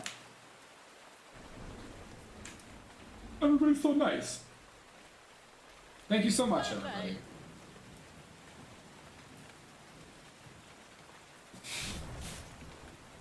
Badly. So one note on consuming, on accidental consumption of paint that I do want to address. The fuck is that? Thank you, Dizdaz, and thank you, Lady A, again. That was very kind of both of you. I really do appreciate it. This place has class. So with oh, and thank you for the follow, Jonatect. Thank you. So when there is no paint that's gonna kill, like you're not gonna die.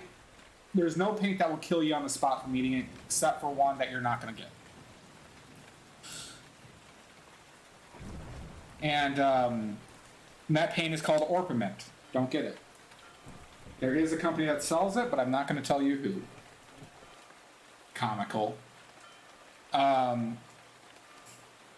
Technically, yes, Dia.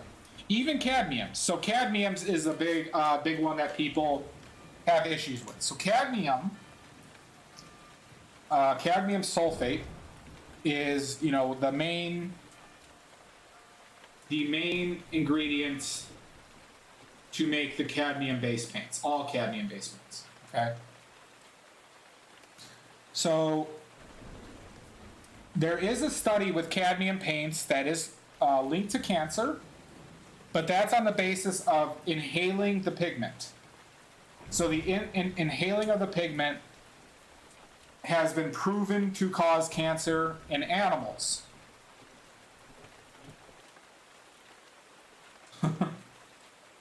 That is true.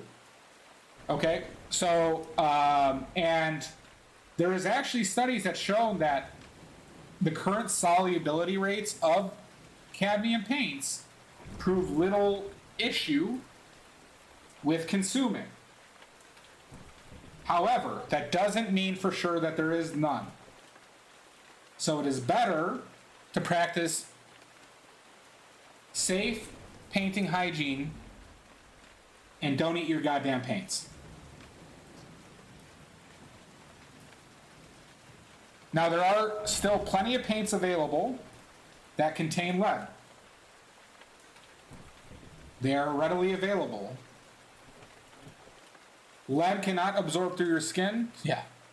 Lead cannot absorb through your skin. But, you know, lead will fuck you up if consumed. So if you're using lead in your paints, wear gloves. Don't eat in your area where you paint. And be careful. Let me make it sound like it's a positive.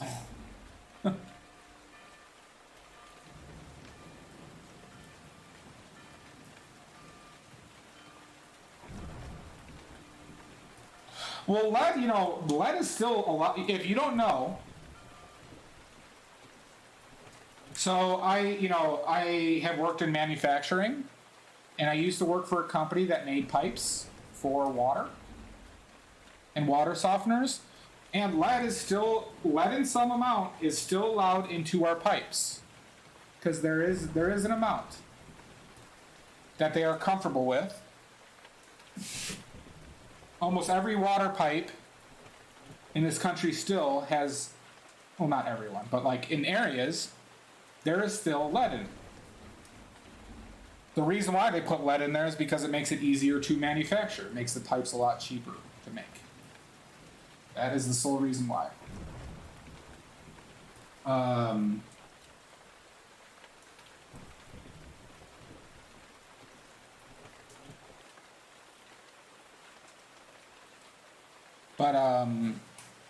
So it's not like lead's going to kill you right away.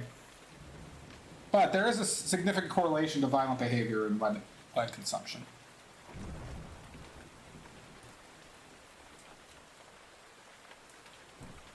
Really? I'm shocked that those still have held up.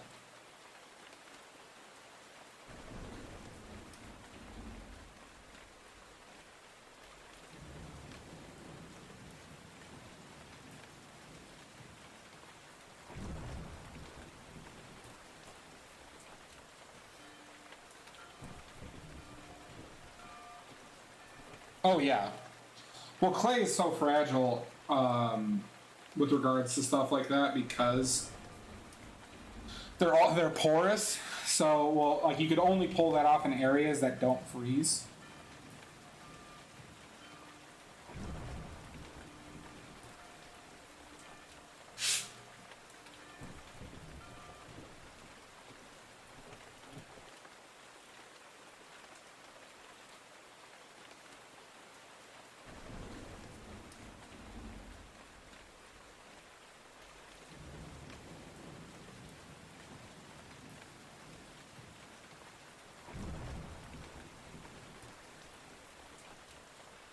Yeah, make sure about this. Detergents are bad news. Well, yeah, they probably go under the freeze line, Lady A, even in like the southern area you're in. But nothing will ruin a clay pipe like a good freeze.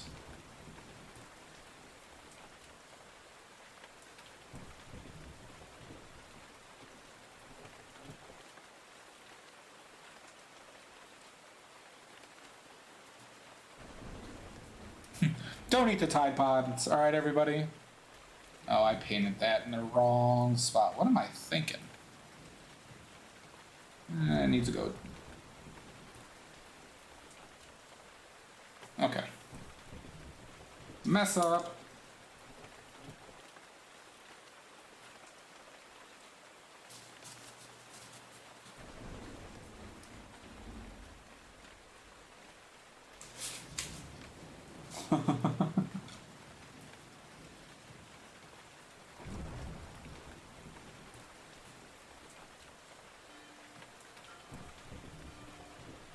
My positioning is all kinds of fucked right now.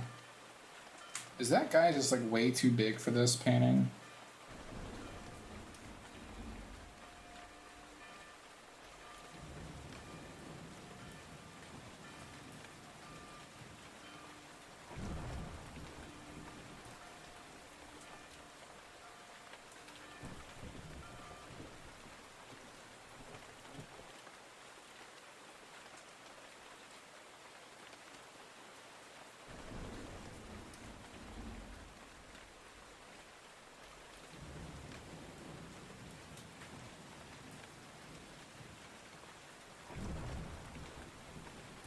These just sound like horrible experiences.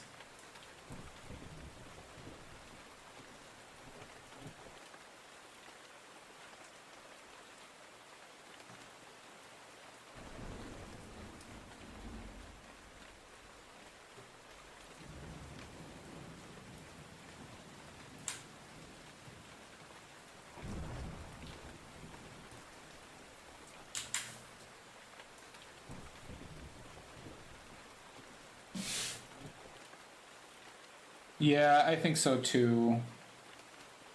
Yeah.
No, I agree, Dia. If you didn't, I think this. No, I know that's like fairly accurate.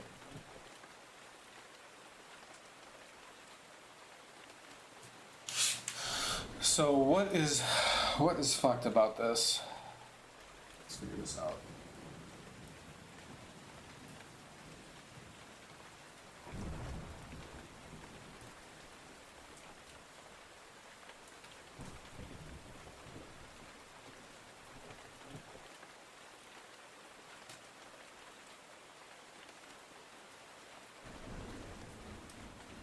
So that sits like right here. Okay.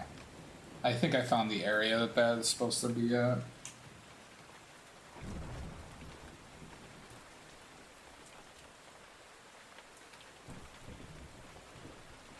Is it?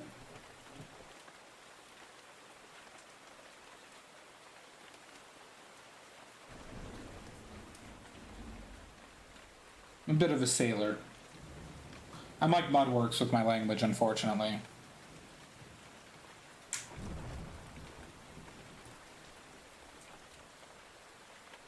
Yeah, well, what I saw, Dia, is I had that thing sitting above this one when it was touching, like, the bottom of this one.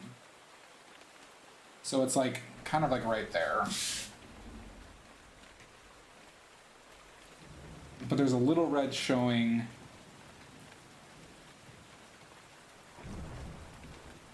in between there. And this comes up like that. And it doesn't need to be exact either.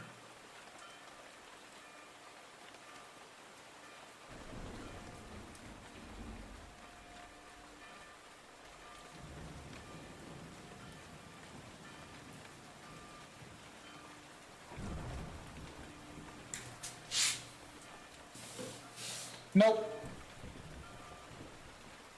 Yeah, I haven't used mineral spirits since I did my sketch. This is all with thick paint, Mixie. I just wipe it off. If my brush is exceptionally dirty, I'll clean it in my paint color beforehand. So what I'll do is, like, if I was using this green, and let's say I had red in here, I would take a little bit of this green and like kind of like mush it through my entire brush, and then I'd wipe it out, and then I would use it. Otherwise, I just wipe it clean.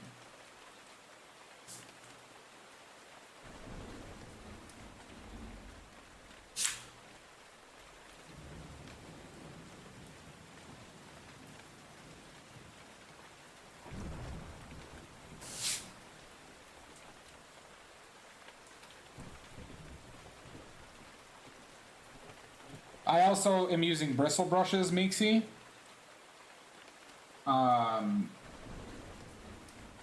Which changes that dynamic a little bit.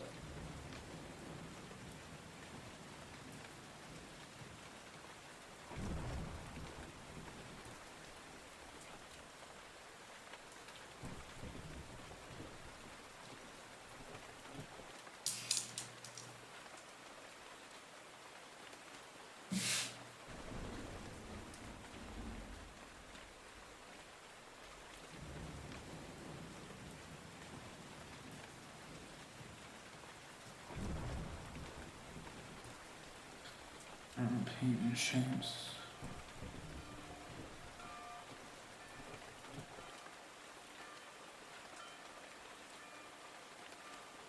That black might be a little severe there.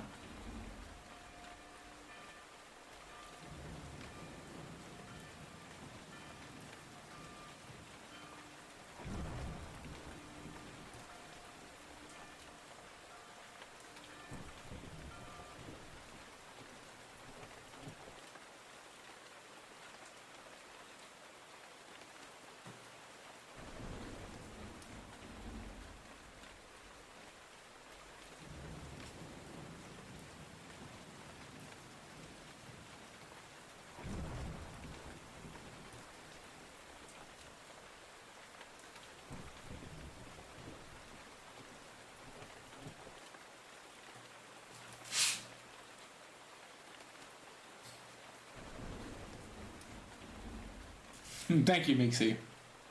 I like it too.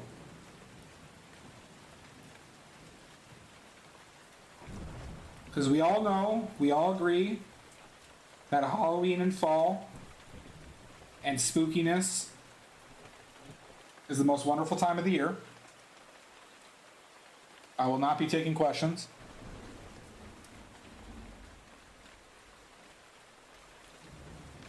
Too thick.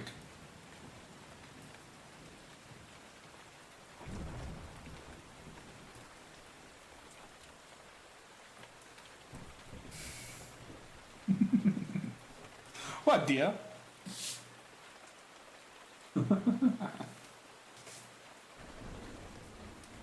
We all agreed, okay? We all agreed.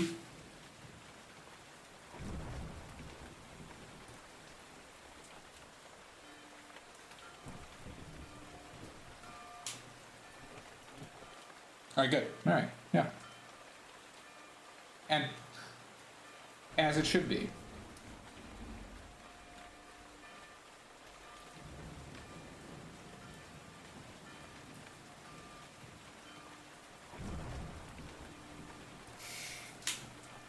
What color is that? What the fuck is that?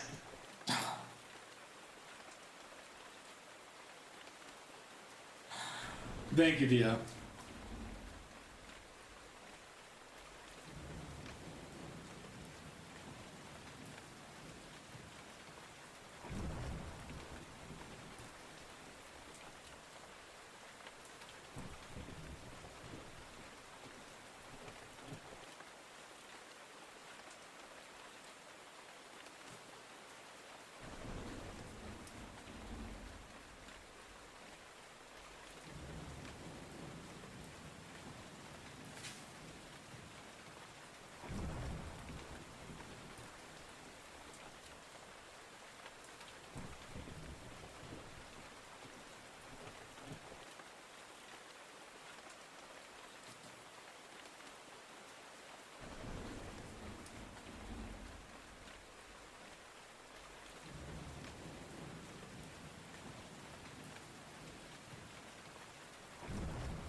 Okay, so we finally got.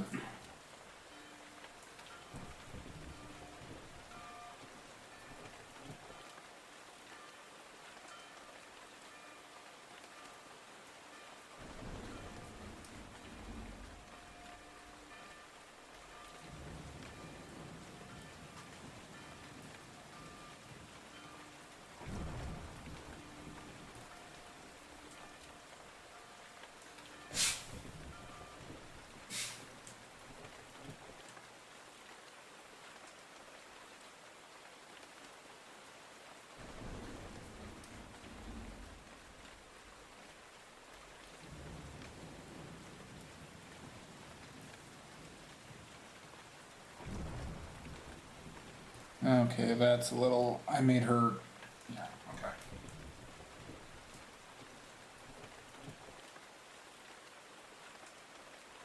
Well, that doesn't need. Okay, wait. I should have put that green there. Okay.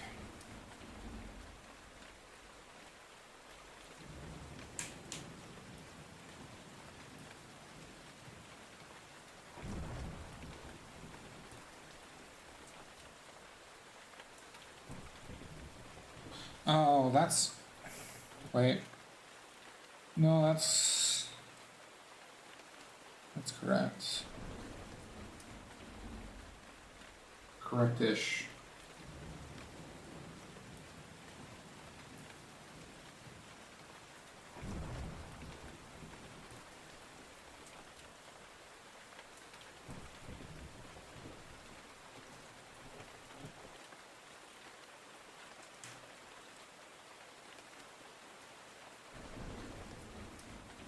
Okay, I see something that's off. They all come from known images, Comic Crazy.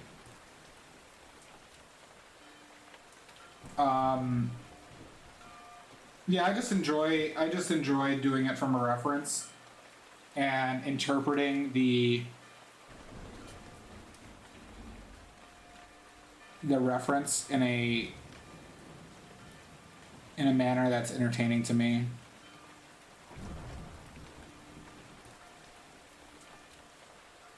Thank you. It is. I enjoy it quite a bit.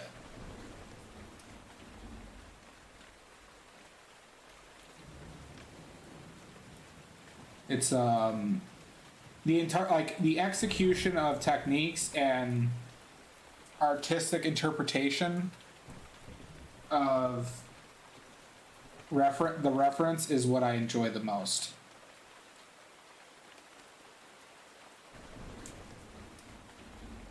I took a point as well as using Microsoft Flight Simulator to fly to the location.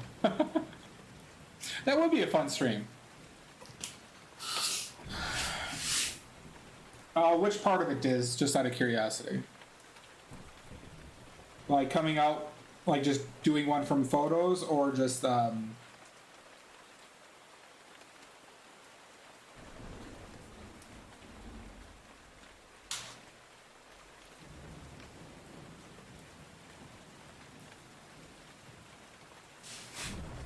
yeah. Well, lighting's tough, right? And there's like, I'll say this, all right?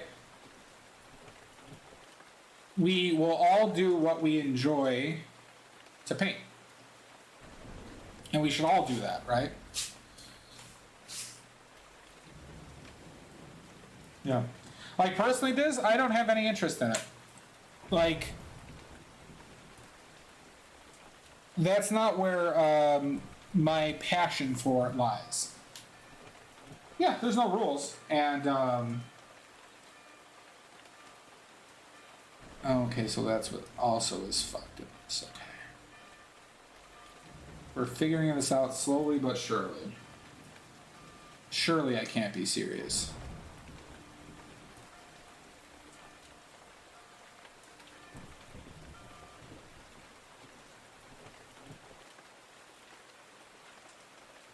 But so, like, what has interested me the most in, like, the, I'll say, older paintings that I've seen is that execution of values in color and just, like, their ability to hit that dead on balls. I find that inspiring.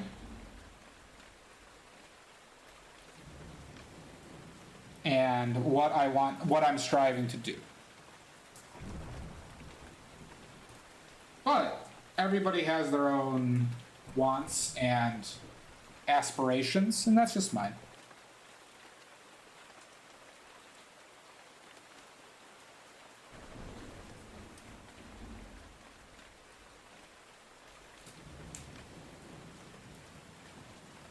Yeah, exactly. But if you disagree with me, watch out. Or else.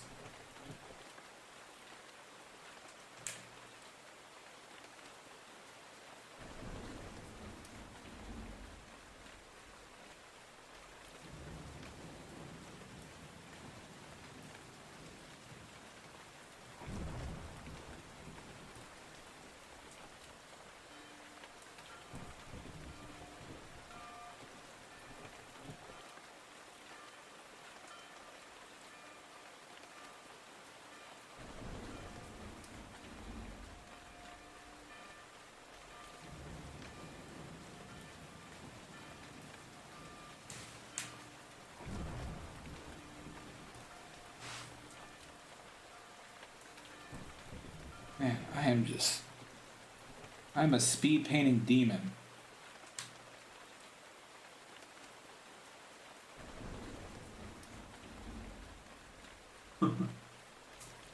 You just can't match the speed at which I paint.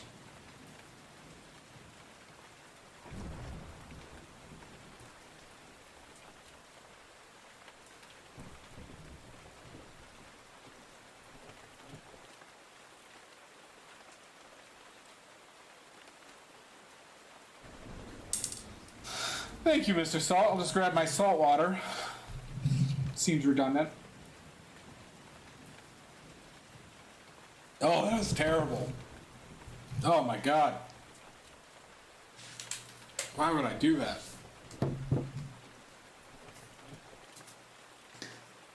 Thank you, Mr. Salt.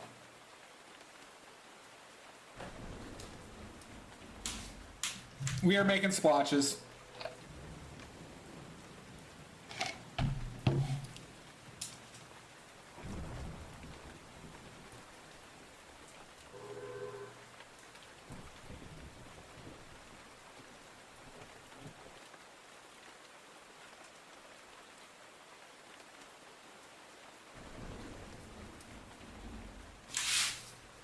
Something shaped. You have to love the shapes, Mr. Salt. It is a requirement to watch this stream.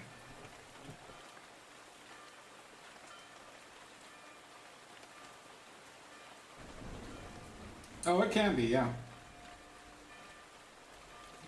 Well, there's a lot of different colors going on. Like specifically with this sail, there is quite a bit going on.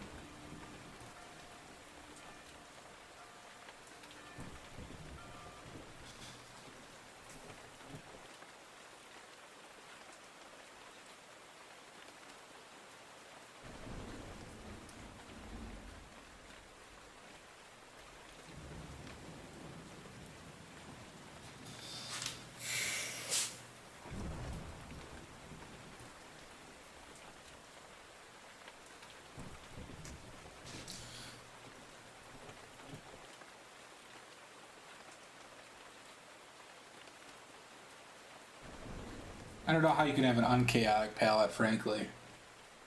We call those people sociopaths now. No, each people does it how they like. There's actually a system of color mixing. What is it called? The Riley system or something like that? That some teacher made popular in, I want to say the 60s. And it's where it's like you pre-mix like all your like colors and values. And I think there was some famous people that came out of that system. Like I don't know their names, but I watched some stuff on it. It's kind of interesting.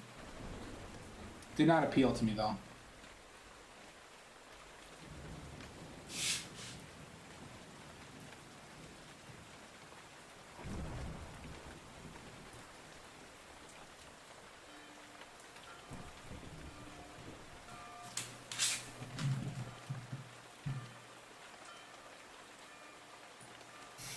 This is great, huh? Yeah, there is, compared to what I usually do with,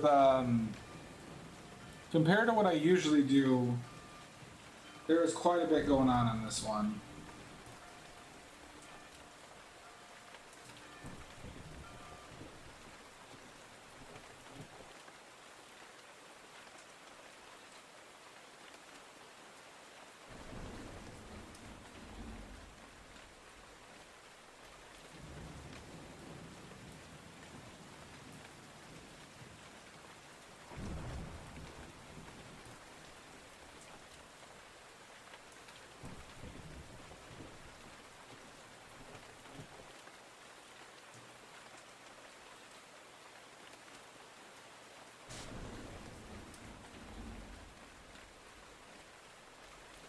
So I'm like painting this kind of, well, very loosely.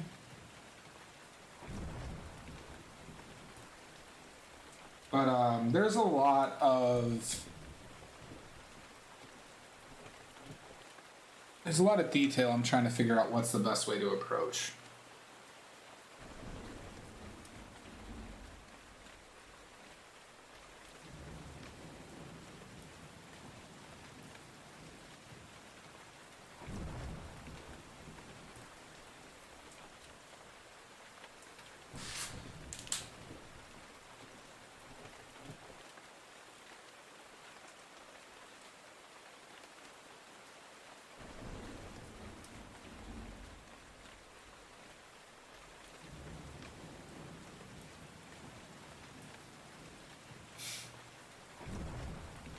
Loosey goosey and wavy gravy. Quite a bit, Modworks.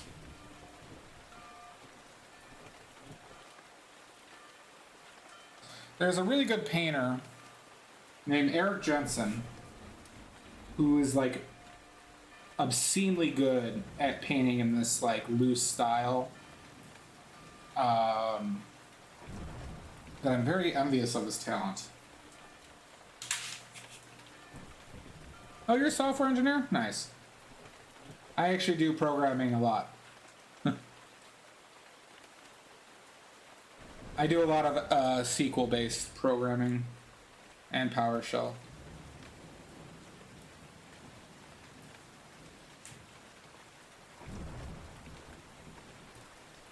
Look at that.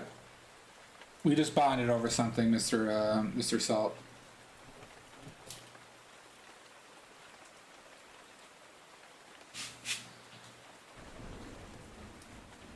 Nerds of a feather.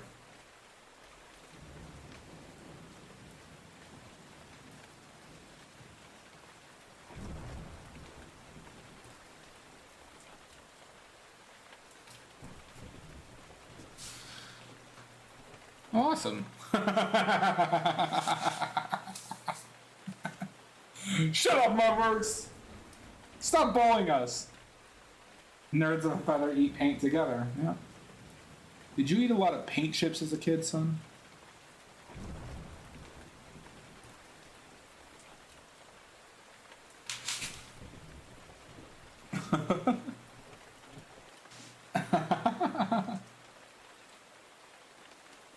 I can figure out how to record it.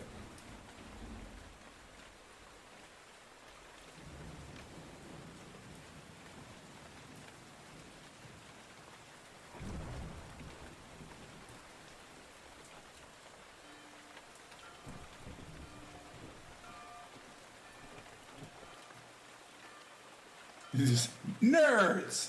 Yeah, I get the Revenge of the Nerds. That might not. That's not a bad idea. I am not opposed.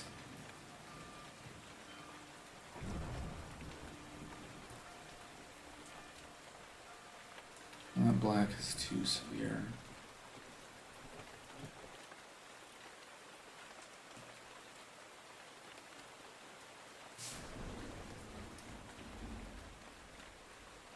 Nope, we have, what's it, Victorian rain and bells. That's what we have tonight.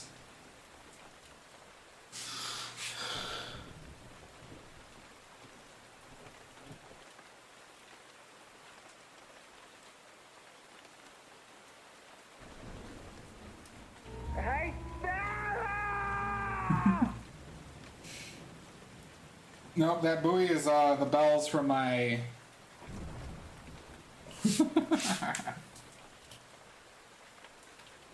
It's from Spooky's emotes?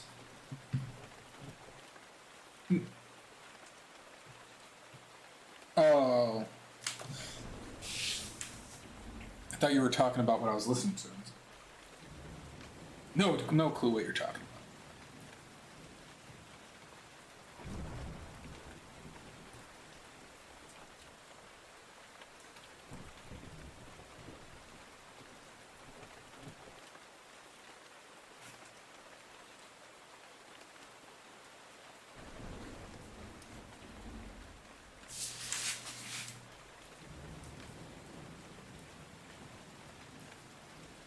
Does it not seem fitting, Mr. Salt? What the fuck is that? And not all of them, in my defense. Not all of them.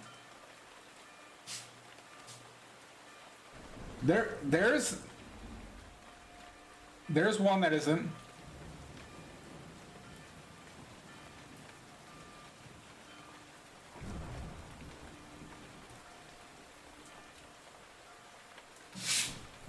I don't really like that area. Let's figure this out. Figure it out.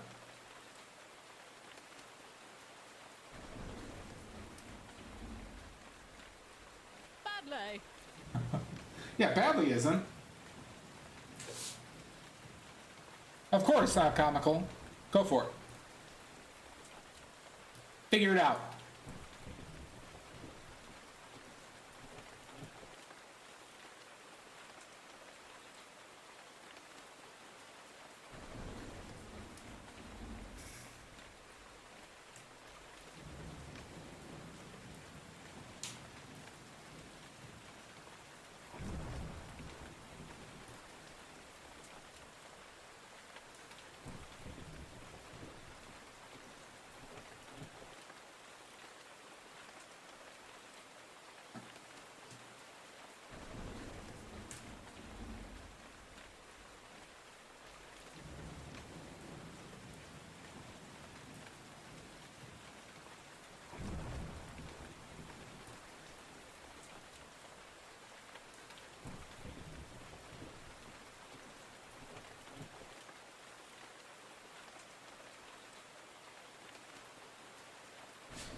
Sorry, I'll take a look at it 1 second, comical.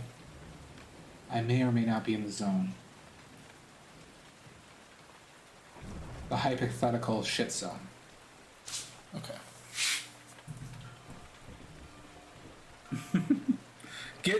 And that saying was sponsored by AutoZone. Get in the zone with AutoZone.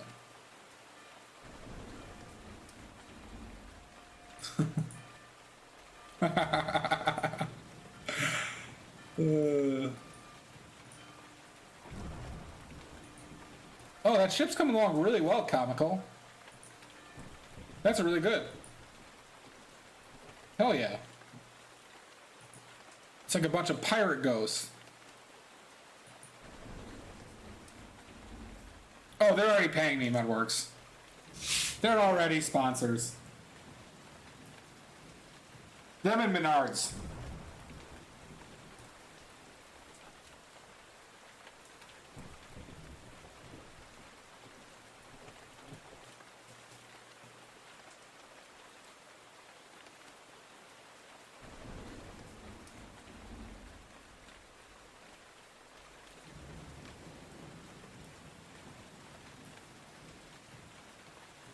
Could you imagine if we got like if streamers got sponsors like Menards or like AutoZone, and we had to say that shit?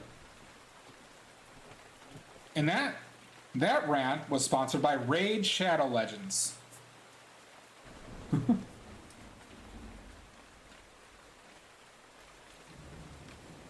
Make sure you all play Raid Shadow Legends.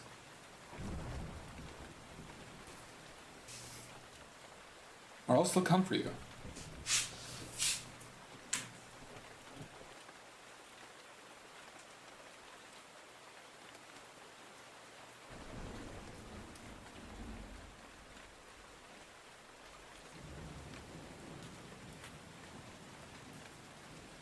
They're coming for us all.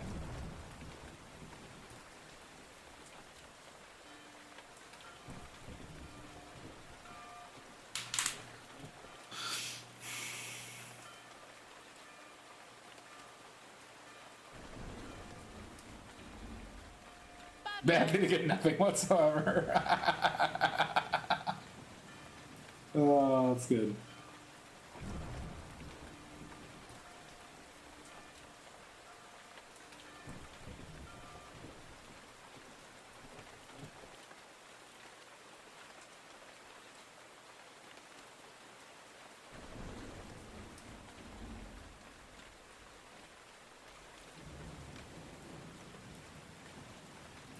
Shapes.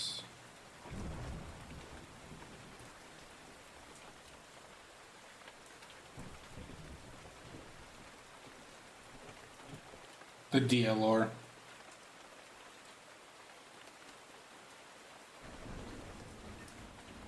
That had. Okay, wait. I like how there's like an imprint of his head.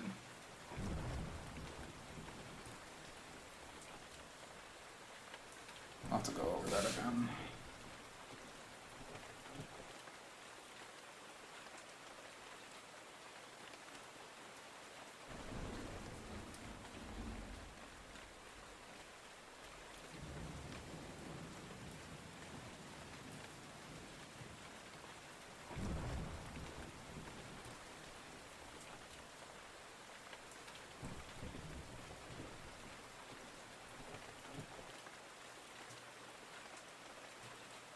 Absolutely, Mr. Salt.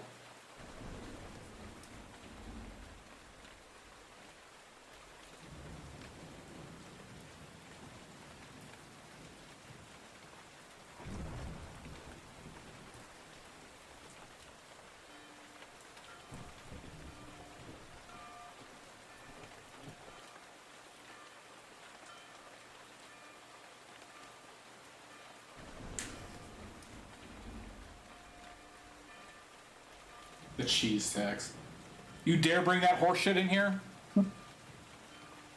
Heard it too many times.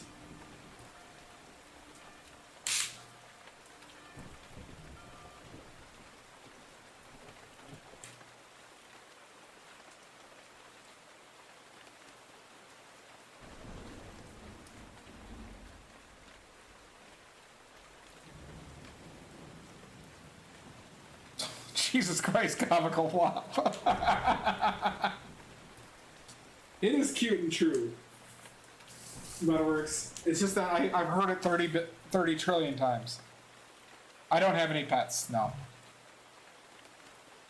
I fostered a pit bull for a period of time, but I got a couple complaints in my building, so I had to. Well, unfortunately, it was like official complaints.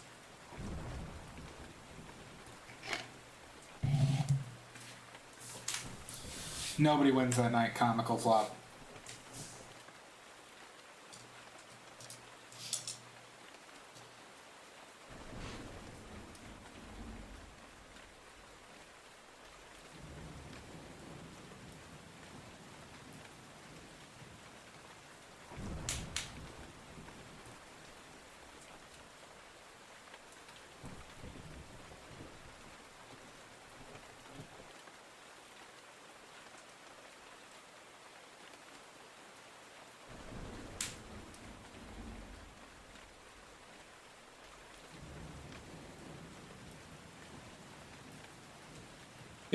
She was a lovely dog. The problem I had with her and why I got the complaints, and I was trying to work on it, but it just didn't happen in time. She was a stray, and she hated other animals. And so the moment she saw another dog, she was in fight mode. And there are a few people in my building who have small dogs. And there was a couple, I'll say, incidents where, and I was taking a lot of precautions on that.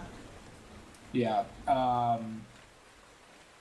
like I was using side doors and stuff like that, and doing things like that. But it was there was a couple close calls, two close calls. Actually, I'll say one close call, but with a smaller dog. Yeah. But so since then, I'm like, I should wait till I have a house before I have a dog.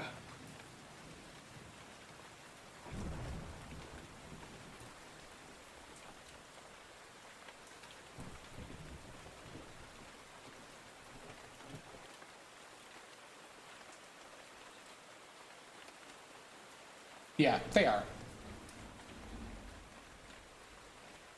Yeah, she was great with people. She didn't bark like at people. The only time she would bark is at other animals, and I think it was because of her history, like, you know, just competing for food and so forth, unfortunately.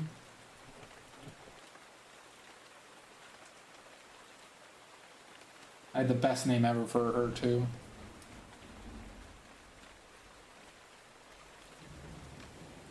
Oh, yeah. No, it was a lot of work. And I mean, if I didn't get the complaints, I would have kept her and figured it out. But it was basically, it's like I had to move to keep the dog.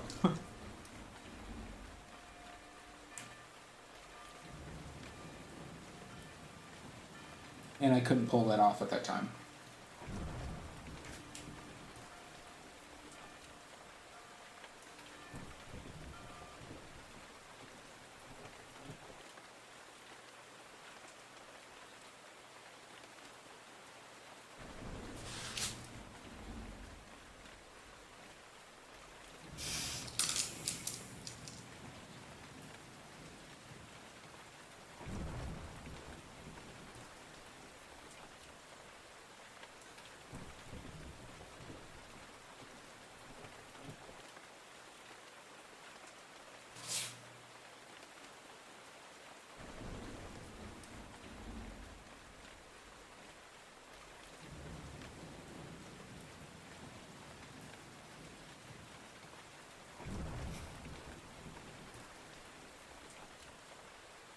Yeah, they're 15. Your dogs are 15 years old.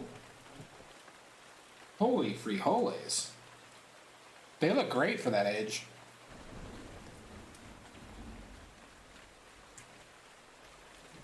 Wow, that's awesome. Plus, they have excellent inner monologues. Wonderful inner monologues. Okay.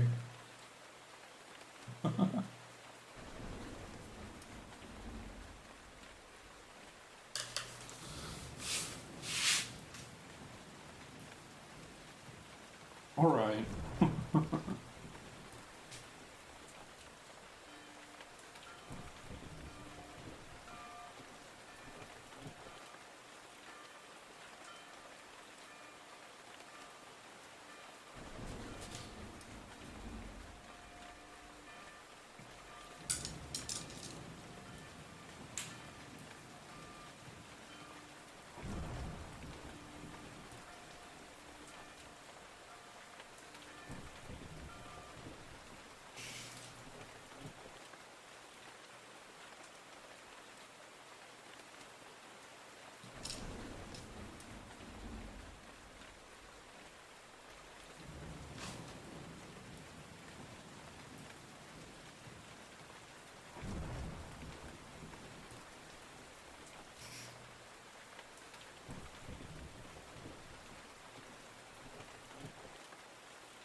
Oh, Mudworks.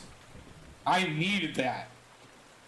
I've been waiting all day, and boy am I angry. Oh, first Mr. Salt, now you. I am due. Did you not see that bag of drugs I had? I'm ready.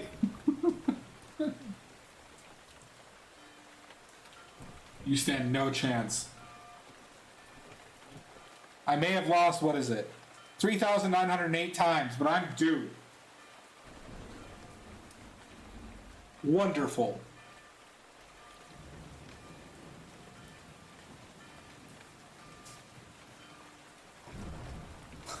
Just, I've been doing nothing but titanium white and lifting weights all day. Oh, great. All right, at least it's an even playing field.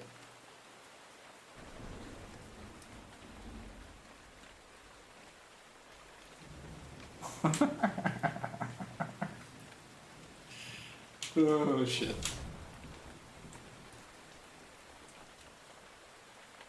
Watch your back, Mudworks. Watch your back.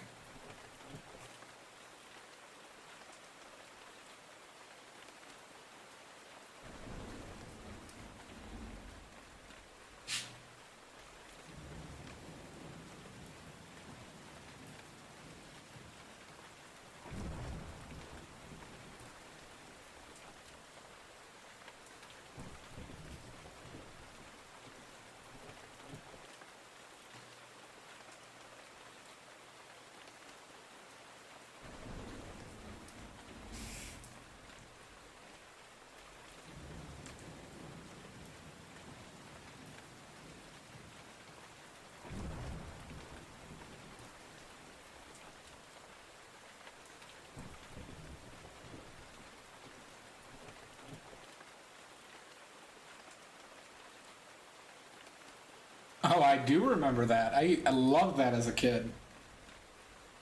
It was so fun. Yep, I remember. It used to be kind of a big deal.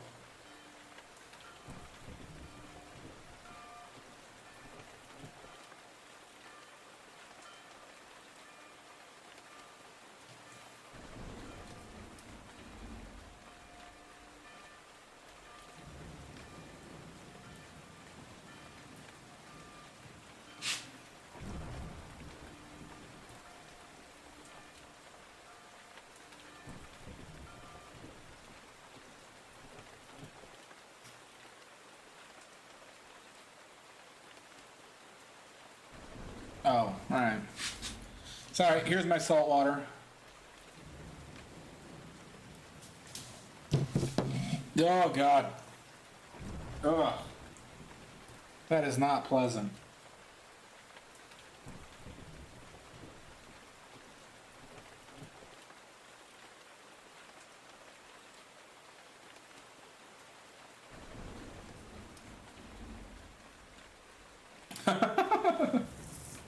What's up, Doomstress? Thank you. Hope you're doing alright. I always knew you were a pervert, Mr. Salt.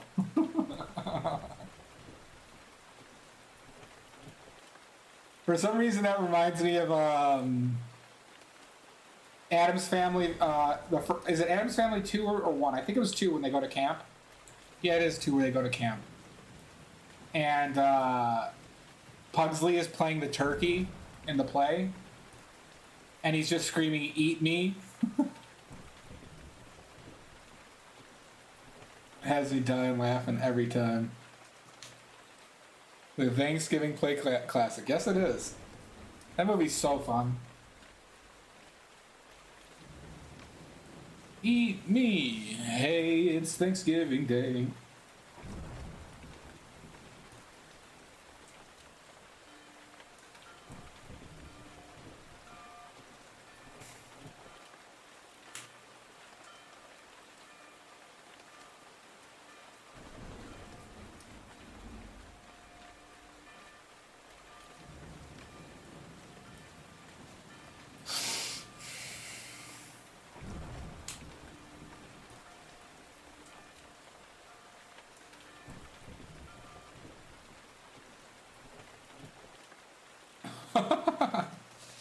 I haven't seen that. I need to watch that.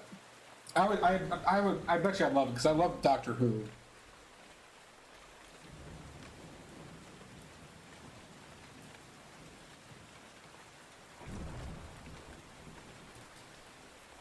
Oh God, Mudworks. That had me dying as a kid. That scene was like my favorite thing from the play, and how great Raul Julia is, like how like sweet of a family they are because they just love it. Bravo! The whole audience is in shock.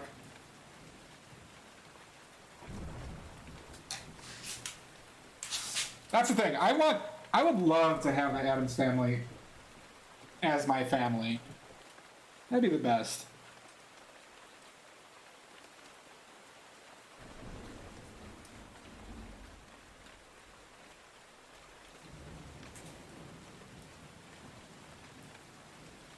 Yeah, I have to check it out.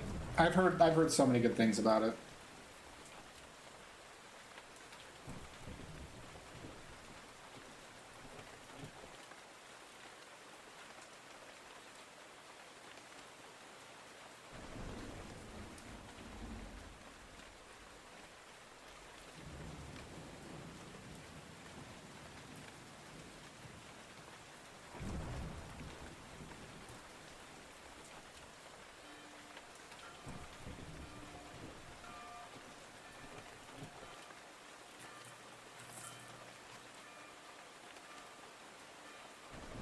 Movie is good, but the books are way better. Your reader, but recommend the books. What book? Oh, the Hitchhiker's Guide. Okay, yeah, yeah. I dabble. I used to read a lot as a kid.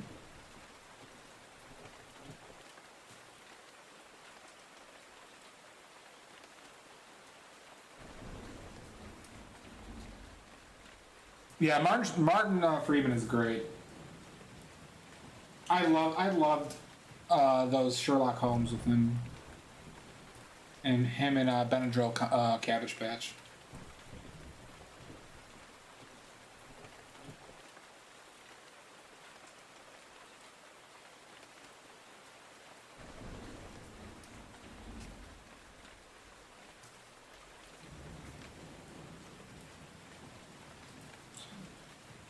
Sam Rockwell. Yeah, I do like Sam Rockwell. How many points you got, Mr. Salt?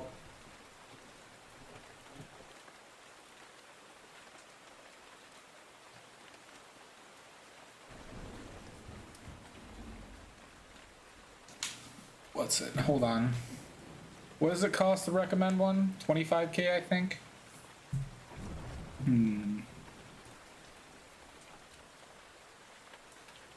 I'll think about it. You know, Mr. Salt, put some. If you find some references for him, put them in the reference suggestion though, because I'm open to doing stuff like that. I have that reference suggestion for a reason.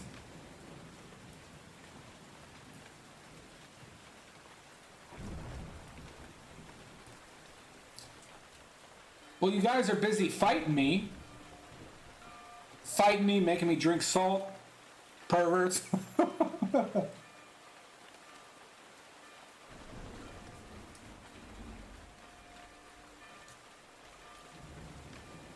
Holy shit, my barks.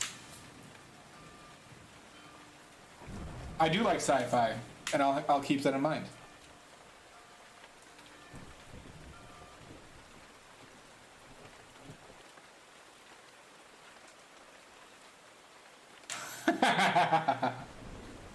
Nope, he said it. He said it.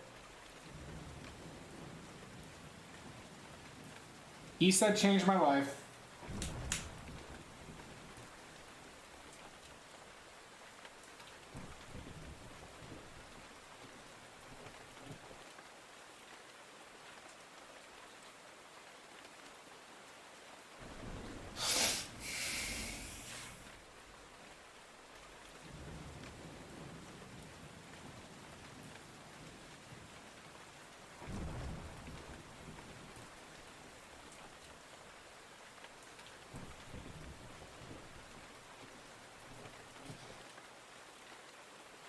That reminds me, I need to watch that movie Lighthouse. Or like The Lighthouse. I've heard good things about it. I've heard it's fucked up though too. Which is also a selling point. I think it's by Edgar Wright. It's like done in black and white, and I hear it's a little artsy. But I've heard good things about it. It's James Garfield and William Dafoe.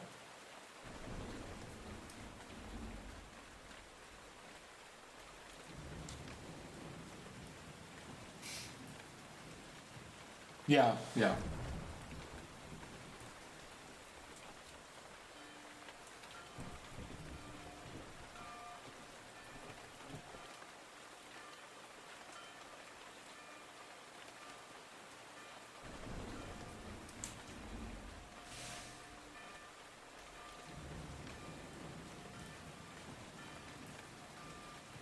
Well, fantastic, yeah, because 2001 changed my life for the worse.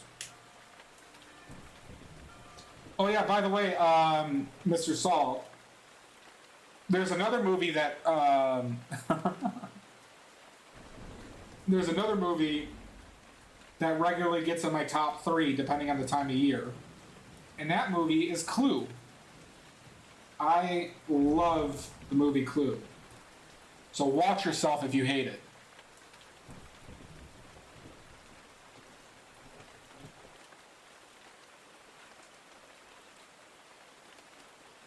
Flames on the side of my face, burning. Oh god, I love that film. That's one of the movies that I've seen like most in my life.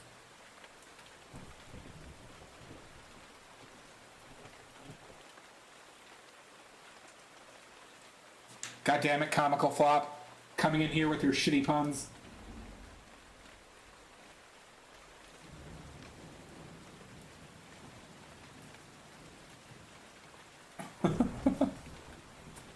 Yep. All right, what's that, Mr. Salt? Hit me.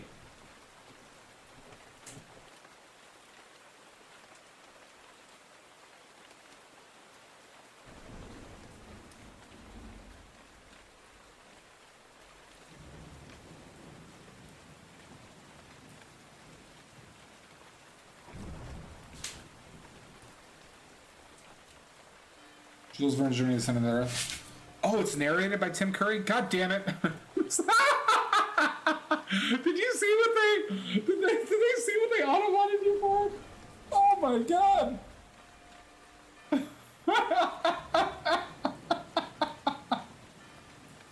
Oh, that was fantastic.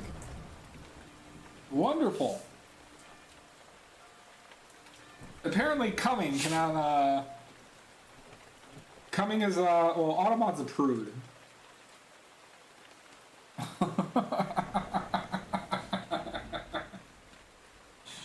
Oh my god, that was so funny. I see the Automod message in Coming, just highlighted in red.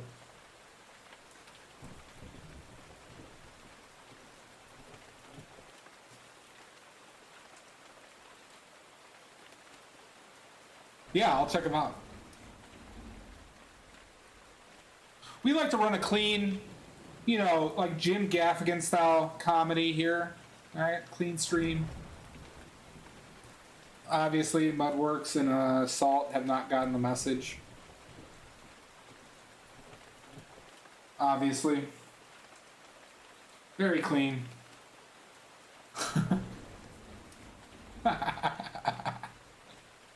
I'm a goddamn sailor, that's why, Mudworks. Wink!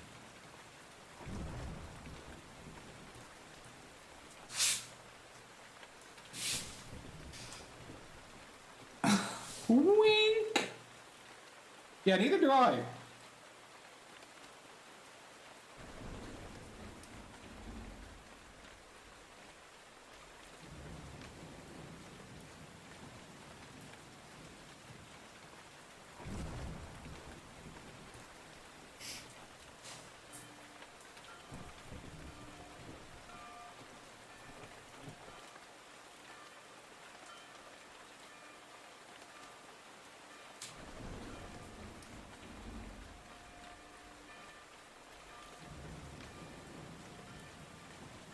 That's like a deeper green.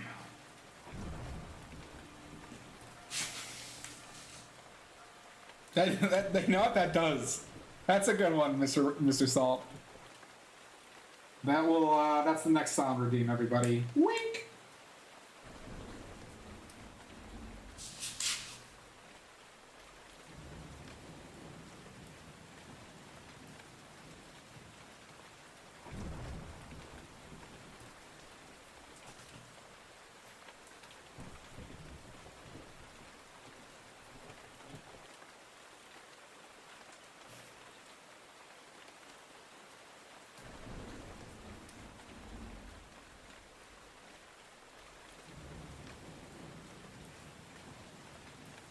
I should, Mudworks. That's a good one.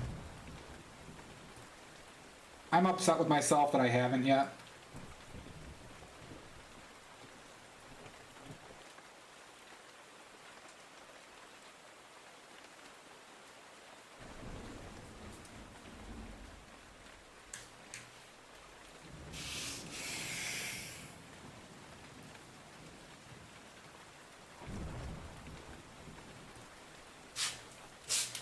Yeah, that is a good suggestion.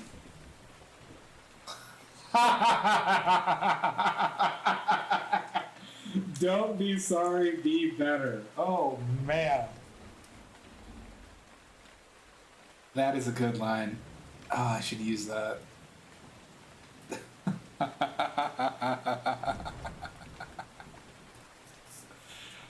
Oh, I love that. It just brings back all that Catholic guilt. All that Catholic guilt just comes racing back.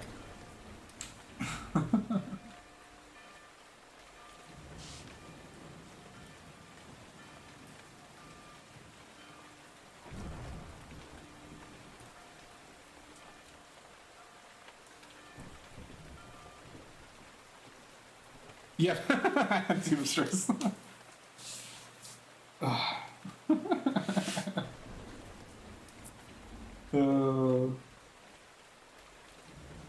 Don't be sorry. Be better. Oh my god, that's so good.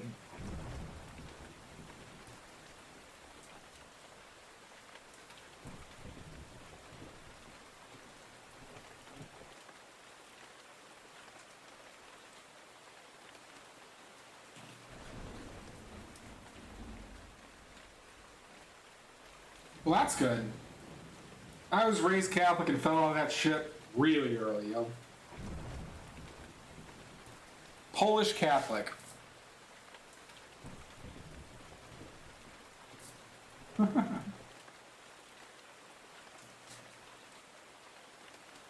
Irish Catholic condensers, yeah. My family is Chicago Polish. But my mom's not religious. My dad, like, kind of pretends to be religious. But we didn't go to church growing up, thankfully.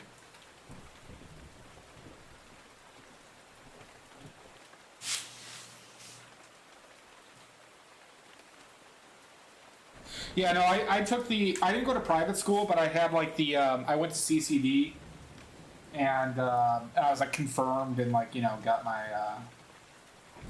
you know... I actually have an uncle that's a priest. Bit of an a-hole, though. Oh, jeez.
The only time I went to church was weddings, funerals, and very rare occasions. Yeah. That's the only reason why I'd go now.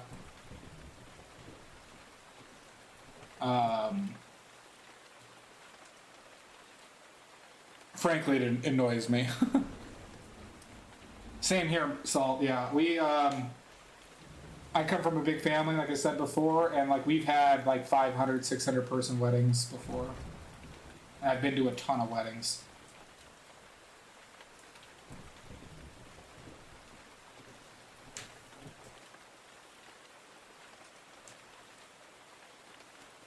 Yep. Yeah, Doomster is.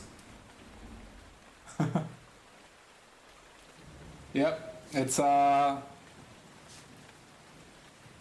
I don't know, being exposed to it was weird. You know what was one of the weirdest things? So, my mom is Ukrainian, and my grandpa came here post World War II, to the States post World War II, and but he was Ukrainian Orthodox, so we'd have to go to that, like, for memorial services for my grandma on that side. We'd go to this Ukrainian Orthodox cemetery, and this guy was running such a racket out there, the priest, where he would go around to all the people who were, like, commemorating their loved ones, and he would say something. He would burn some incense and say some type of some prayer, and then I would see people hand him like $150 per pop, and it's like 10 minutes of work. But the worst thing about it is he would come up to everybody in front of us and hold up a cross to your mouth, and you'd have to kiss it. What's up, Dout? Good morning.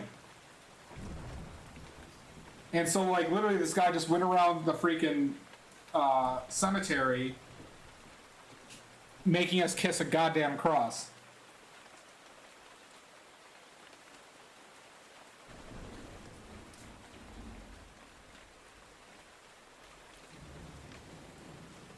Yeah, how you been, Dout? Hope you're doing well. Thanks for stopping by.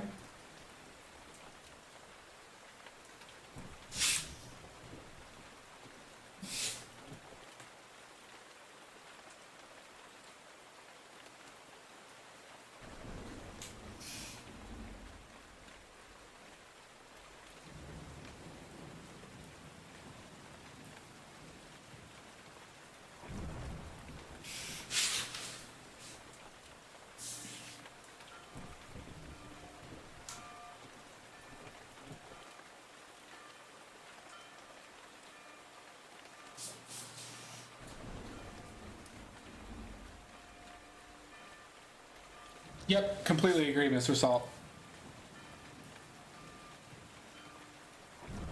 Now that's a cameraman. I couldn't even say that well. I try. I can barely read. You'll learn this, Flynn, if you didn't already know. I can read super good. All right? Super good. No need to check it. I am easily the best reader you'll ever encounter. Thanks, Stout. Always nice when you're here. Do reads good.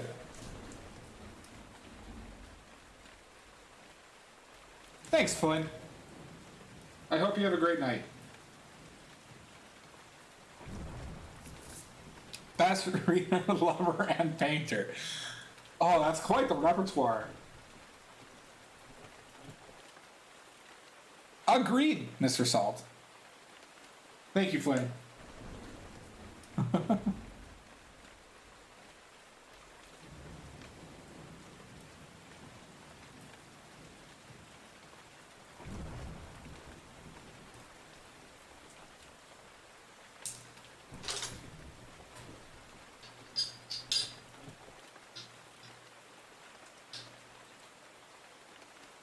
Best way to do this.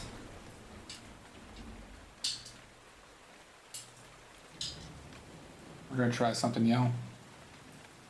Put it in your CV. Mr. Salt said I was a great lover, reader, and painter.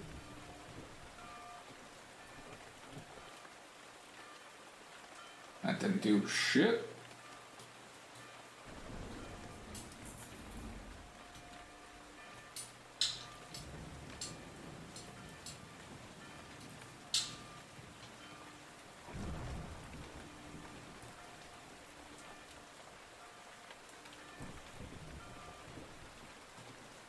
That's totally working. All right, never mind. Giving up on this already.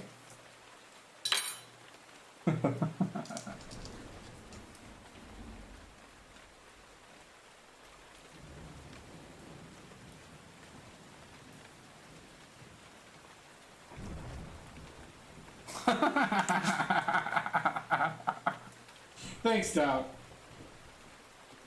Your support means a lot.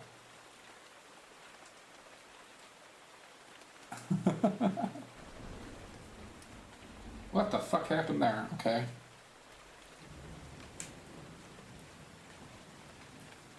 Didn't want that.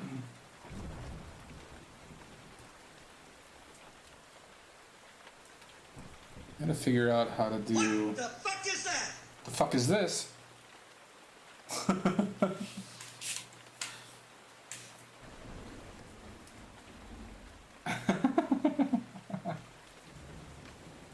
What the fuck was that? I don't know. You tell me, smartasses. I'll tell you what it was. Garbage. Unadulterated hot garbage.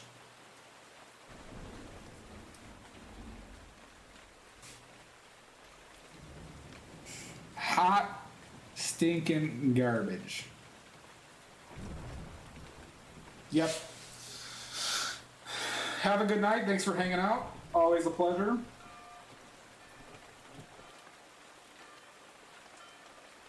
And you're supposed to say, I wish I could say the same. Or cabbage, if you want the New Jersey accent. Hot cabbage.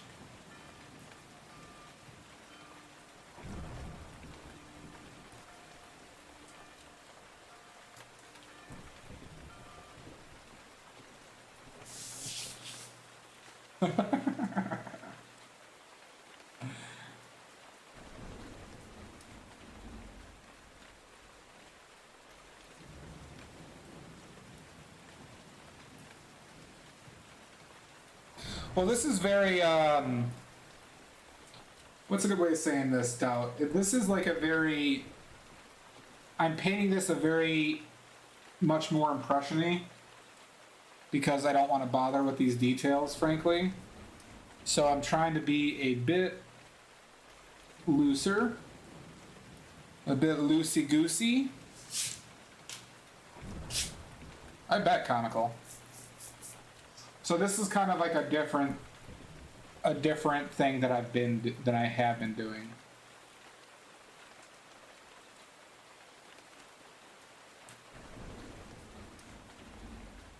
Impression-y. Alright, smartass. I speak good. I talk great.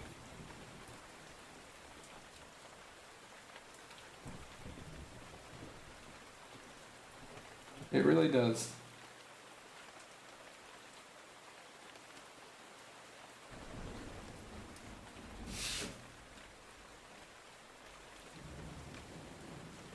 Great moderator.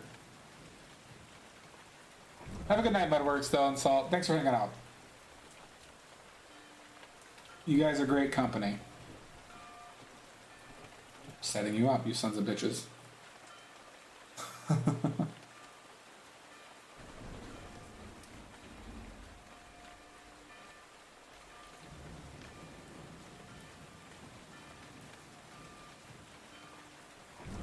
Oh, I think I was just making a joke. I forgot, frankly, at the moment.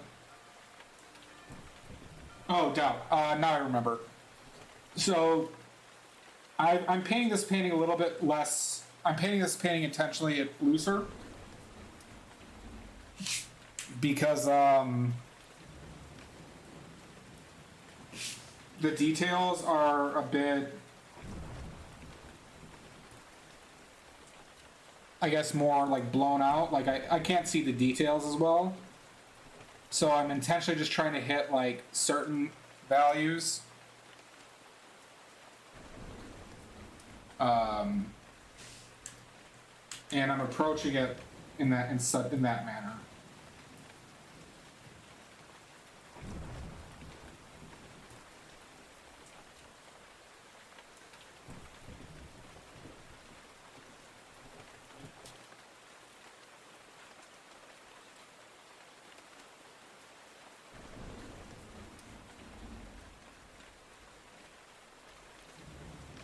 Back here for some reason. Who knows? Who knows? Nobody knows.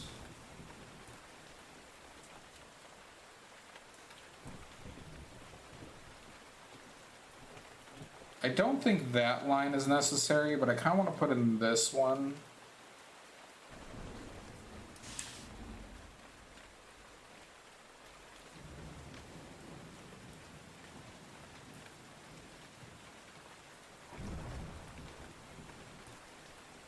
Well, that was kind of like shitty like that.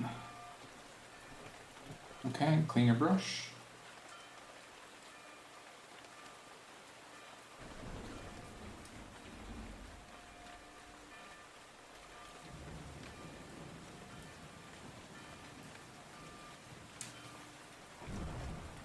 And I don't know why I decided to cover that up with the same paint. We'll never know.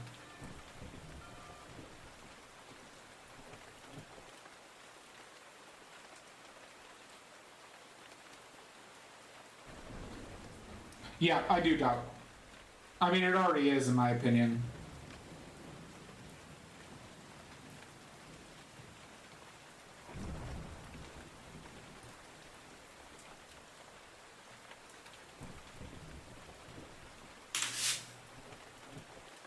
Cunning plan.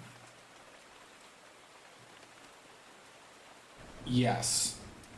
It is all part of my cunning plan to brainwash all of you who are watching.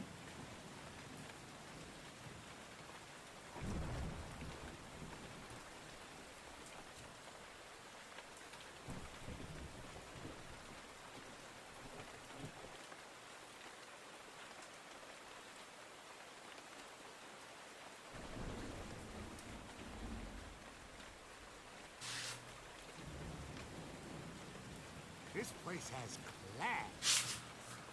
Kidda Fine Art, or Kiffa Fine Art, thank you for the follow. I appreciate it.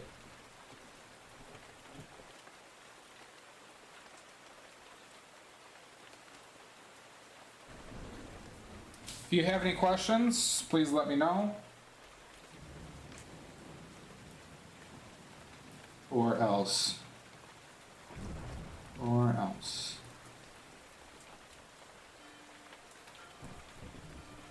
I don't like doing this at this point, but let's...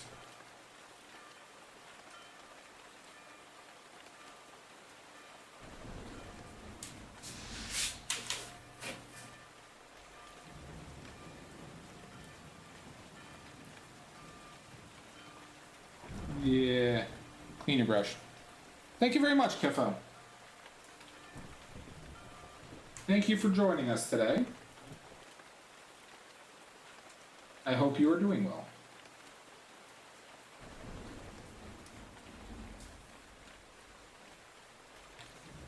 Am I just like wiping off my brush in black?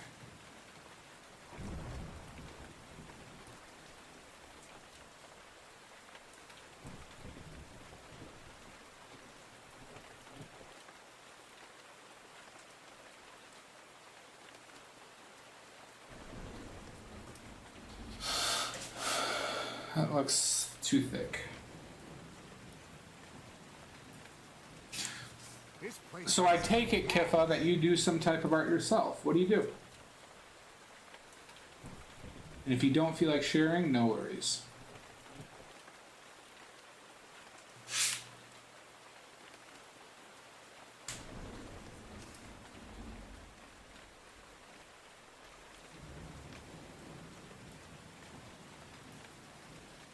We just do oil painting here.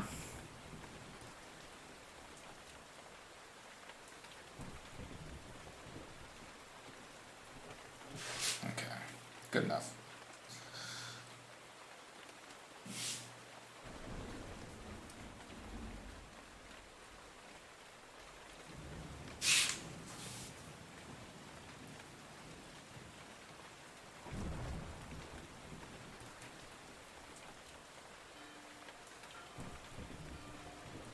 Mostly do abstract art. Oh, nice. That's awesome. I focus on realism, despite what you're seeing right here. Get some yellows.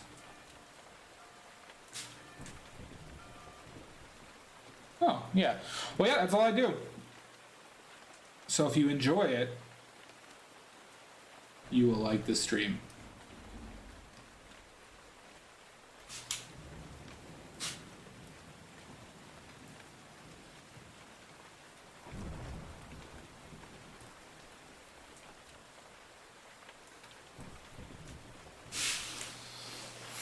I think that's. I think it goes a little more desaturated at the bottom.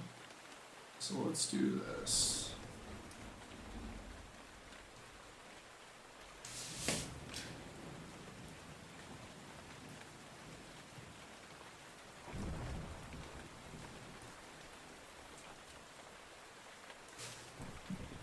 I have been painting with oils for approximately 20 months.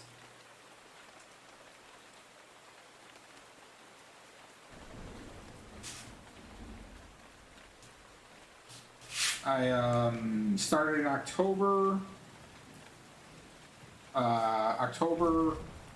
2021.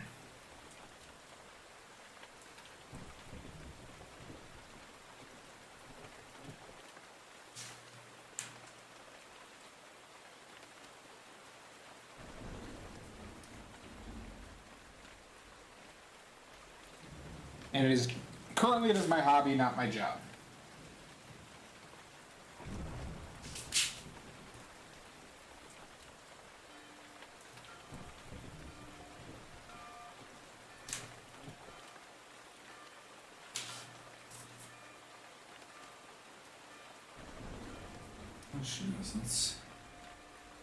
Let's do that.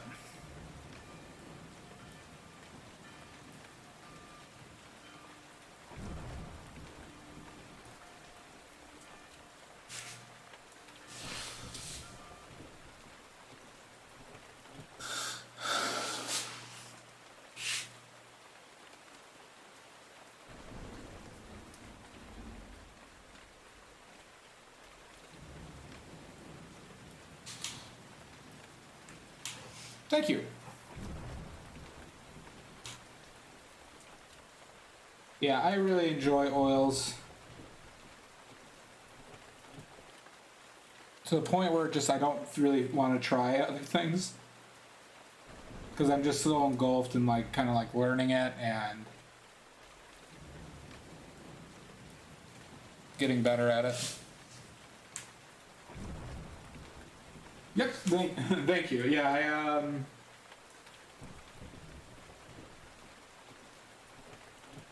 part of it has been figuring it out on my own. And, yeah. Just kind of making my way through a lot of the crap you see online, frankly. Because there is a lot of bad information with regards to oils out there.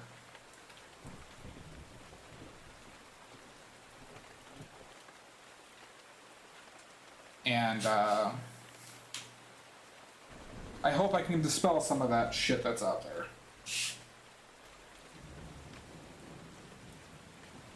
So if you have questions regarding oil paints, feel free to ask. I take it very seriously with regards to finding out what's correct and what's right.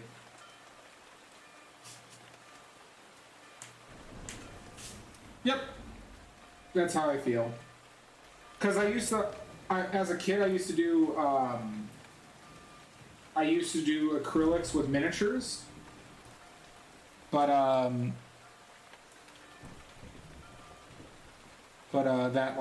that's how I actually got into oils. Yeah, no worries, Kittle. Kittle. Kiffa. I told you I could read. I could feel your judgment.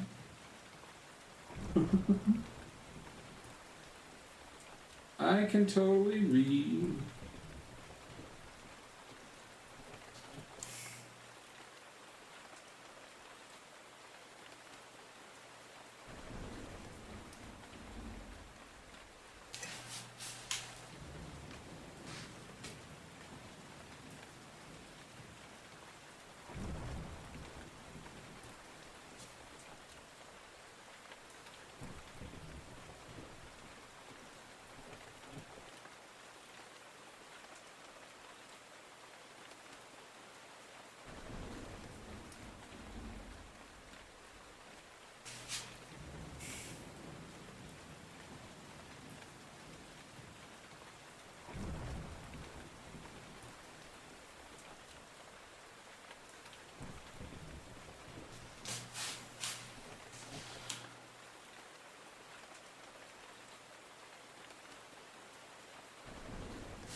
They say Kifa?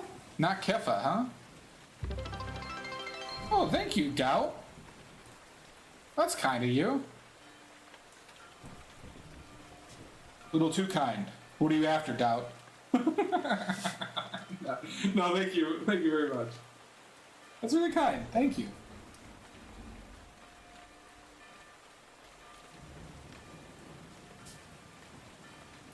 As you can see, I have a very healthy psyche. I don't distrust.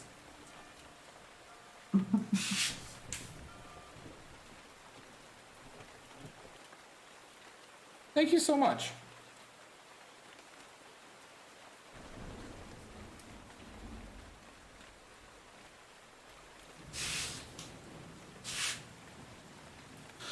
I don't want to go full black over here.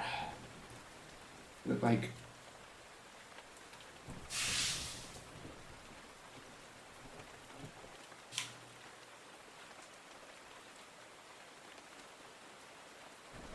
I really appreciate it, Doubt. That's super kind of you.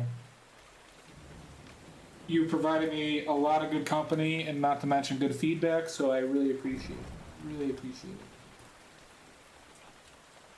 Unlike that Painty McPain face.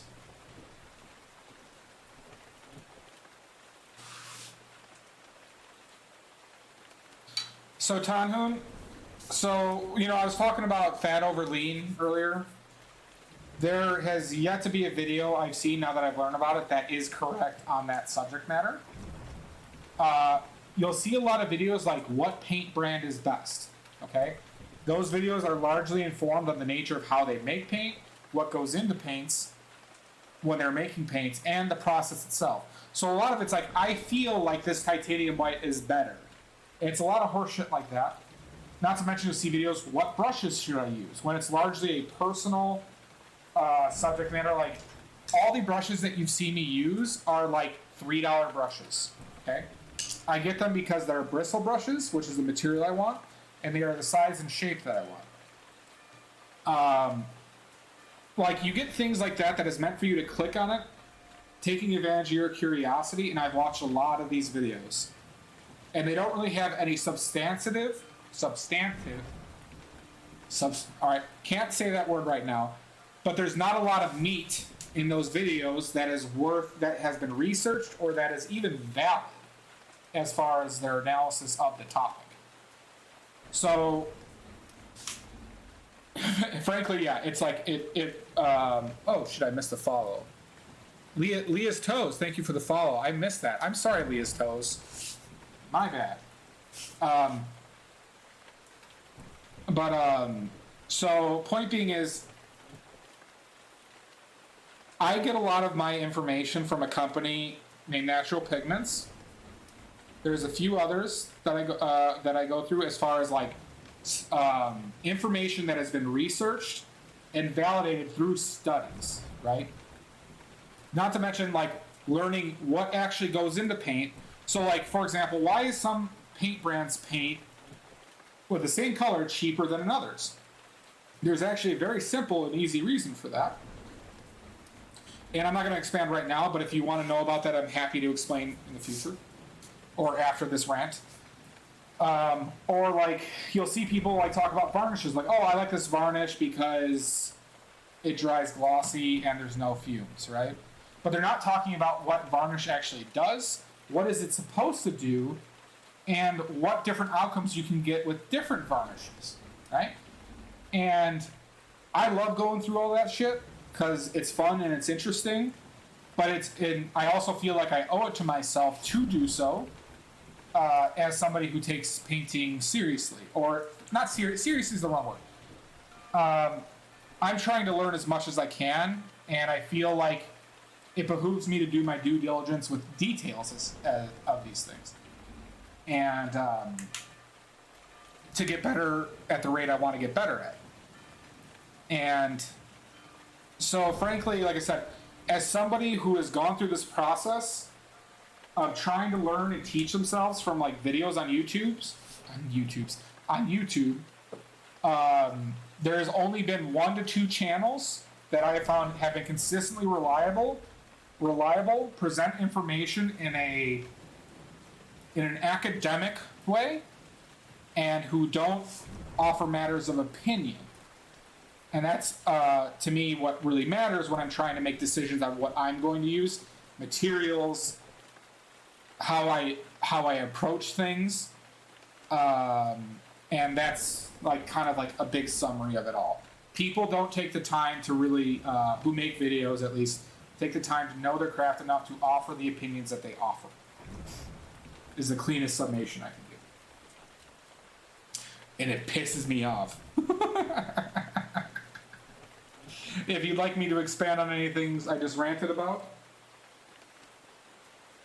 feel free to ask, because I'll gladly do so. That goes to anybody. Yeah. One of the best channels I have found, Ton, is Draw Mix Paint. There's the artist who runs it is Mark Carter. I learned a lot from watching his channel.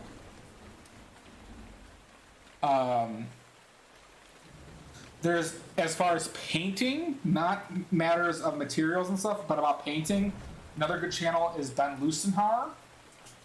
He primarily does portraits and watercolors. And then the natural pig, if you're looking for technical information, the YouTube channel is called Rublev Colors. And they do hour-and-a-half sessions, just like, you know, I've watched almost all of them now. They'll do an hour and a half on varnishes and what's the difference between the varnishes. Why do we need varnishes? What's the process? Chemically, what's happening, right? Different outcomes we can achieve and why that matters with regards to painting. So yeah, I'm that type of guy. So all of you who I just scared out, I'm sorry. Yep, you're welcome. And if you need me to repeat those, let me know. A lot of the technical information I'm parroting comes from videos and or articles written by Rublev Colors / Natural Pigments. So those are my citations. Okay, should we start doing some water?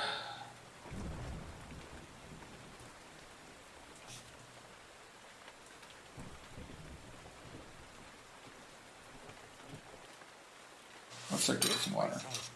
All right, Blackstone Lizard, thank you for the follow. I got that one right away. Thank you very much. If you have any questions, please let me know.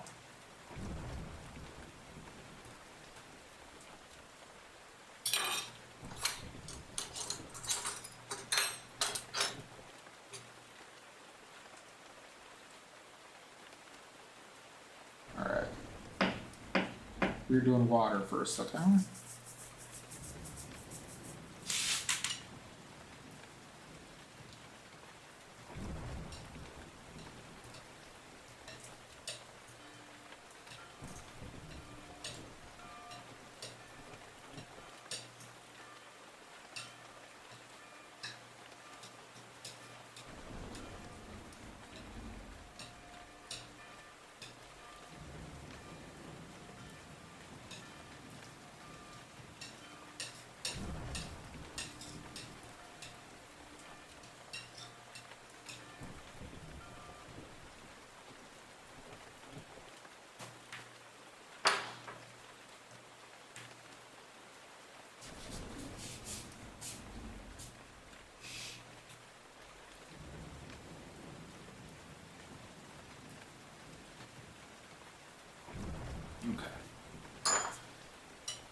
Okay.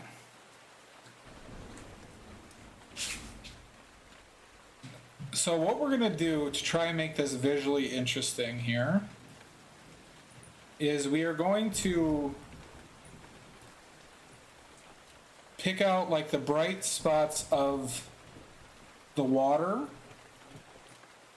and the darker spots of the water, and we're going to do tonal, like color differences of the same value, mainly changing temperature, to achieve what we want to achieve.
That might be too much blue. We'll see.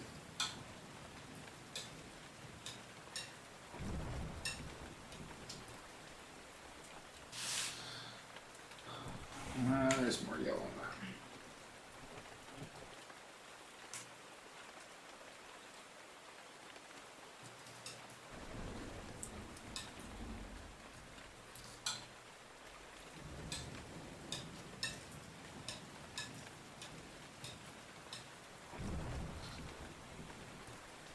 It's 40.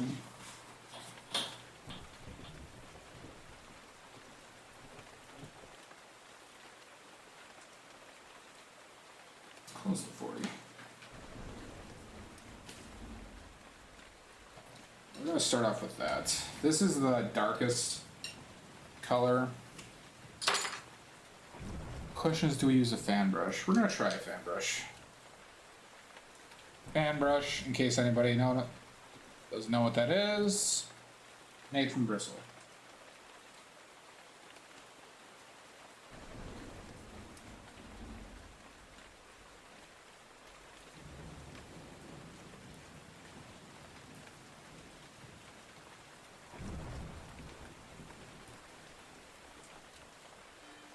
So there's like a darker area of water that kind of surrounds the immediate areas of the boat.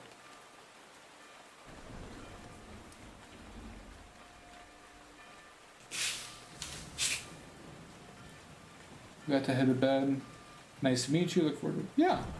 Thank you so much, Kifa.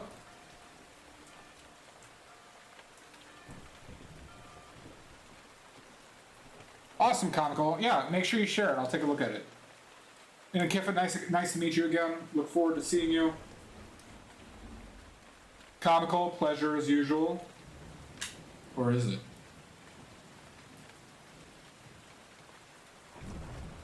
But thanks again.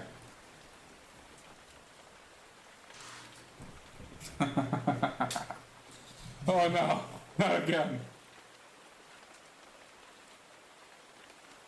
Oh god, that's disgusting. Woo!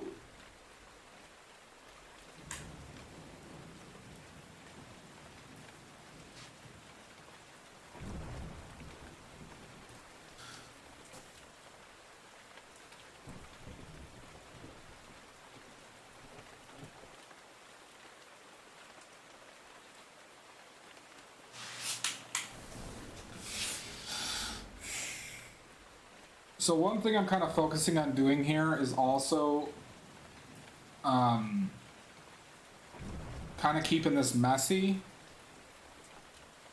to kind of like add to the that's partly why I'm using this guy, to kind of accentuate the fact that I'm what's the right way of saying this? To kind of accentuate the nature that water is kind of random. So I'm fine with like more random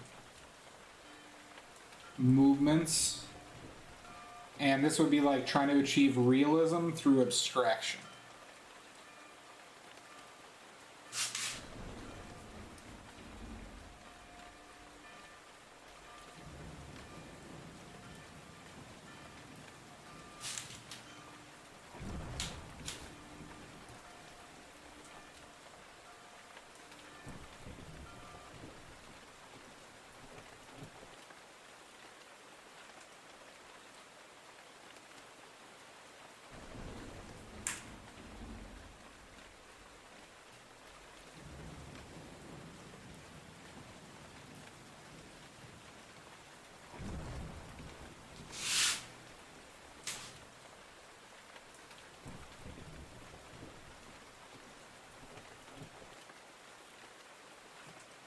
So I'm gonna try and pull out a specific, like some specific areas with like a lower value change.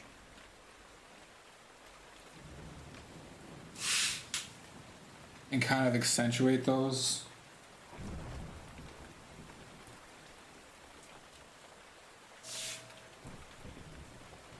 And we're doing that through adding blue to make it kind of deeper but not losing the color.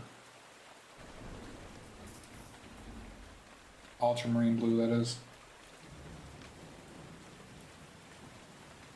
But I'm not going to try and blend here. I'm going to try and make strokes. It will blend with the surface a bit, but the goal is not to like just blend around it. You know? See, that's a little dark. So this area might be as dark as it needs to be already, so that I can achieve going the opposite direction.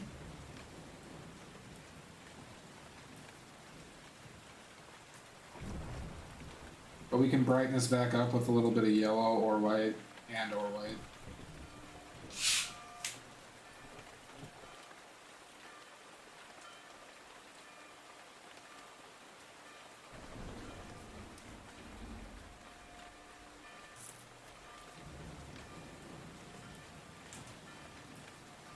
We could also use burnt umber to darken it down too.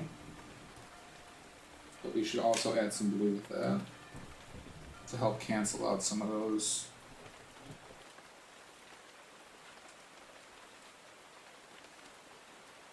Probably needs more blue and yellow.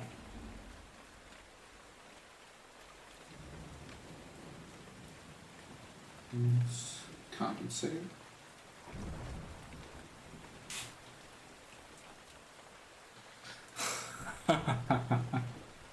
I'm sorry, Doubt. Oh my god. I feel like a jagoff. I'll do it one of these days. I did all these other things. You see the new emotes? And I got one of my alerts done. No worries, Dia. One day, one of these days. Oh my god. I'm not doing it on purpose, I promise you.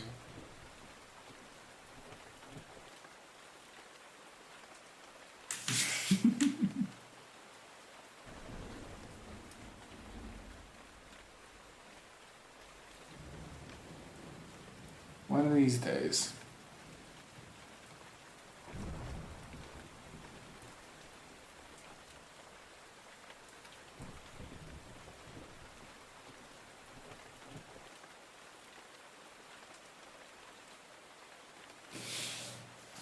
I'll do it one of these days. God, I feel bad.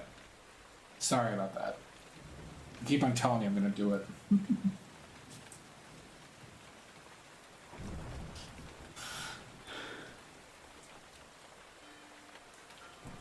Alright, Doubt, here's my promise to you.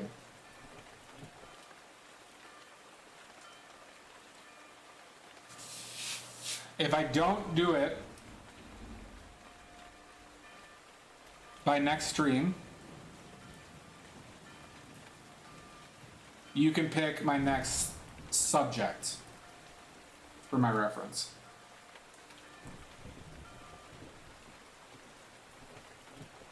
So you could say I want a painting of I want to see a painting of Margaret Thatcher, and I'll do a painting of Margaret Thatcher. I find a reference though.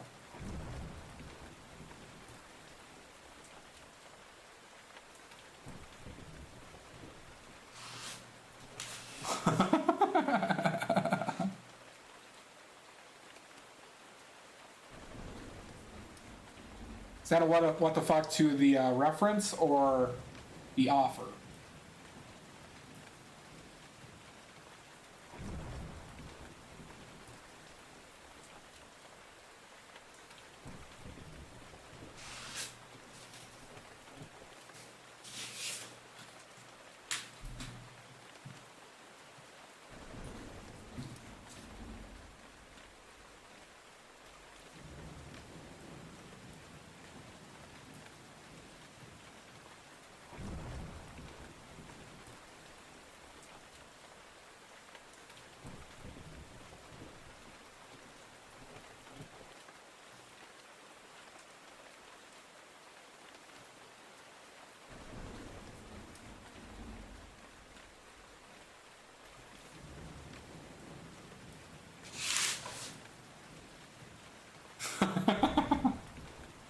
I don't know why that thought came in my head. It had nothing to do with you, I promise that.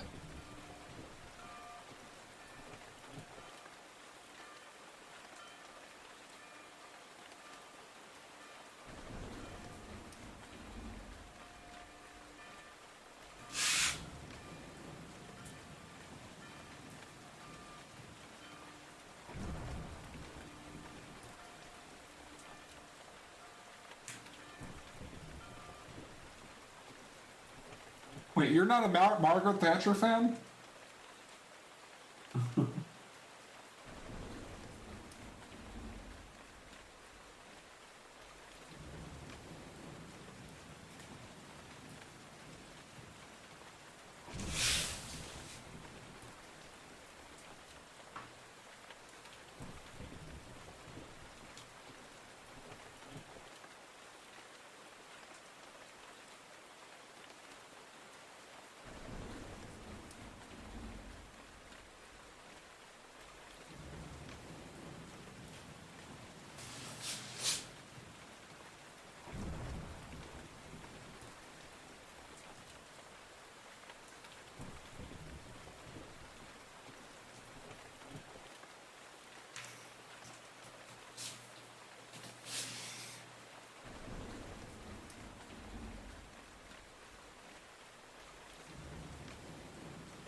This place has class.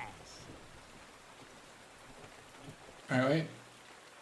Bank Money 1. Thank you for the follow. But the UK behind me a few years ago.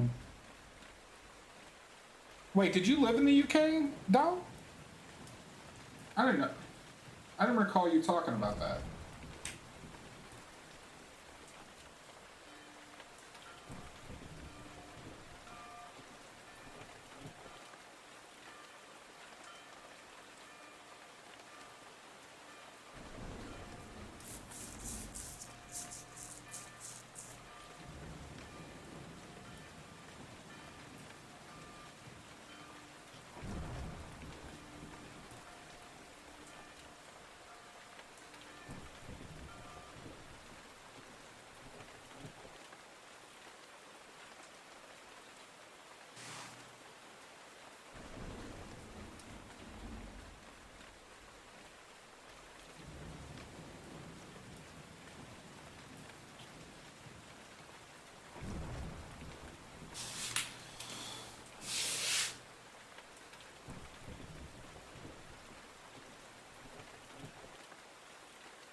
Oh.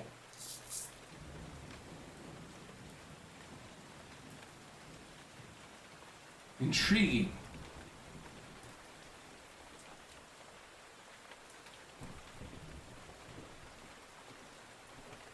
What area of the UK?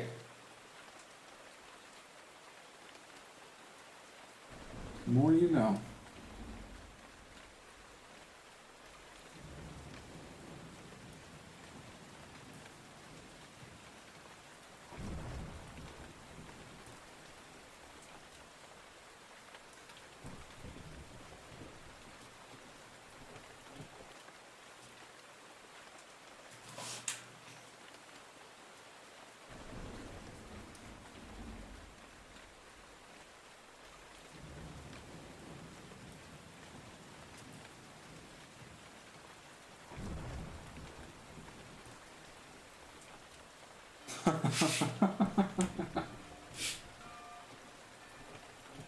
God, I kind of want to do that as well. I admire someone who could do that.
Thank you, Diz. We are trying to and make this water interesting.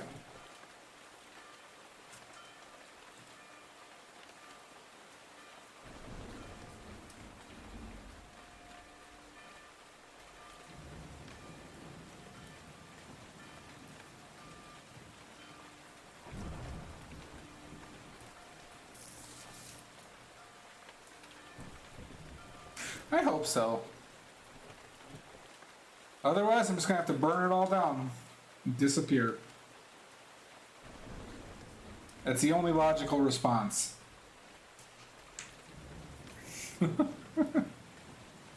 That sister, no. But one of my sisters was in already today. I have 3 sisters.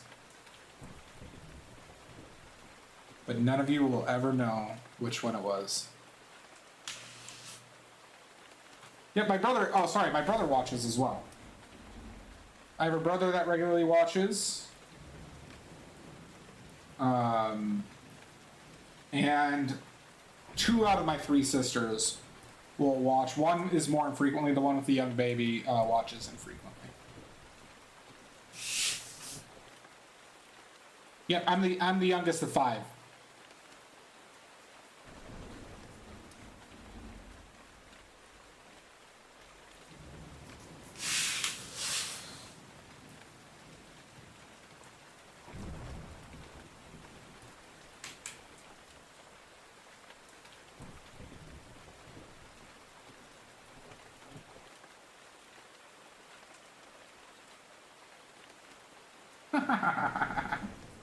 No, I have a good relationships with all of them overall.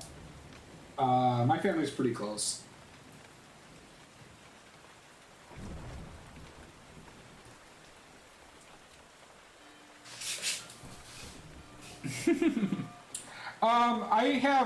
I probably have the most unique, I'll say, personality out of the group, but that, I think it has a lot to do with being the youngest in general.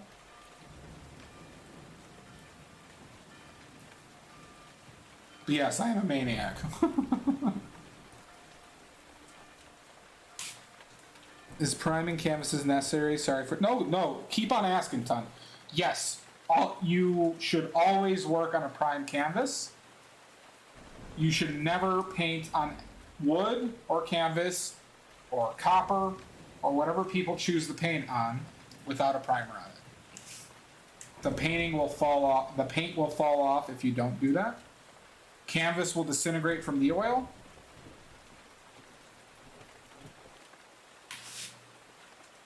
Lots of time alone, same suture share. Yeah, I'll say the biggest variance I have relative to my family is, I kind of did a lot of stuff on my own, or I held interests that weren't shared with the rest of my family.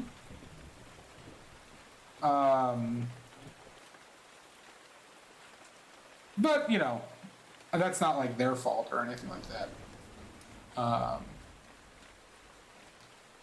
But yeah, I was like I had a busy childhood.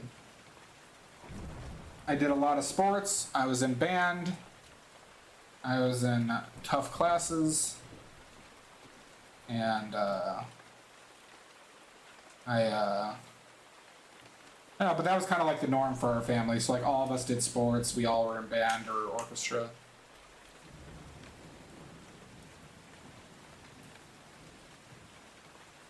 But yeah, I probably have the strongest streak of, like, doing things on my own in the family.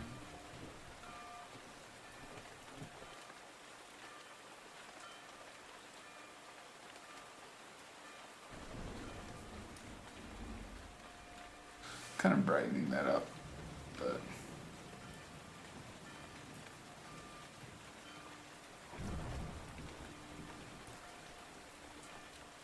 So you're similar, Diz? Birds of a feather eat paint together. A new saying. Patent pending. I need more blue.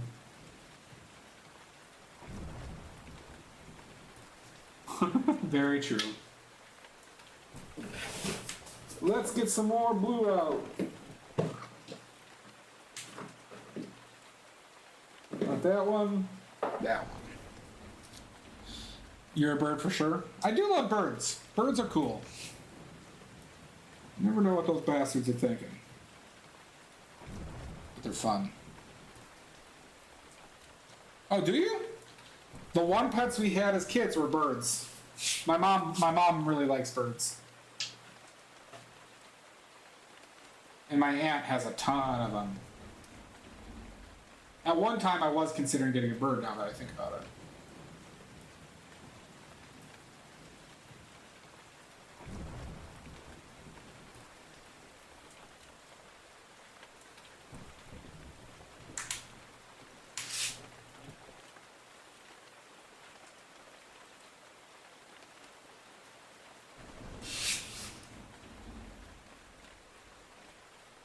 Yeah.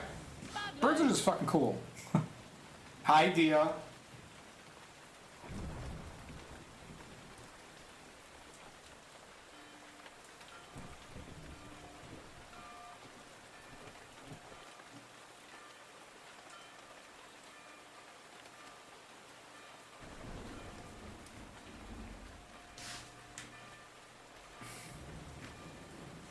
Thank you, Dia.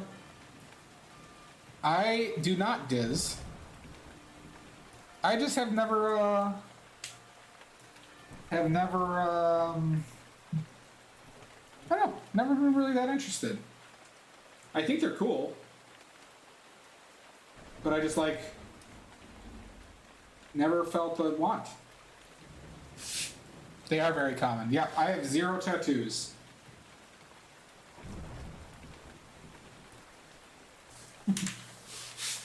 Well, thank you.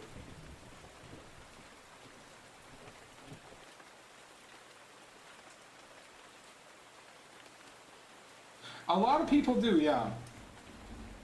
I don't know, it's like... I don't know, like, it really wasn't out of, like, being, like, contrarian to that norm. Or familial pressure. But... yeah.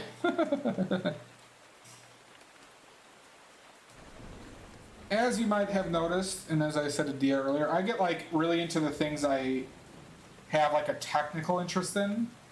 So like, yeah, tattoos never grip me. And I'm not saying there's no technical, you know, aspect of them. It's just like...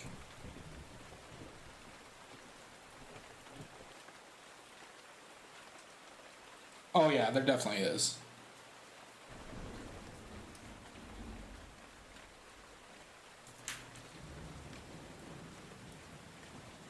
Oh, that was way too dark. Okay, settle down, bud. Settle down.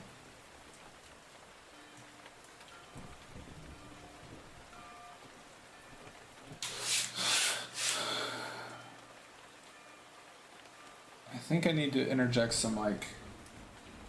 let's do this.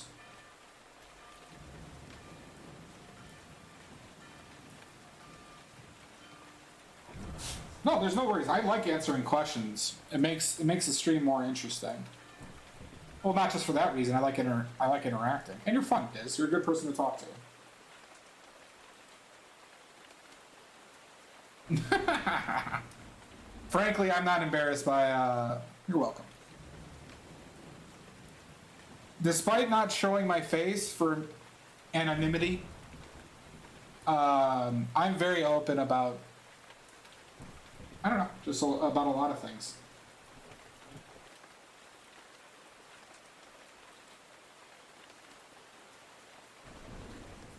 I don't want them in a full chop, no. I'm just trying to, like, kind of accentuate a few spots here. Specifically on this.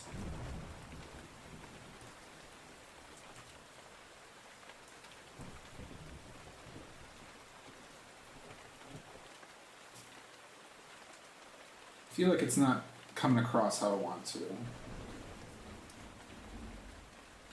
Let's try one more.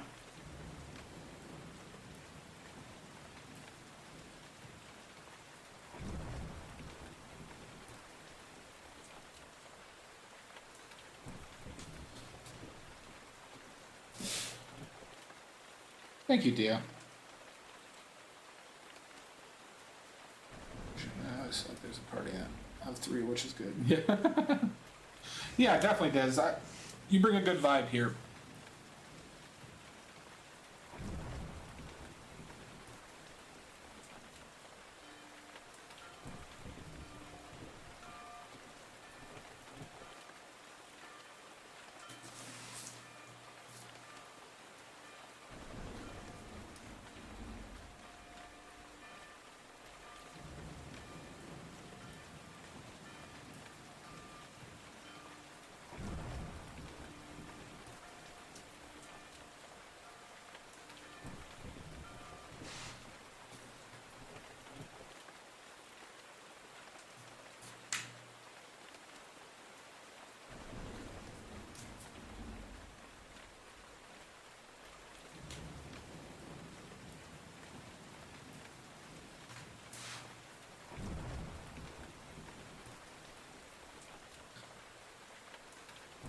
You do a good job, Dizdaz. Thank you, Greenbag. Yeah, she is good at it, Dio. Well, good, Dizdaz.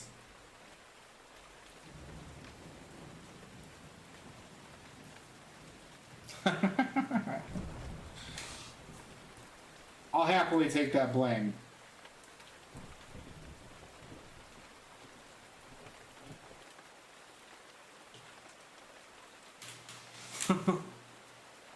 Well, yes, I am a wizard, actually.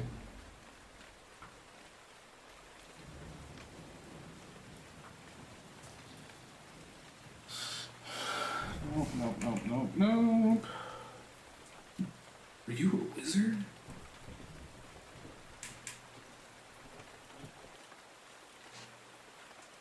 I'm gonna need more white than this, yo.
Are you a whizzle dizzle? I'm just dizzy all the time. Yeah, so... Wait, what is the object shape in the water? Oh, you're talking about this dude? Yeah, it's just a dude in the water who I am omitting.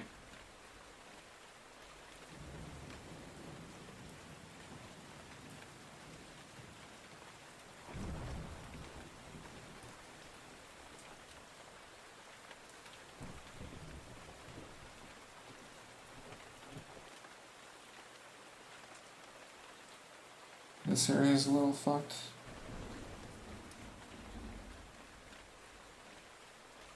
Yeah, exactly, Diz. Oh, God. Watch where you put your hand on your, This is why we wear gloves. How did that happen?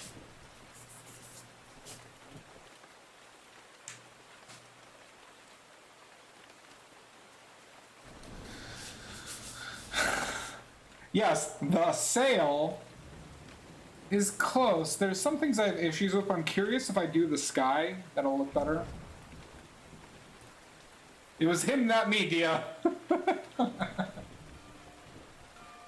It was him, not me.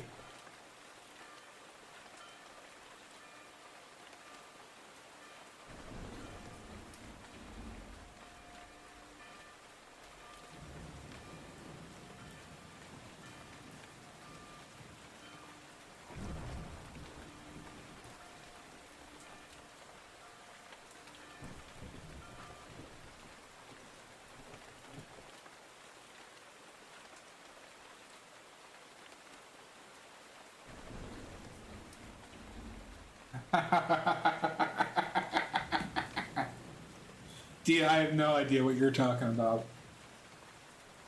I feel like you're gaslighting me.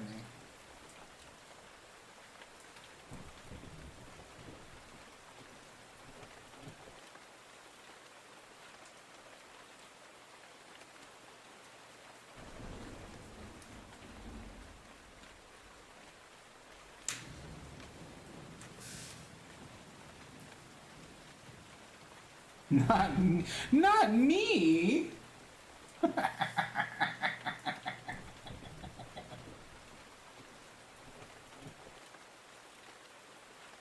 I am the gaslighter here, okay? I'm the one who should be gaslighting.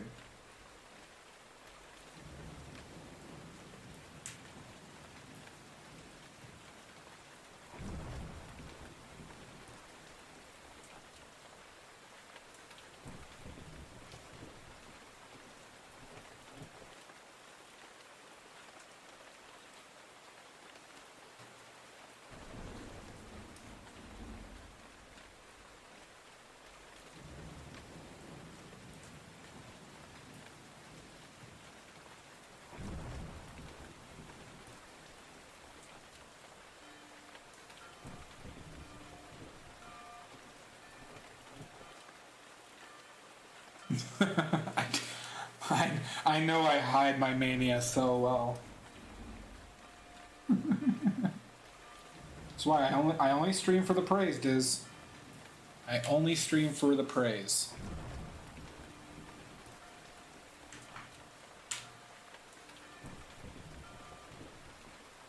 Am I a flagger? I'm sure you could pull it off, Diz. What is a flagger? Because I'm missing this joke. If it is not a joke, though, there's a chance it might not be.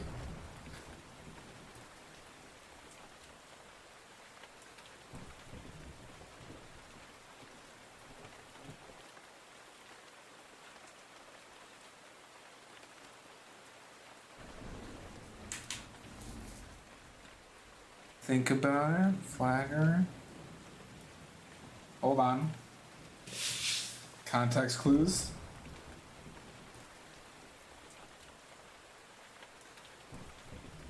Oh yeah, you can call me whatever you want, Diz. You can call me Nick. My name's Nick.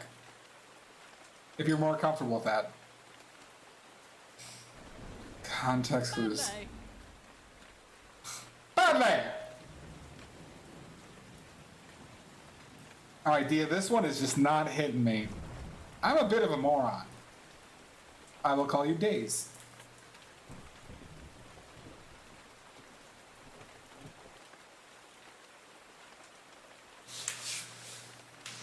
Dia, this one, you gotta realize who you're dealing with here.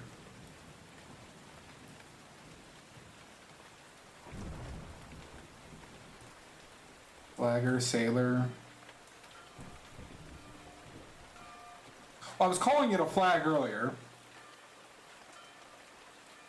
Oh, okay, got it.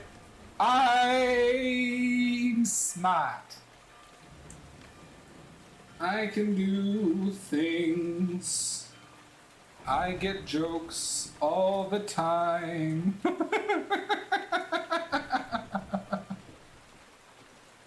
I'm so good at thinking.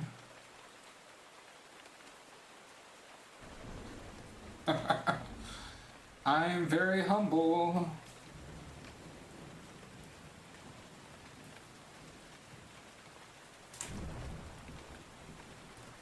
Did I mention I was humble?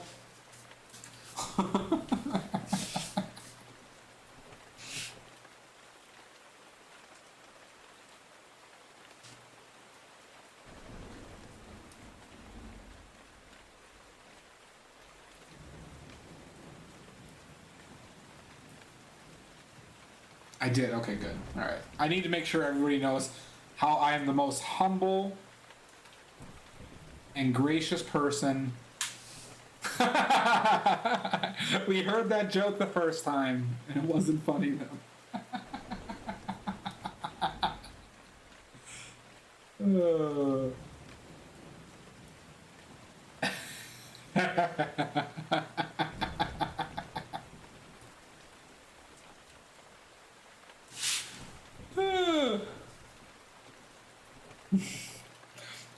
Earlier in the stream days, I kept on calling this a flag instead of a sail, and I just couldn't grasp that for a bit, so Dia's been giving me shit about it ever since. And then I just couldn't get that joke. And then I mentioned I was super humble, to everyone's dismay, on the Discord, to raucous non-laughter. And so here we are. Okay, let's stop it with the water. Actually, I'm a little afraid that that's too dark. Hold on, I want to make one more mark.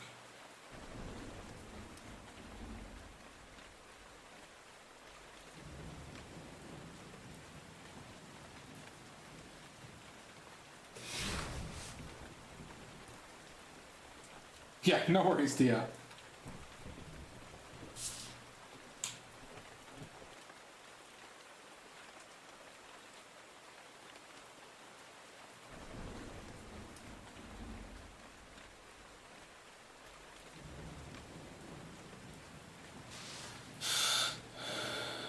This might be too aggressive.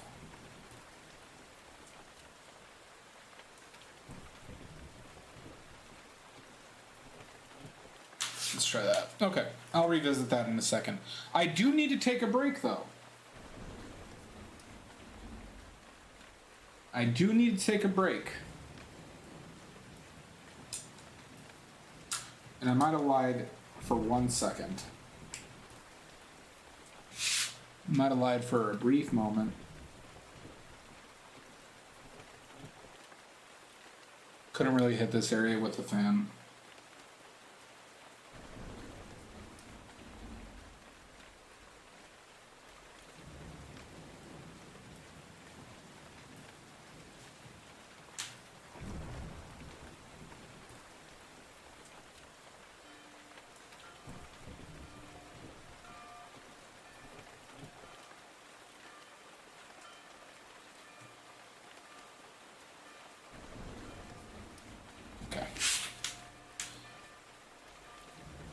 Alright, I'm just continually lying. Because now I don't like this.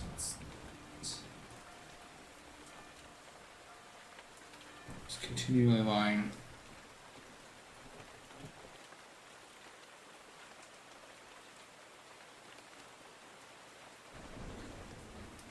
Okay. Break. 1, 2, 3, break. 5 minutes.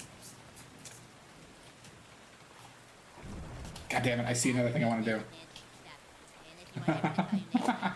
Thank you, Macabre. Alright, we're taking a 5-minute break. We'll be back. See you then.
That was a test. You all pass.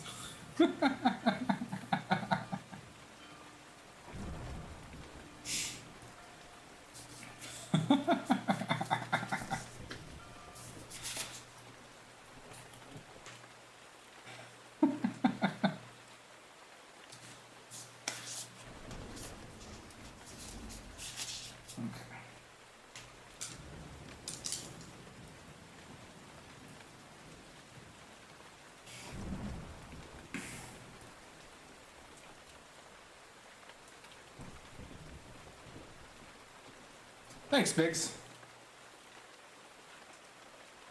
Appreciate it.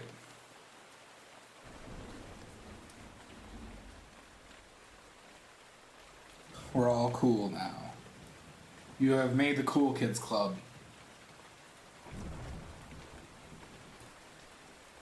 AKA the Brunch Club. Not more. Oh my god. Why am I being forced to drink salt water? Jesus. It's a cruel, cruel world.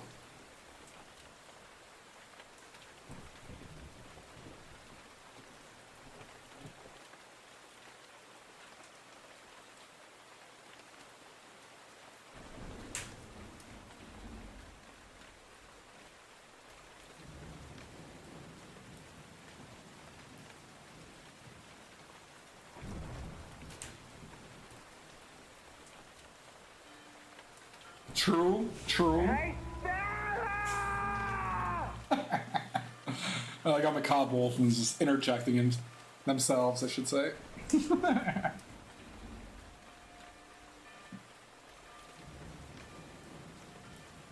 Awesome, Biggs.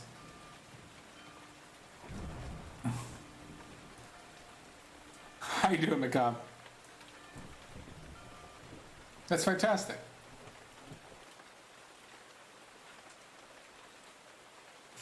That's like the first step, right? Get used to like seeing that color, understanding some like, you know, basics on how you mix it.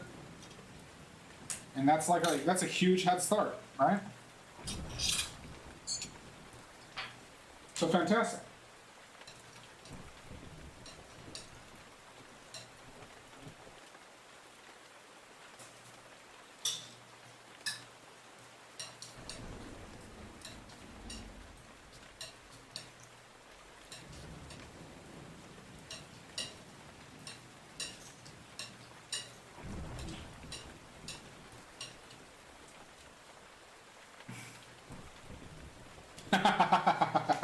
Well, that's why they're there, Macabre. To watch it.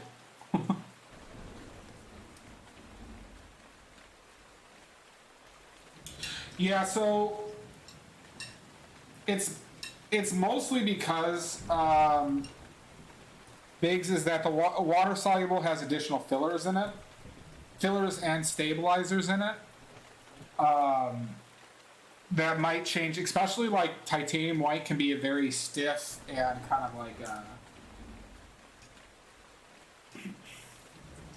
like it's easily like my most like thickest and like stiff paint, so it like has properties that kind of make it hard to deal with. So I'm curious if there's something in the water soluble that changes that, you know, or they could just add more medium, you know, to it. There's that possibility because it'll change by brand, but they were probably both Winsor and Newton. So then you would have to assume that it's whatever they do to make it water soluble, and it could be batch variants as well.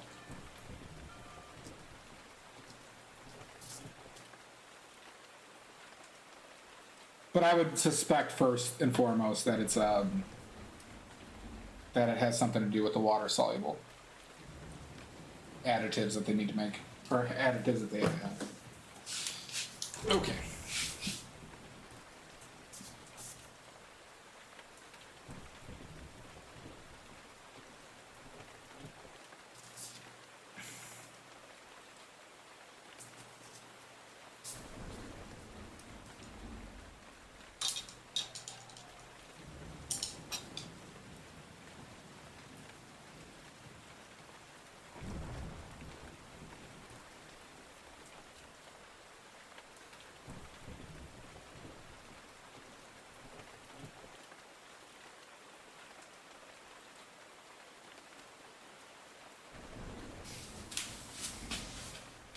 I fell in love with titanium white, cadmium orange hue, and a touch of alizarin and crimson, and a small touch of umber is a good base tone.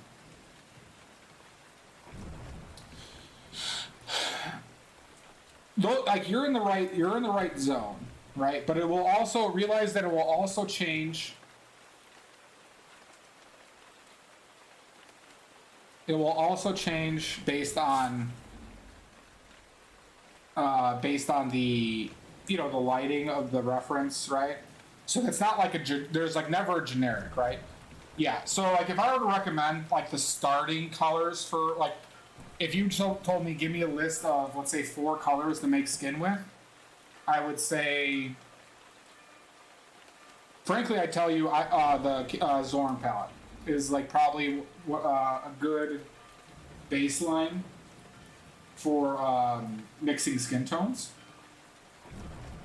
And that's ivory black, yellow ochre, cad red light, and titanium white as it stands right now.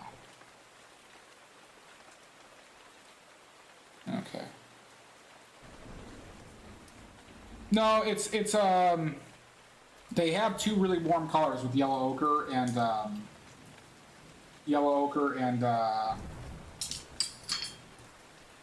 cad red light.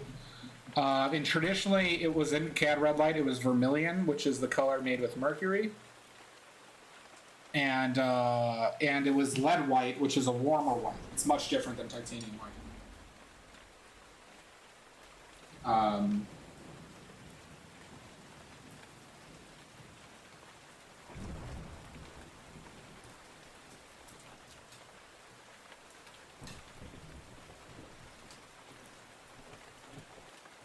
So that would be like a good starting point for almost every skin tone.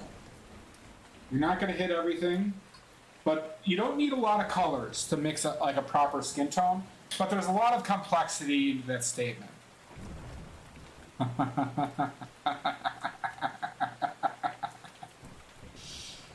Oh dear.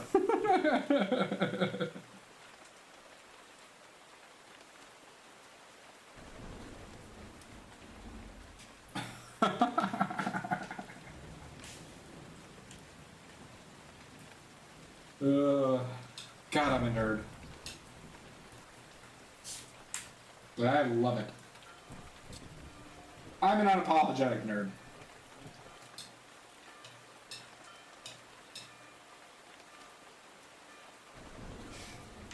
Exactly, Beggs. Us nerds will get shit done. Gang, gang.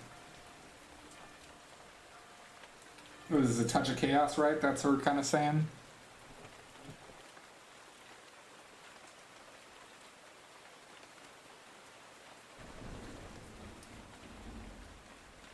Well, so, Biggs, you could practice that, right? So you can do exercises, right? So like, so recently I've been struggling with my color a lot.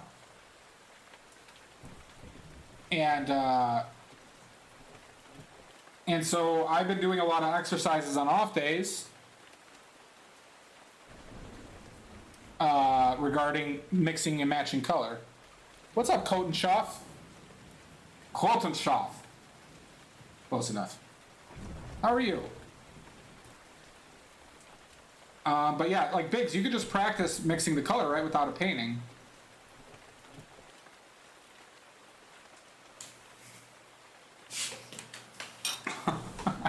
Days, or days. That's Squidward emote. Oh, and Colton Shaw too. I didn't even realize this. Oh Jesus. Hey, how are you?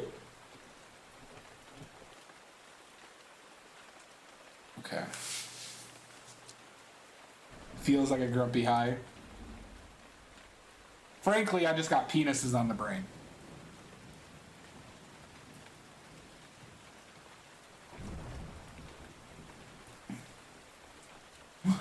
I just woke up.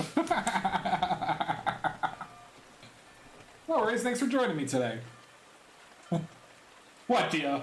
What? You're telling me you saw that emote?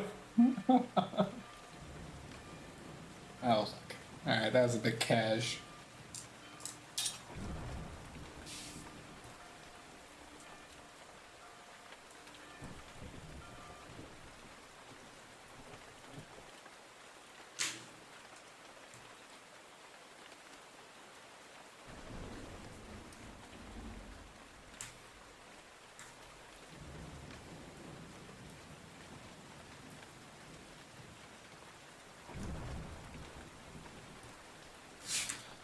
I'm going to let my base tone dry, but blending it wet on wet was working. I like the yellow in the same. Yeah. Nothing. Nothing at all, huh? Alright, Dia. He is quite the looker. Agreed. I kind of don't like the sharp line of this horizon, but that's kind of the nature of a horizon, right?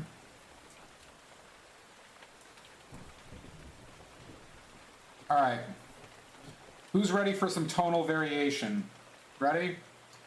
I'll show you how we can... I'll show you what I mean when we could do, where we can add a color variation. And we're going to do this before the clouds. Because we could do it for the clouds as well. But we got a lot of this area one color. So what we can do is take a bit of this orange. Okay, we're going to mix it with this existing mixture, and we're going to add white again till it's like the same value.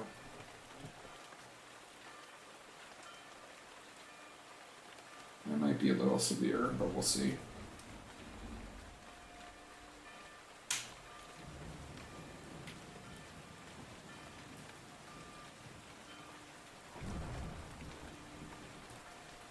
What we're going to do is we're going to take a little bit of this teal.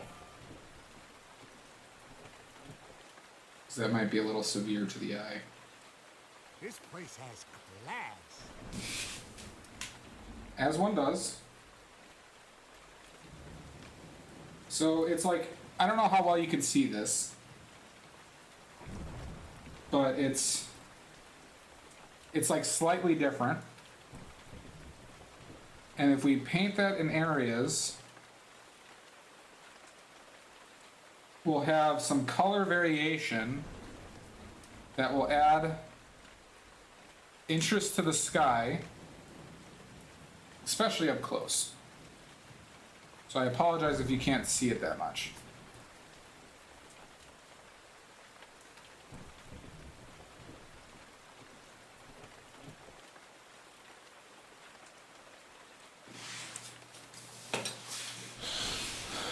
Yep, just a twinge.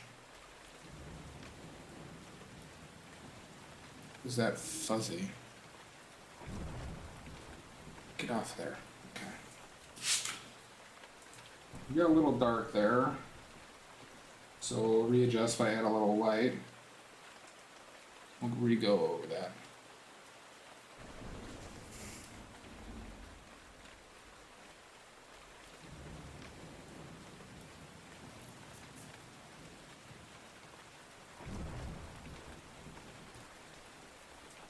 I'm not going to do it too much.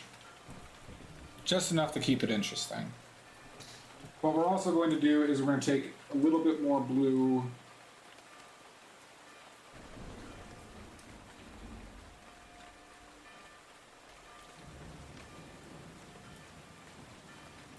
So this one is kind of a mixture with what is on my brush and a little bit more blue.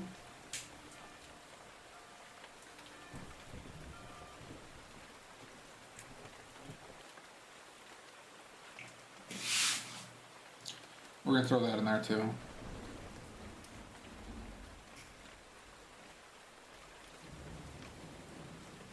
Alright, quote and chop. So, main reason is I'm trying to limit the amount of paint I accidentally consume. There's currently very few paints, and none of them which I use that can absorb through my skin. So it's not necessarily the paint making contact with my skin. on the purpose of it being toxic, but it's more about helping me be cleaner so that when, like, even if I wash my hands later, sometimes paint can get stuck in there pretty easily. So I'm trying to limit the amount of paint that just straight up I accidentally consume.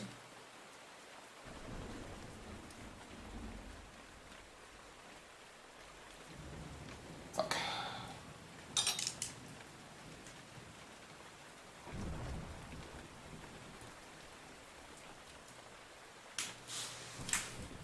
Okay.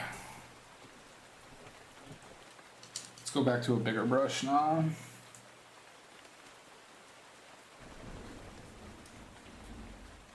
No, the oils are not harmful to the skin. So the only paint that I know is dangerous. Okay, you are confused now? Okay. So, a lot of oil paint pigments contain heavy metals. A lot of them don't have direct correlation to being harmful if consumed. However, that doesn't mean that there aren't necessarily over a long period of time. So I'm trying to limit my exposure and essentially accidental consumption of paints by wearing gloves. It is not necessary. If you practice good habits while you paint,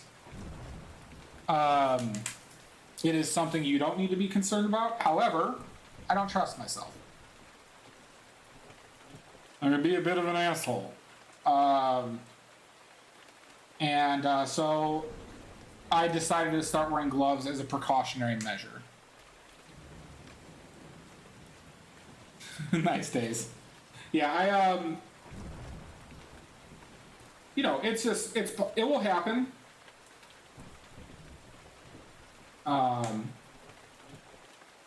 But I think it's just good to employ best practices while you paint. All right, we're gonna try employing a little green over here. This might need to be darker blue over here.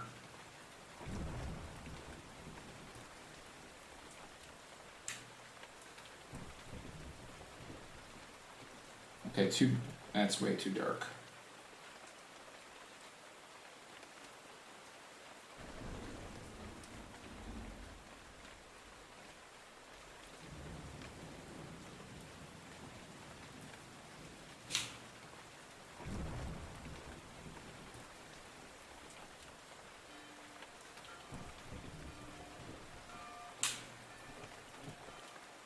So, the only confirmed oil paints that are dangerous are the ones that contain lead, mercury, and arsenic that are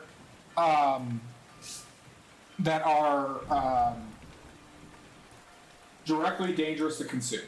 Okay, as far as ingesting it through like your mouth, or absorption through like your eyes if some like paint gets in your eyes, stuff like that. Yeah, no, it's actually made with titanium. Days.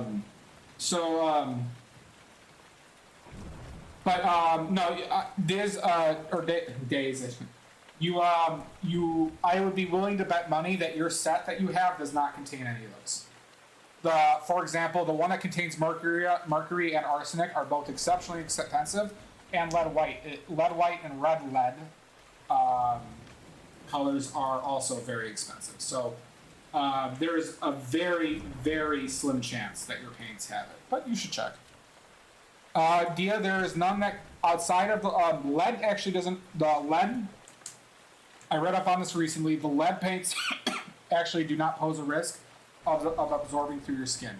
The mercury and arsenic one does.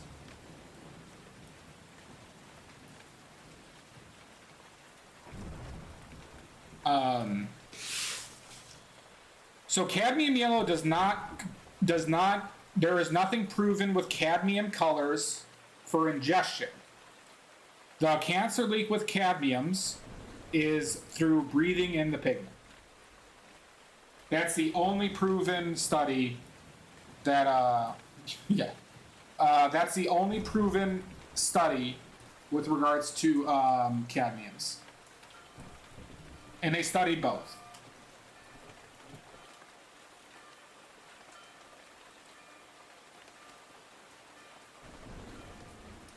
So the biggest danger, I'll tell you this, quote and shop. The biggest danger that most people expose themselves to while painting is by using turpentine. Don't use turpentine.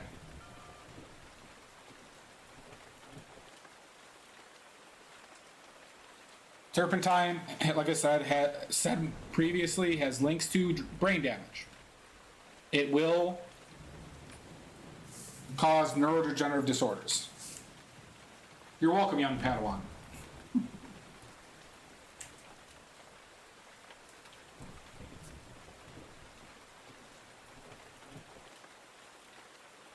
So,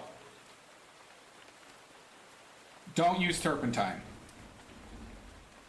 Odorless mineral spirits are fine, but once again, you don't want to breathe those in continuously as well.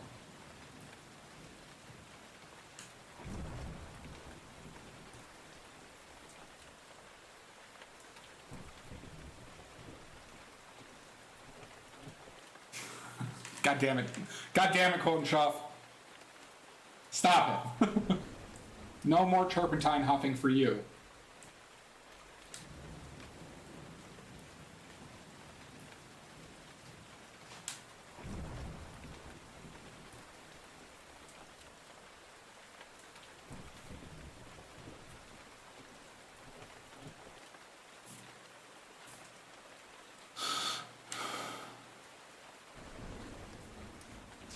Gamsol. Ton. Odorless mineral spirits, aka Gamsol.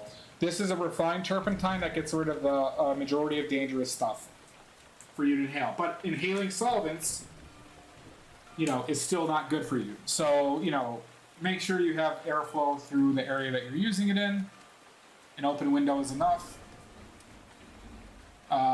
Open doors with airflow, like if you're running like filtered AC, is also good.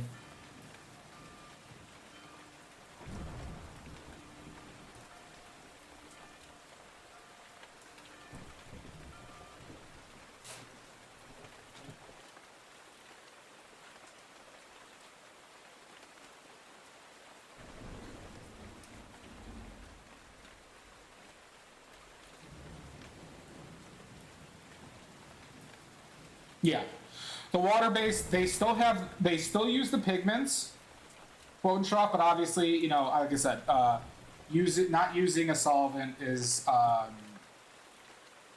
the safest way you can do it.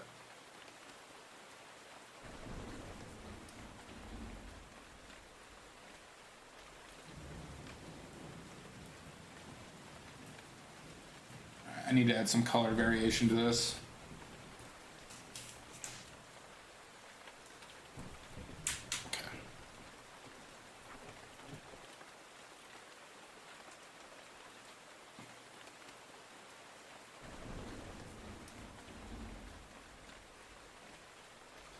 All right.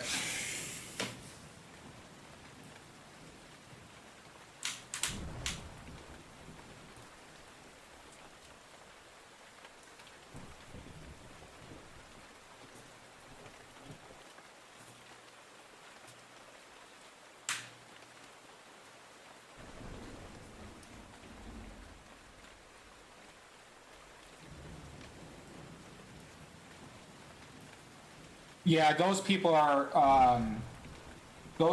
asking for crazy bad lungs, and if they're not wearing a mask, in like a very quick amount of time.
All right.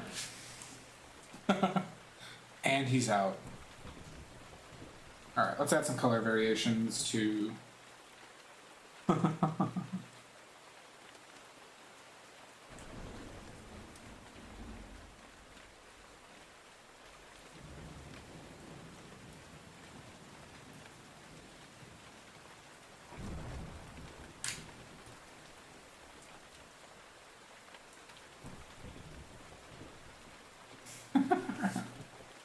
Watch out. They're a weird bunch.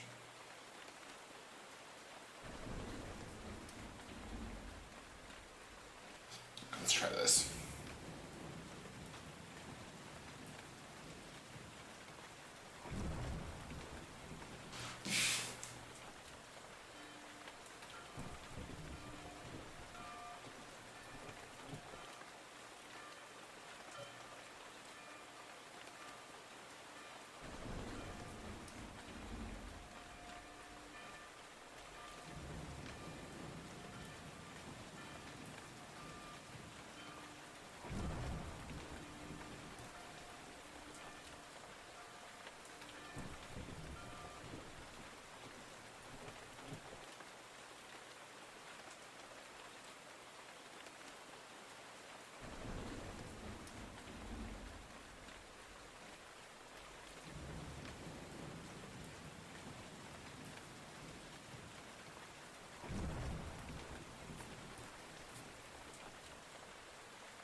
What is solvent primarily used for? There's a various amount of things. The biggest use that painters use is it thins down their paint. It almost like it acts like mixing water into like I don't know, like mixing water into like peanut butter, right? And eventually it'll loosen up where you could like spread it around. As gross as that sounds, and it allows paint to like flow off the brush really easily. And a lot of people like that.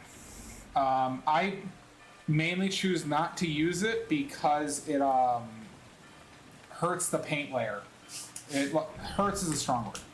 It can negatively affect the long-term quality of your paint.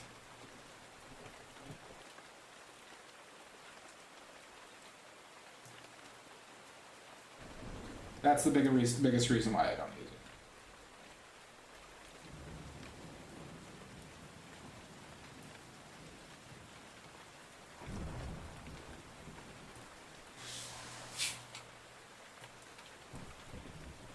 Now let's try something. No, linseed oil is what what a vast majority of oil paints are made with. And solvent negatively affects linseed oil in general and how it dries.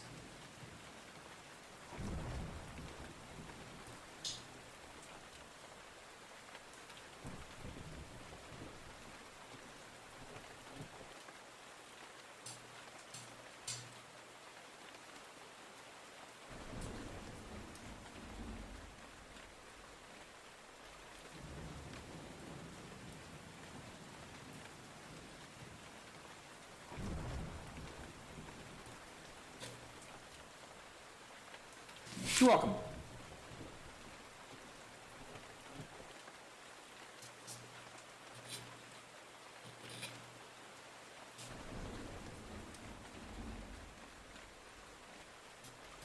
I don't know if this is the best tool for this, but we'll try it. We're trying something new. Nope. Not doing this well.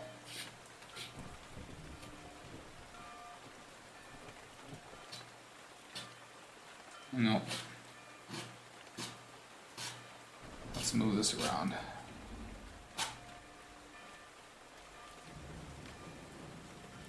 Let's use the other one.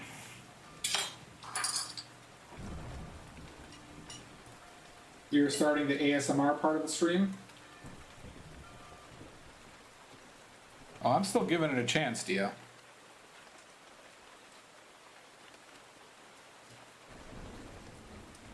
Oh.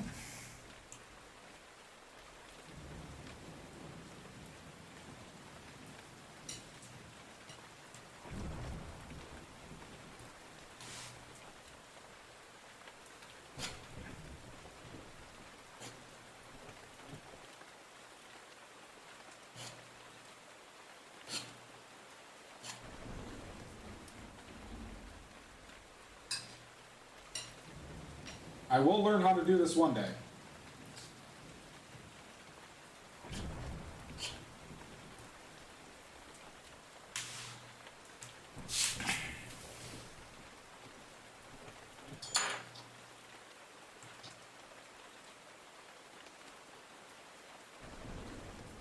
Alright, I got an idea on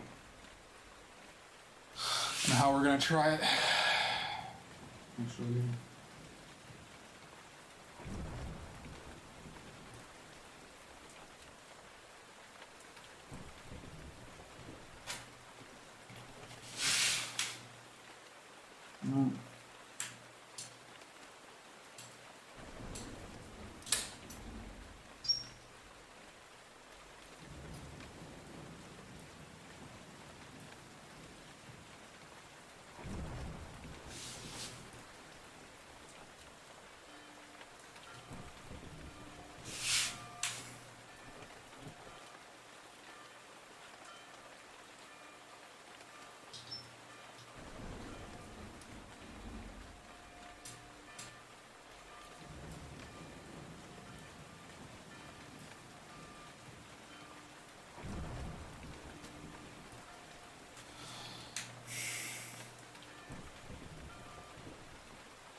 This place has class.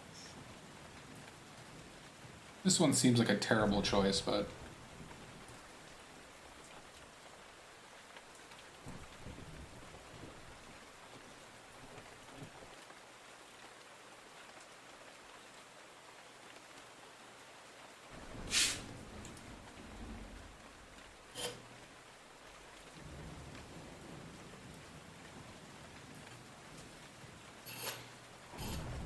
This place has class. all right, Faithful Loco. Thank you for the follow. Oh, I missed another one. Ramoon Puppy. Thank you for the follow. Thank you, both of you.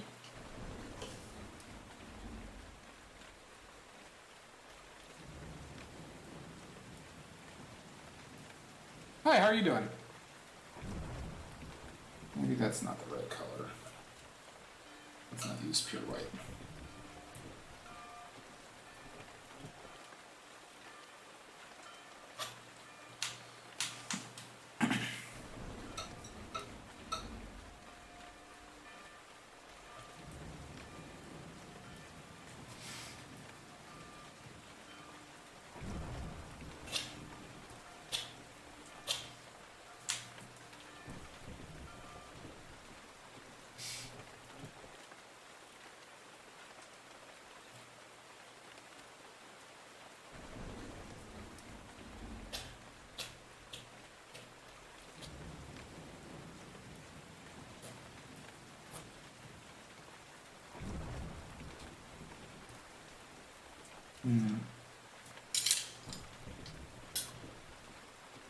This seems like an exercise in stupidity.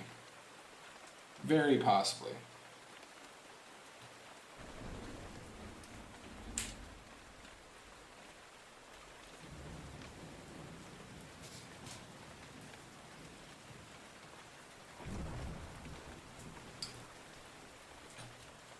Okay, Kyle, you're being negative, man.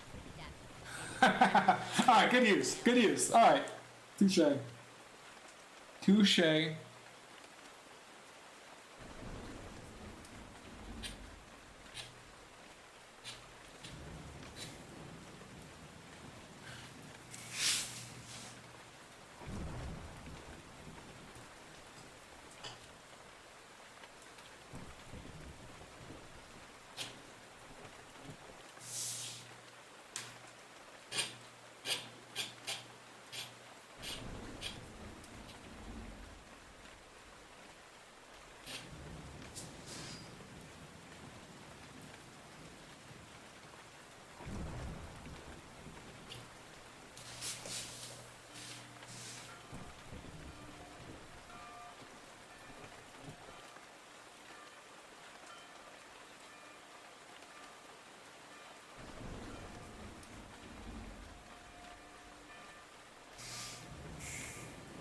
This place has class.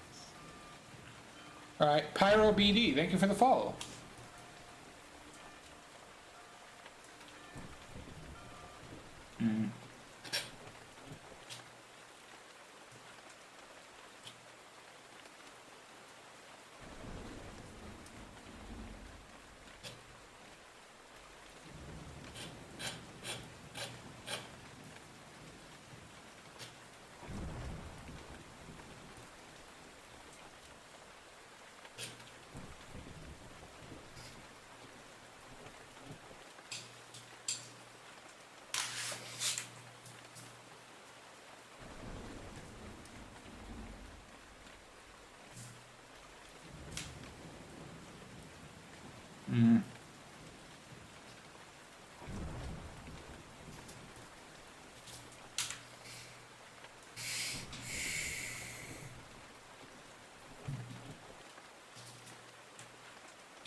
Alright, let's try something.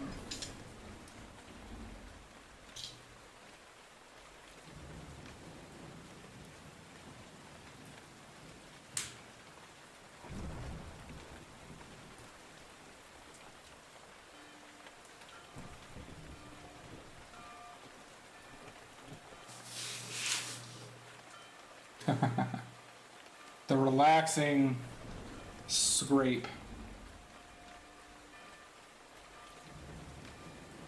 We'll just throw that up there. The relaxing scrape of the palette knife.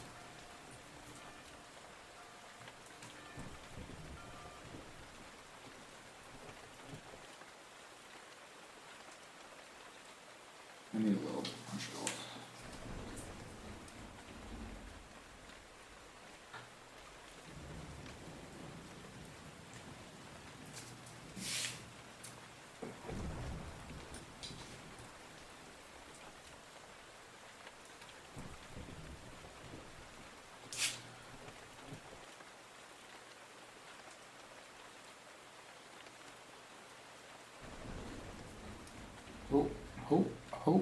Ho.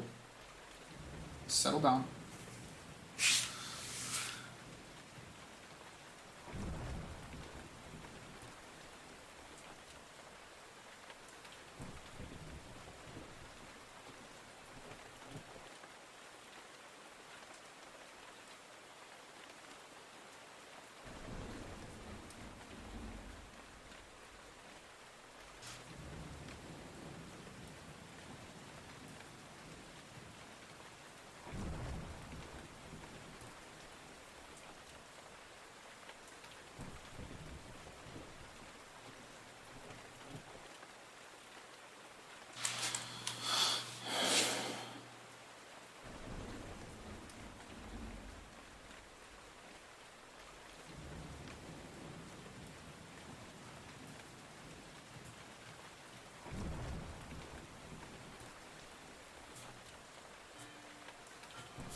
feel like this is too light right here.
I still need to add more color variation to this. For the blue areas. Or the stronger blue areas.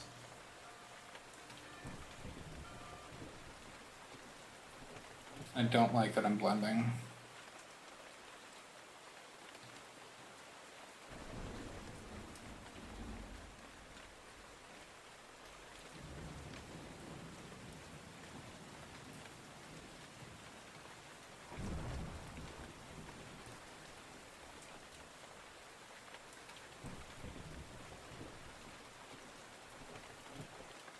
Do you have two paintbrushes?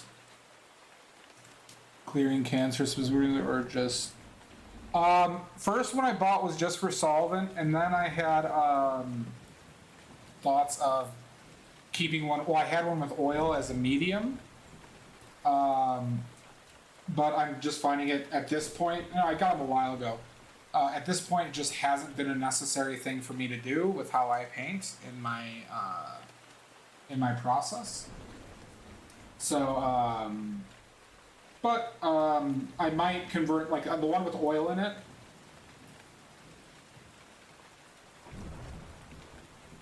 Yeah, I agree. I agree, Doubt.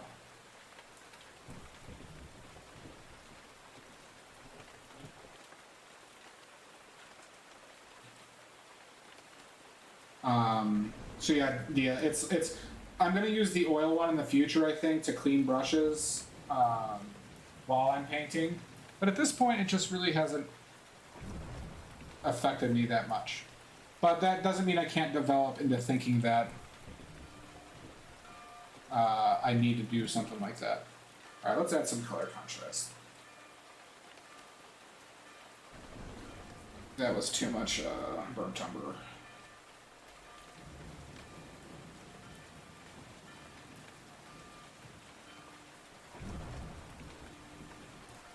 Where the fuck did I put that gel? There. You're welcome.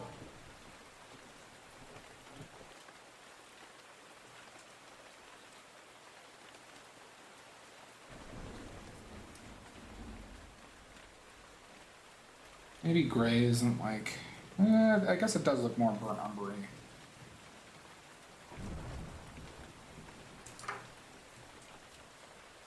That is probably the wrong way to go with this. So let's change that up. Let's go to yellow and teal. Let's make a strong green.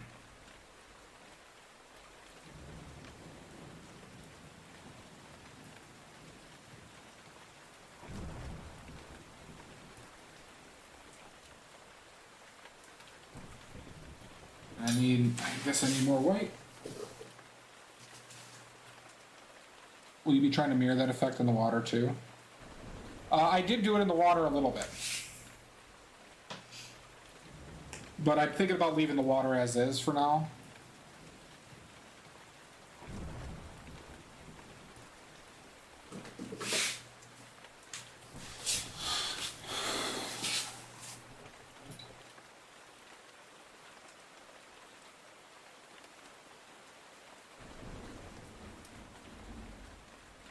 Yep.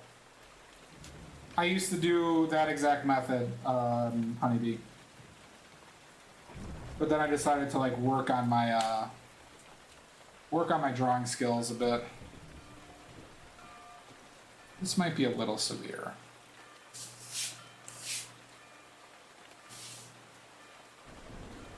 Yeah.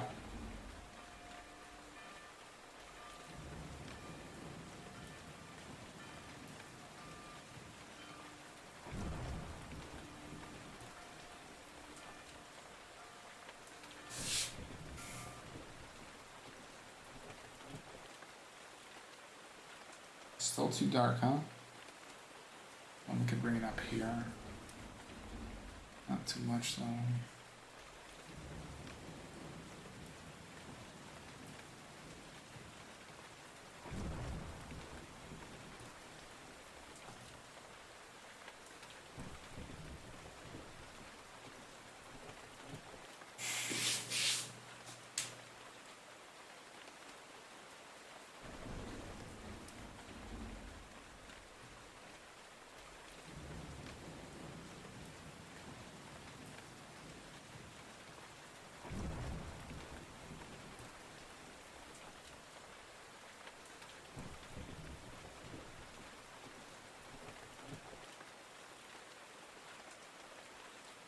Needs to be more subtle than that.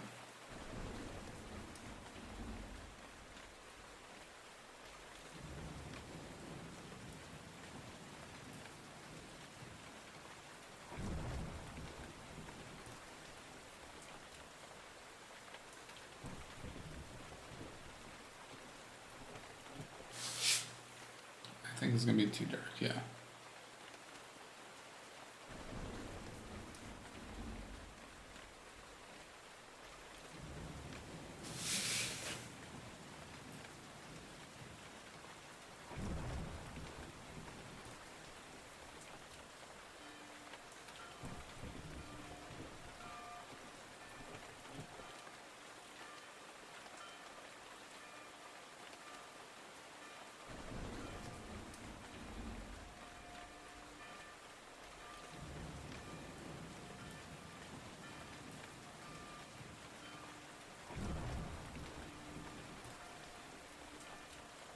Kind of like that though. I don't know if people can see this. This like yellowy. I'm gonna come back with more white though, like pure white.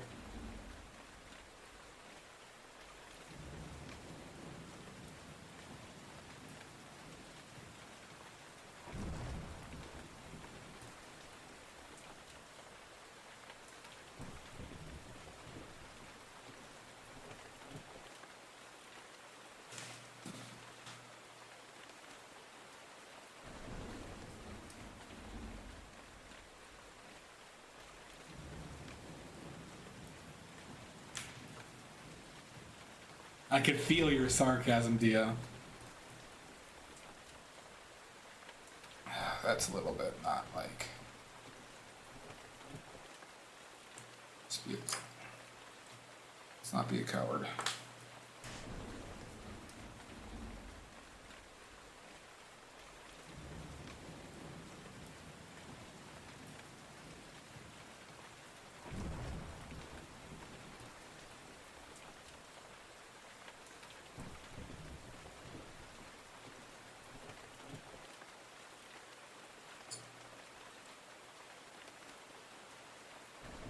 Let's not overdo this one.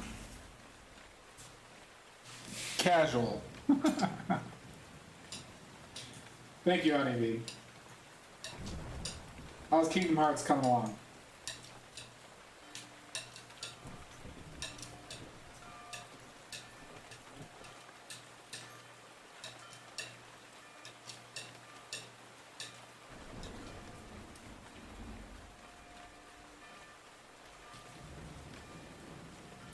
Nice. Yeah, brakes. Alright, I won't say it. I was going to say brakes are good. Oh, God. I can't say that with a straight face. I don't want to give Dia a heart attack.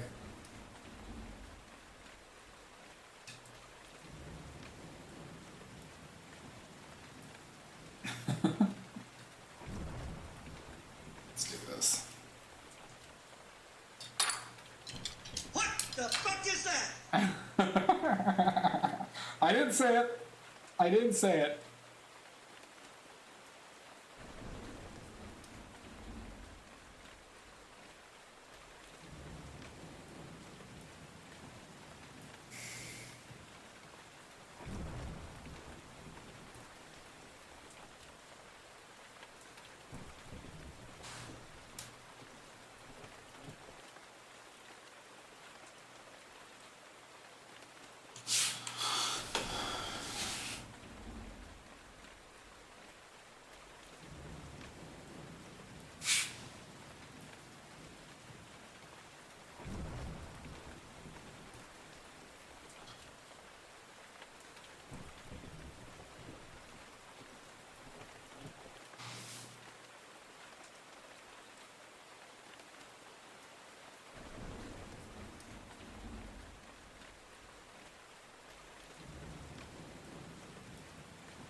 Back. Is that the new Turner I'm watching at? Is that the new Turner? What do you mean by Turner? Easy way to solve this.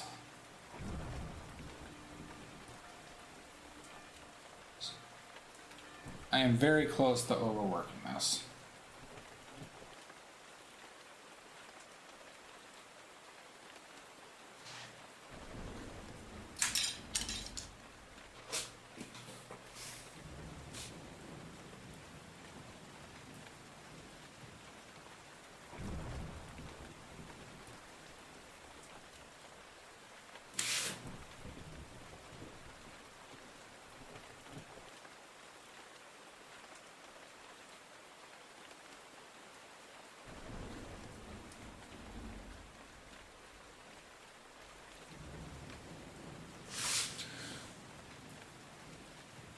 Oh, well, thank you.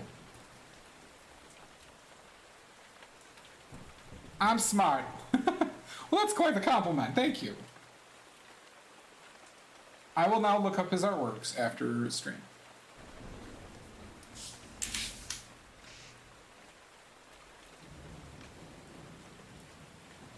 Alright, that does. I need to fix that.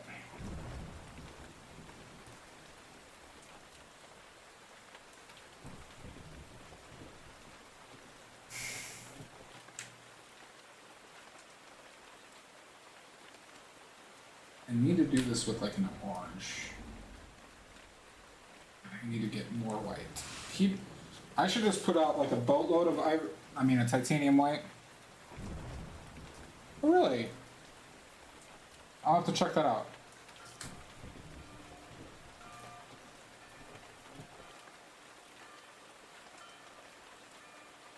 A lot of ivory. God damn, how did I do that twice? A lot of titanium white was sacrificed in the production of this painting.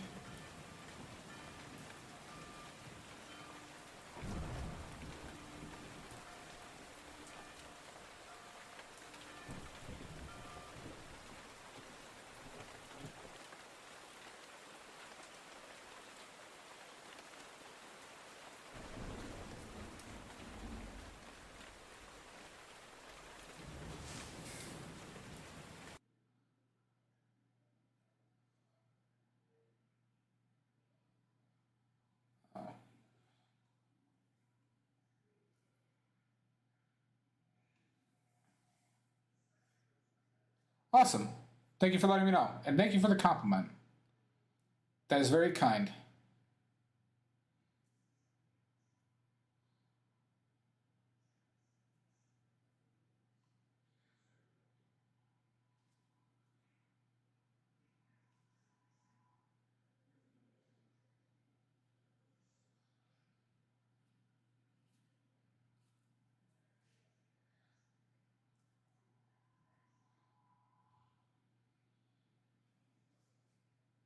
The storm stopped.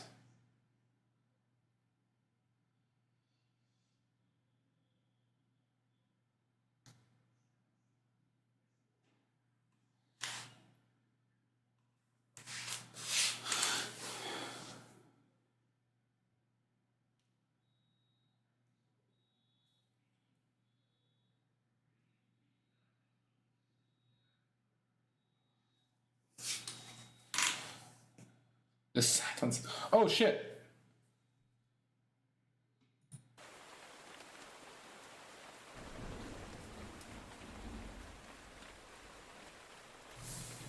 Storm is back. We're back, baby. I know, silence is terrifying.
Badly.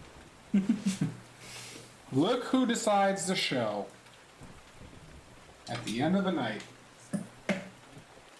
Eye Shark just comes rolling in like they own the place.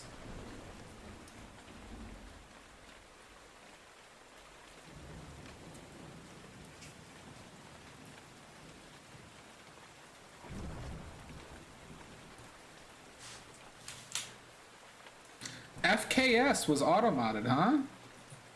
Look at you, Painty McPain face.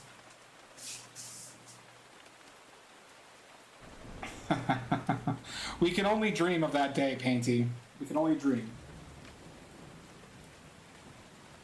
As soon as you get here, Painty, I have it on the watch for you.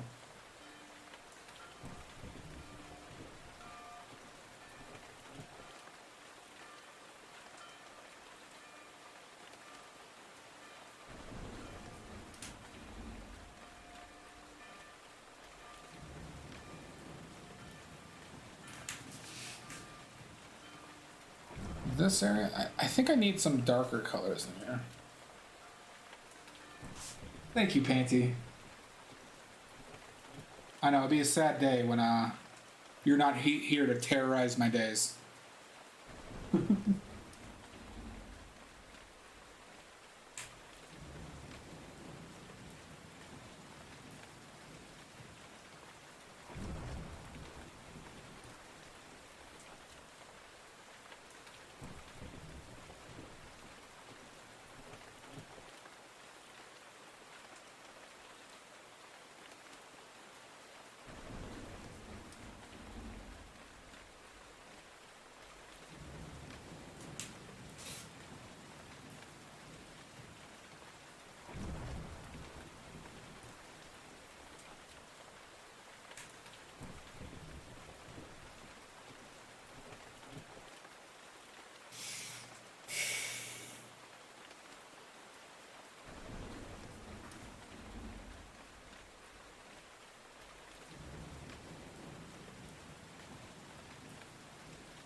Thank you, Deadpan. Tyrants go down in history as being more metal. That's true. That's true, Painty. You found the motto that you live by. What's up, Deadpan? Nice to see you today.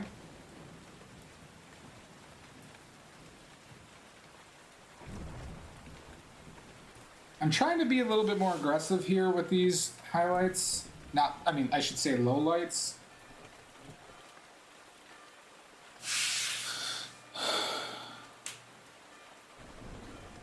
Nice. Well, thanks for stopping by and saying hi.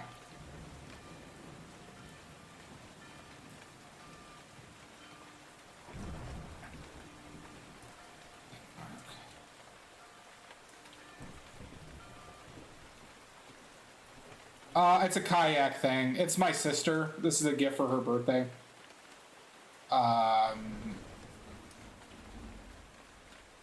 She got into it fairly recently. And so she took a trip down to Florida. And, yeah.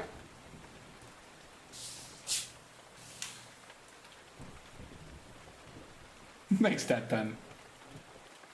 Oh, thank you, Ice Shark. Yeah, I mean, it looks like a cool ride. What the fuck is that? What the fuck is what, Ice Shark?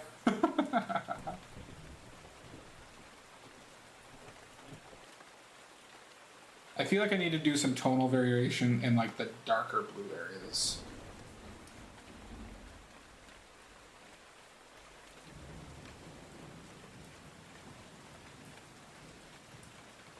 Are these darker marks of blue doing it for people?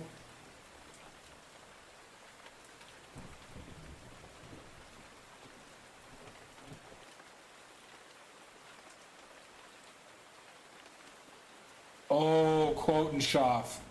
That's exactly what I need to end my night with. Woo-hoo-hoo! Wonderful. Welcome to the Thunderdome. Alright, good. I felt like it was getting too light in a lot of areas.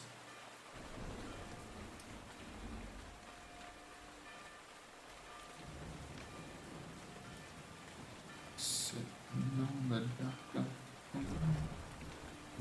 Eastern time.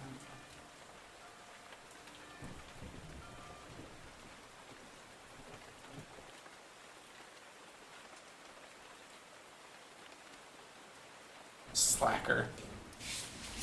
You know what's funny, Dia? Oh, what happens, Coltonshoff? We fight to the death. Name a time and place. Just know I'm due for a win.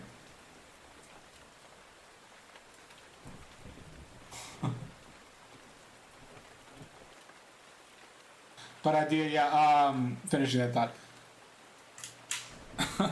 I'm so used to painting for such a long time that, like, I feel pretty fresh still. Like, I don't feel exhausted at all.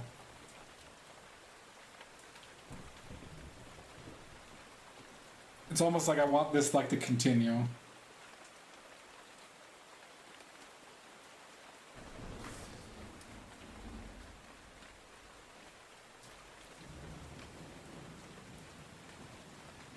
Well, Quotenshoff, it has to, we have to do this. But you agreed. You agreed.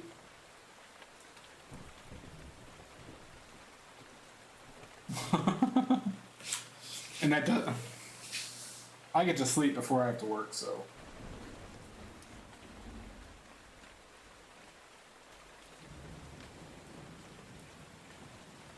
Let's try.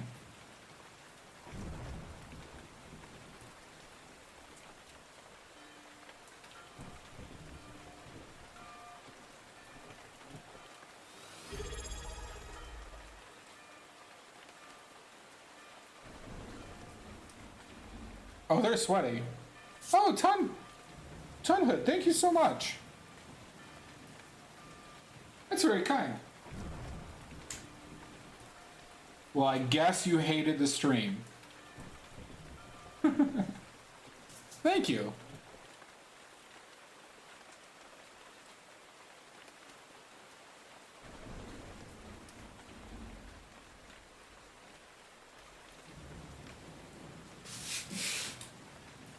Let's settle down.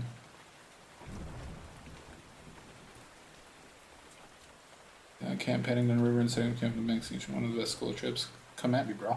Alright, Quote Shop. Yeah, and Ice Shark. My hands are sweaty. You're welcome, Ton. You should join our Discord too. If you have any questions, I have open channels for questions. So if you have any additional ones, and I also wrote some references down for people, so in case they have they wanted some reference material, it's up on my Discord too. Thank you, Dia.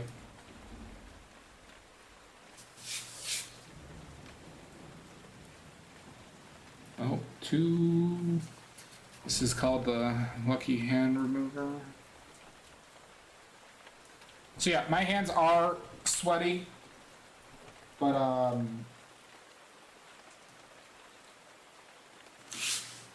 I'll just deal with it. Yeah, Tunha. Like I said, if you have any questions, feel free to ask me. There's a section for it. When I see it, I'll answer it. If you have questions in the meantime when I'm not streaming. But yeah, every stream I'll answer any questions. Any questions.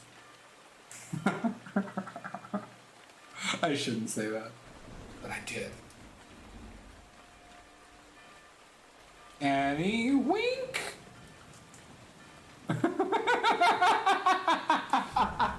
We just got 3 Annies at the same time. How long is a snake's tail? No fucking clue, Ted Penn. I think I'm a snake wrangler. That used to be my stripper name, though.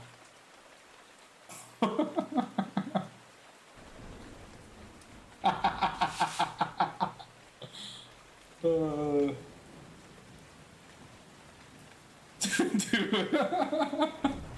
That would be a good stripper name, wouldn't it? What was your weirdest experience with a girl? Oh god, it's the times I blew it. God, like in college, like watching movies that did not fit the mood.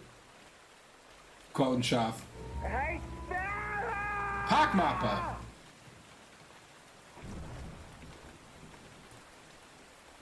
How are you, Pac Mappa? God, blew it. It's like, hey, let's watch a movie, and I just picked the most like mood ruining movie ever.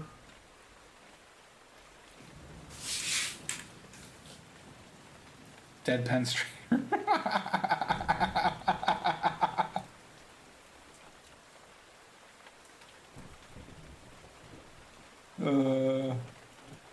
Oh, really? Painting? Huh.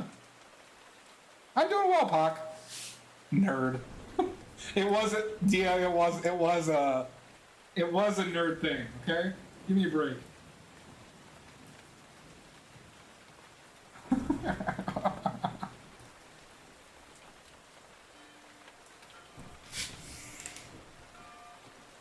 What do people think of the color in the sky?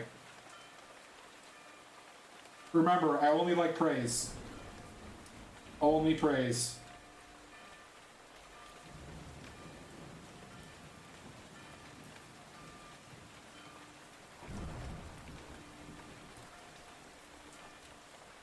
You don't see any of the other colors I put in there?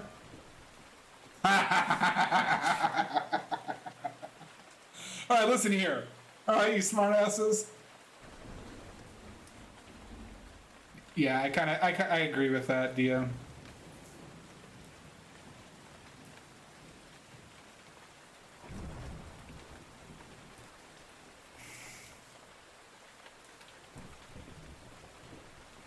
Okay, let's do that.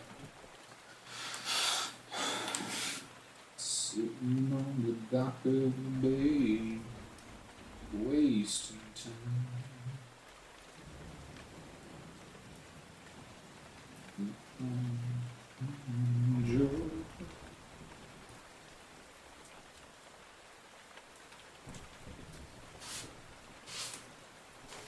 Fair enough. Yeah, you a fan of Otis Redding, Dio? I got Sitting on the Dock of the Bay stuck in my head.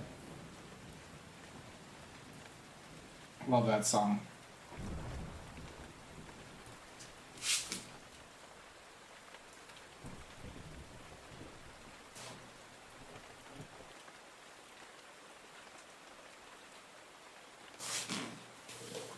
What's up, Faithful Loco?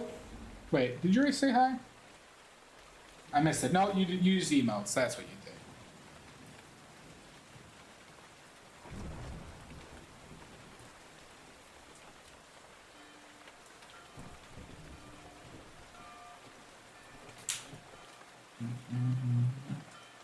Georgia, all along the Frisco Bay. Sitting down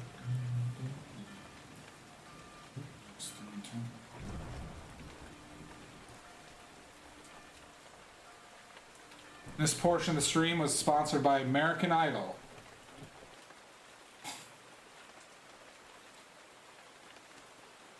And The Voice.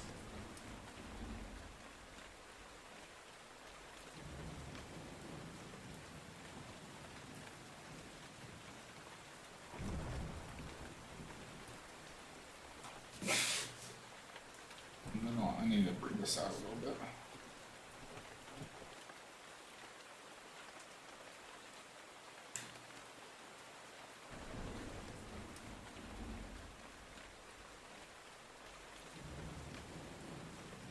Where a sad story in an introduction will help you get further. Wait. What am I missing in this conversation, Painty? It looks blue. That joke flew over my head, unfortunately, Painty. Oh, god damn.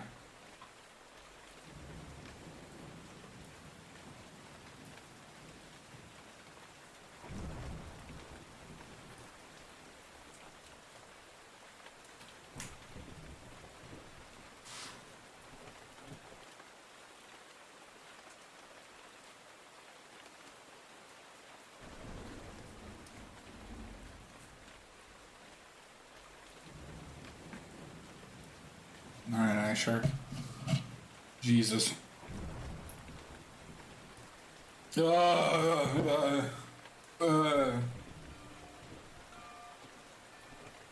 Salty.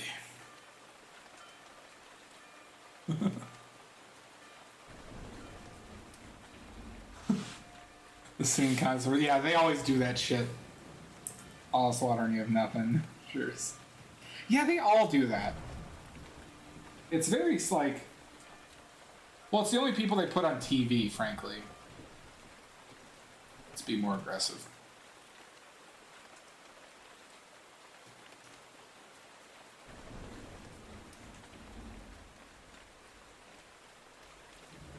Let's do this.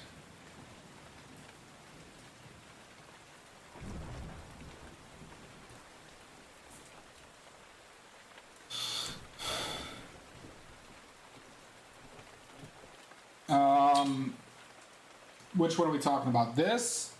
Are we talking about this or the metal containers?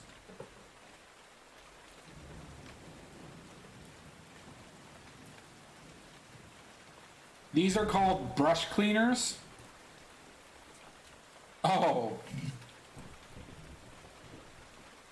Glass of salt water.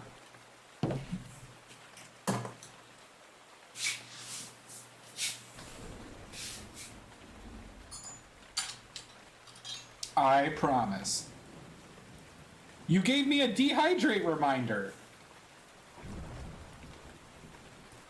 No. What am I supposed to do when you tell me to dehydrate? Tell me a better way.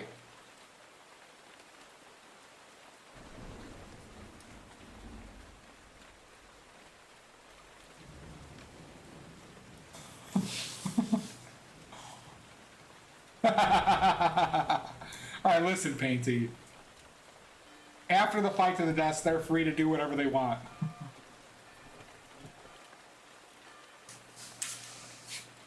Okay, so that area needs some more.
That's kind of like a poor series of strokes.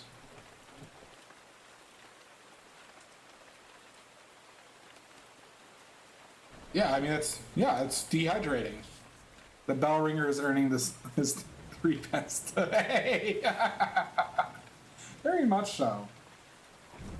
Hard at work.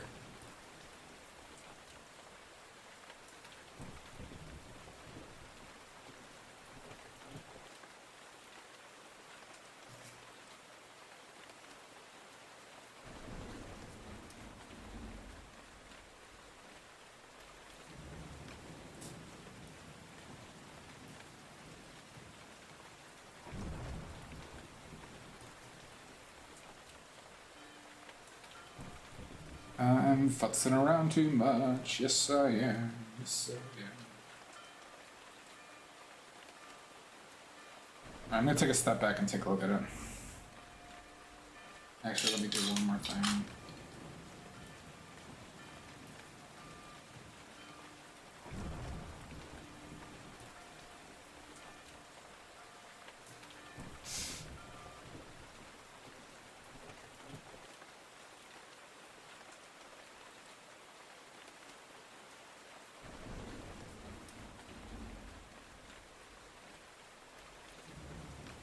Okay.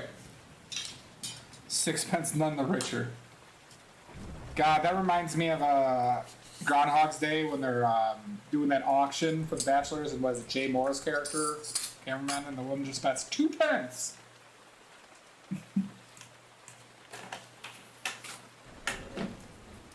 All right, let's see.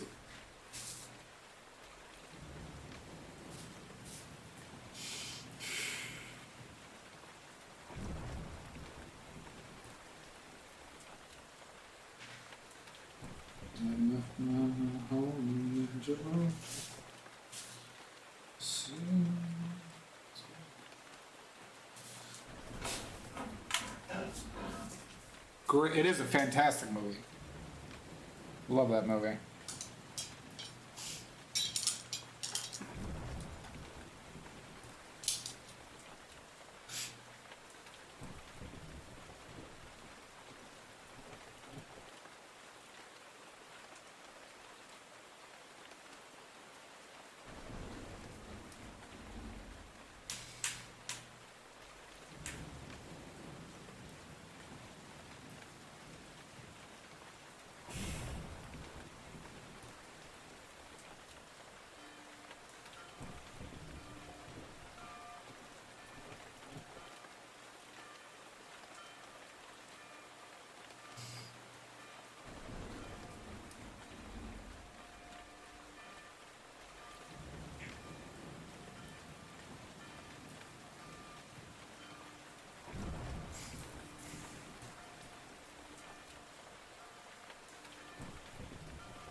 All right, Doubt. You've heard a lot of these. Oh wait, have we been learning any new random horror? We have today a couple times, but I gotta think of ones that you don't know. Okay.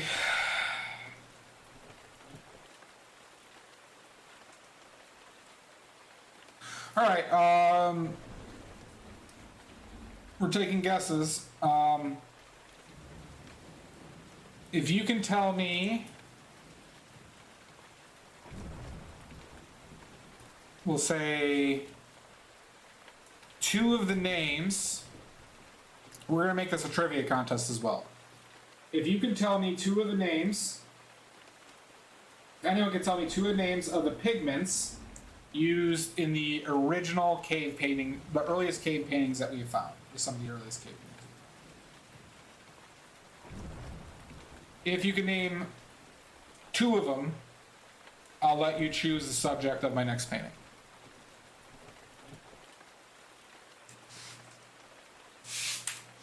I need colors. I need colors and names of the pigment.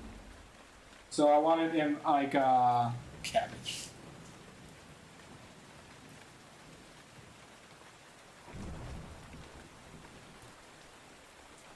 Don't go twisting this? Fine. Fine. The earliest cave paintings were primarily made with dead pen. You were close to, you were close in one of them. Neighbor's cat magenta. I'm gonna wait till after the ad's done to finish this.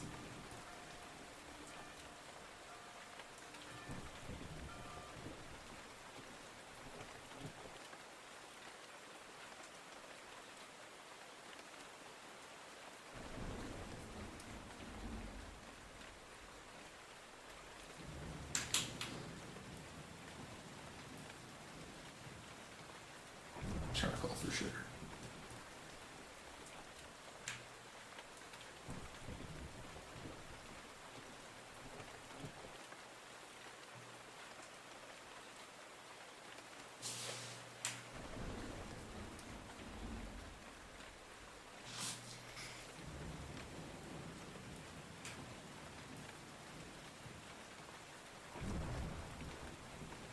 Nothing yet. I'm gonna wait for one more minute, Doubt.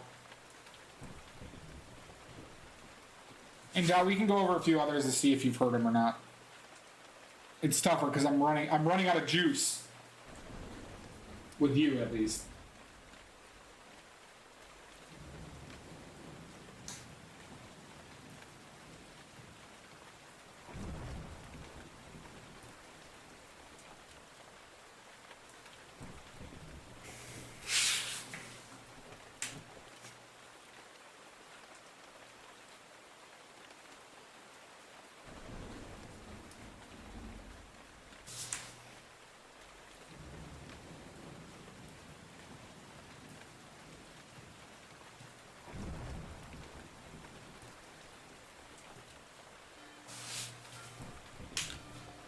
That is too dark, yo. Are we back yet? Yeah, we're back. Okay, everybody's back. All right.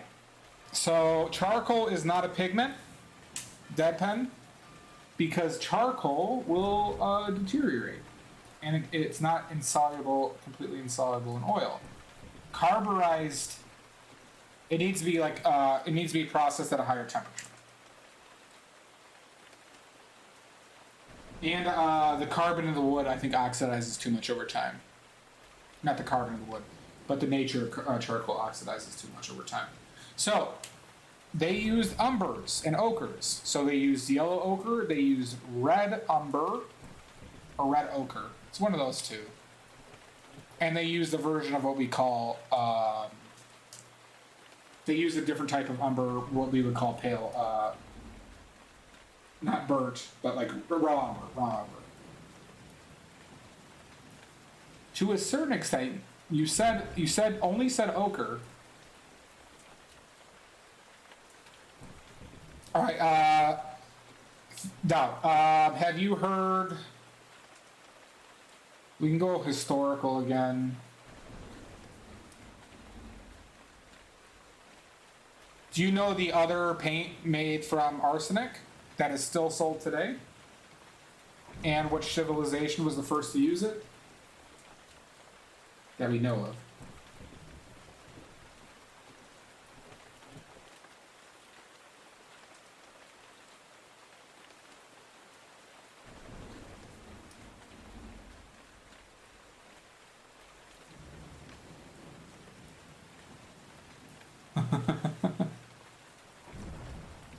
So it's called orpiment. Orpiment is a yellow mineral. And no, not the Phoenicians, it was the Egyptians. At least the Egyptian cave paintings were some of the first instances we've seen of this pigment. And orpiment is still sold by Natural Pigments. Now, you know, I wouldn't recommend using it. But yeah, it is a yellow mineral first used by the Egyptians.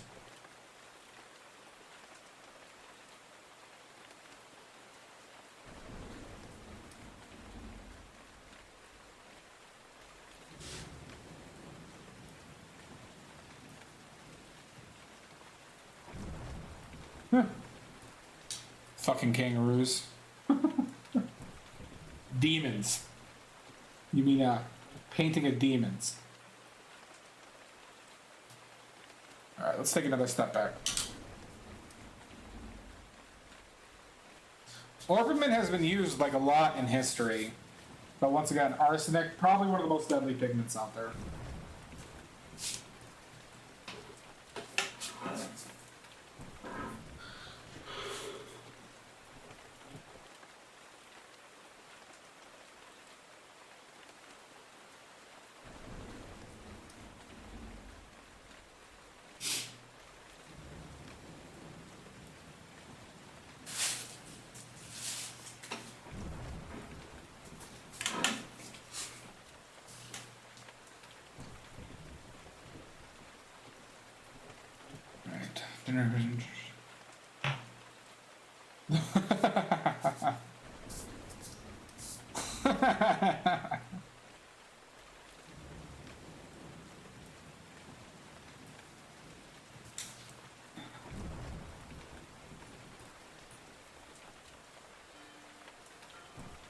This is very close. We're gonna add one more little. Ain't nothing but a thing.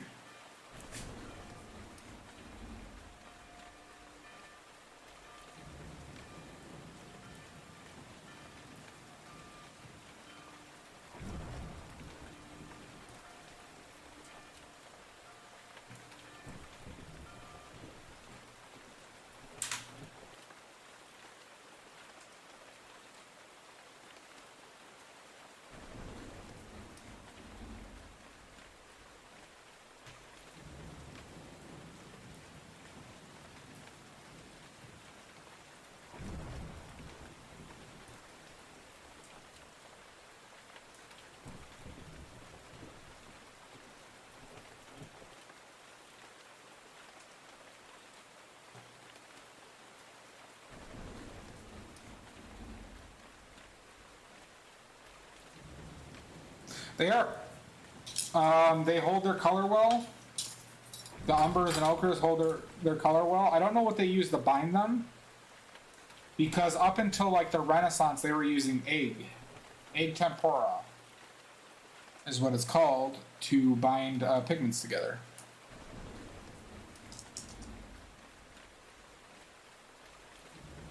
Weird stuff.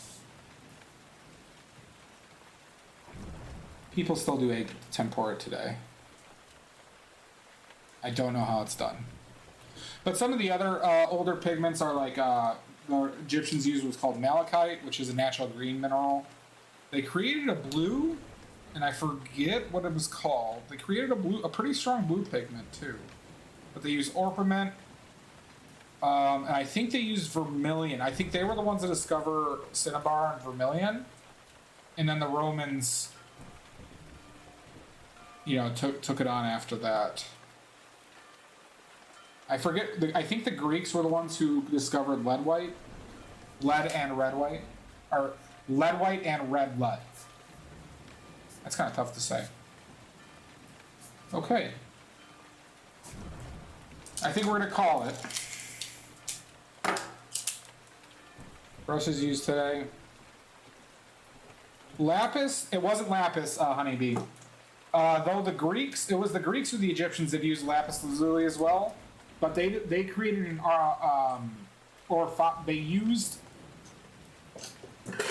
they did use a blue though that they figured out how to make. I forget the name of it, but I don't know why it fell out of favor. But it was used in their hieroglyphics and such. I read about it the other day. All right. So normally I save this for the OnlyFans. So everybody's getting a special treat. But we're gonna clean up all paint.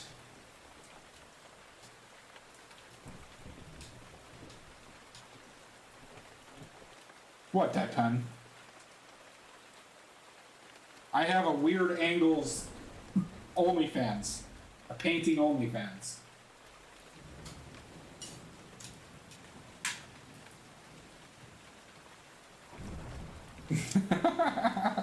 It's all, trust me, Deadpan, it's all the weird angles. All the weird angles that nobody wants to see.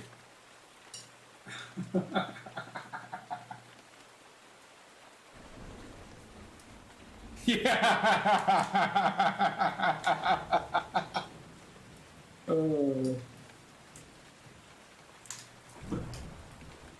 It's very exotic, Deadpan. Highly recommend.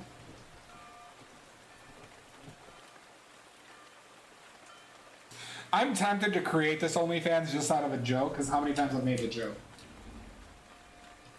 But it wouldn't be nude painting.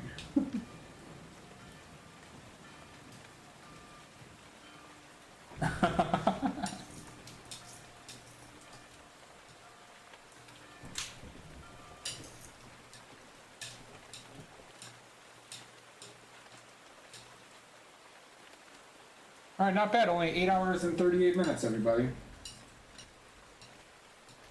Not bad.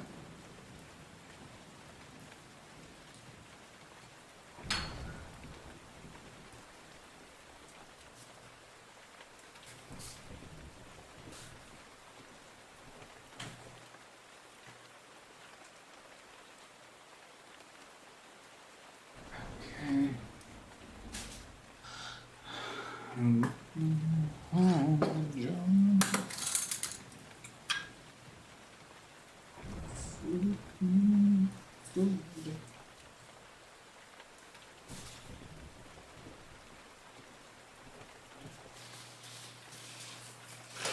Ooh.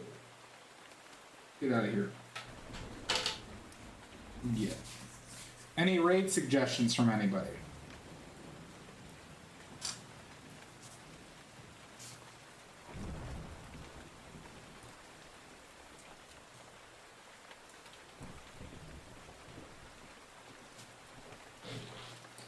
Honeybee, are you streaming?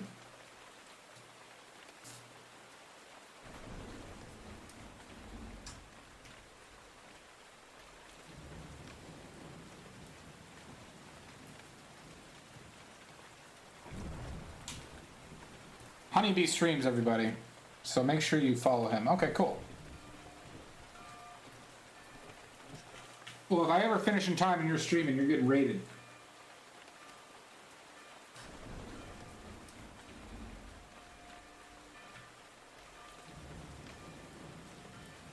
You're welcome.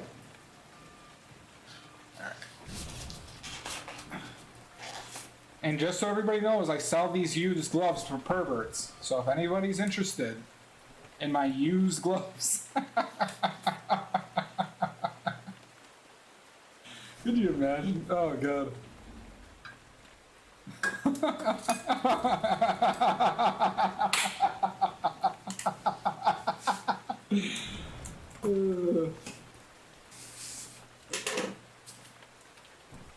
All right.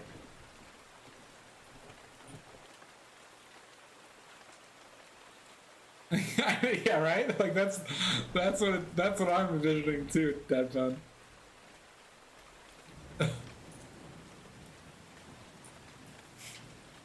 in my dirty paint solvent. Oh shit. You know, they don't smell, my hands don't smell that bad, I have to say. But I take off the gloves like when I take my breaks, so.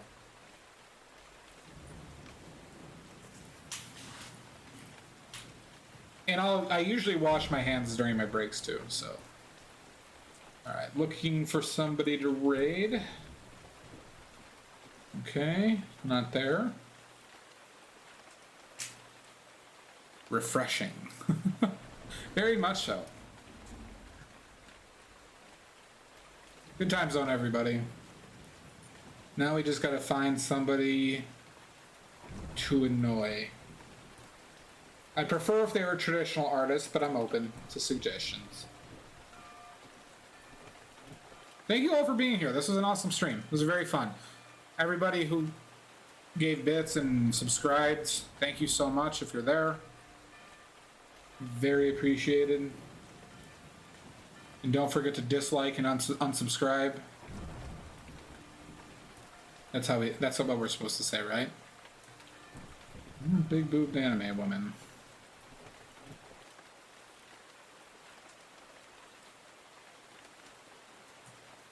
Do that one.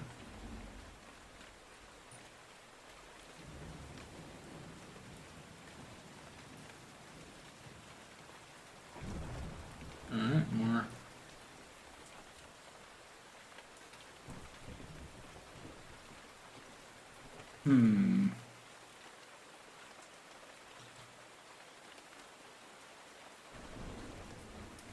We're looking.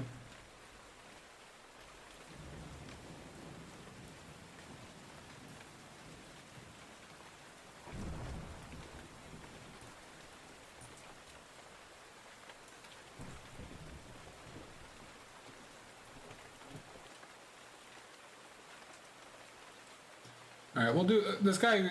I believe he paints with dogs and acrylics. I think, or he paints a lot of dogs, and I think he paints with acrylics.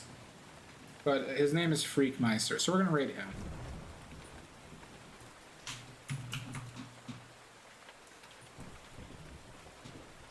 Thank you, Doubt. Thanks for hanging out, bud. Thank you for the bits too. Oh, that's twice. All right, everybody, we're gonna start this raid. Thank you, everybody, again. Next stream probably in 2 days. Badly. Got one in, honeybee. All right, everybody have a wonderful night, day. We'll talk to you soon. Good night, dear.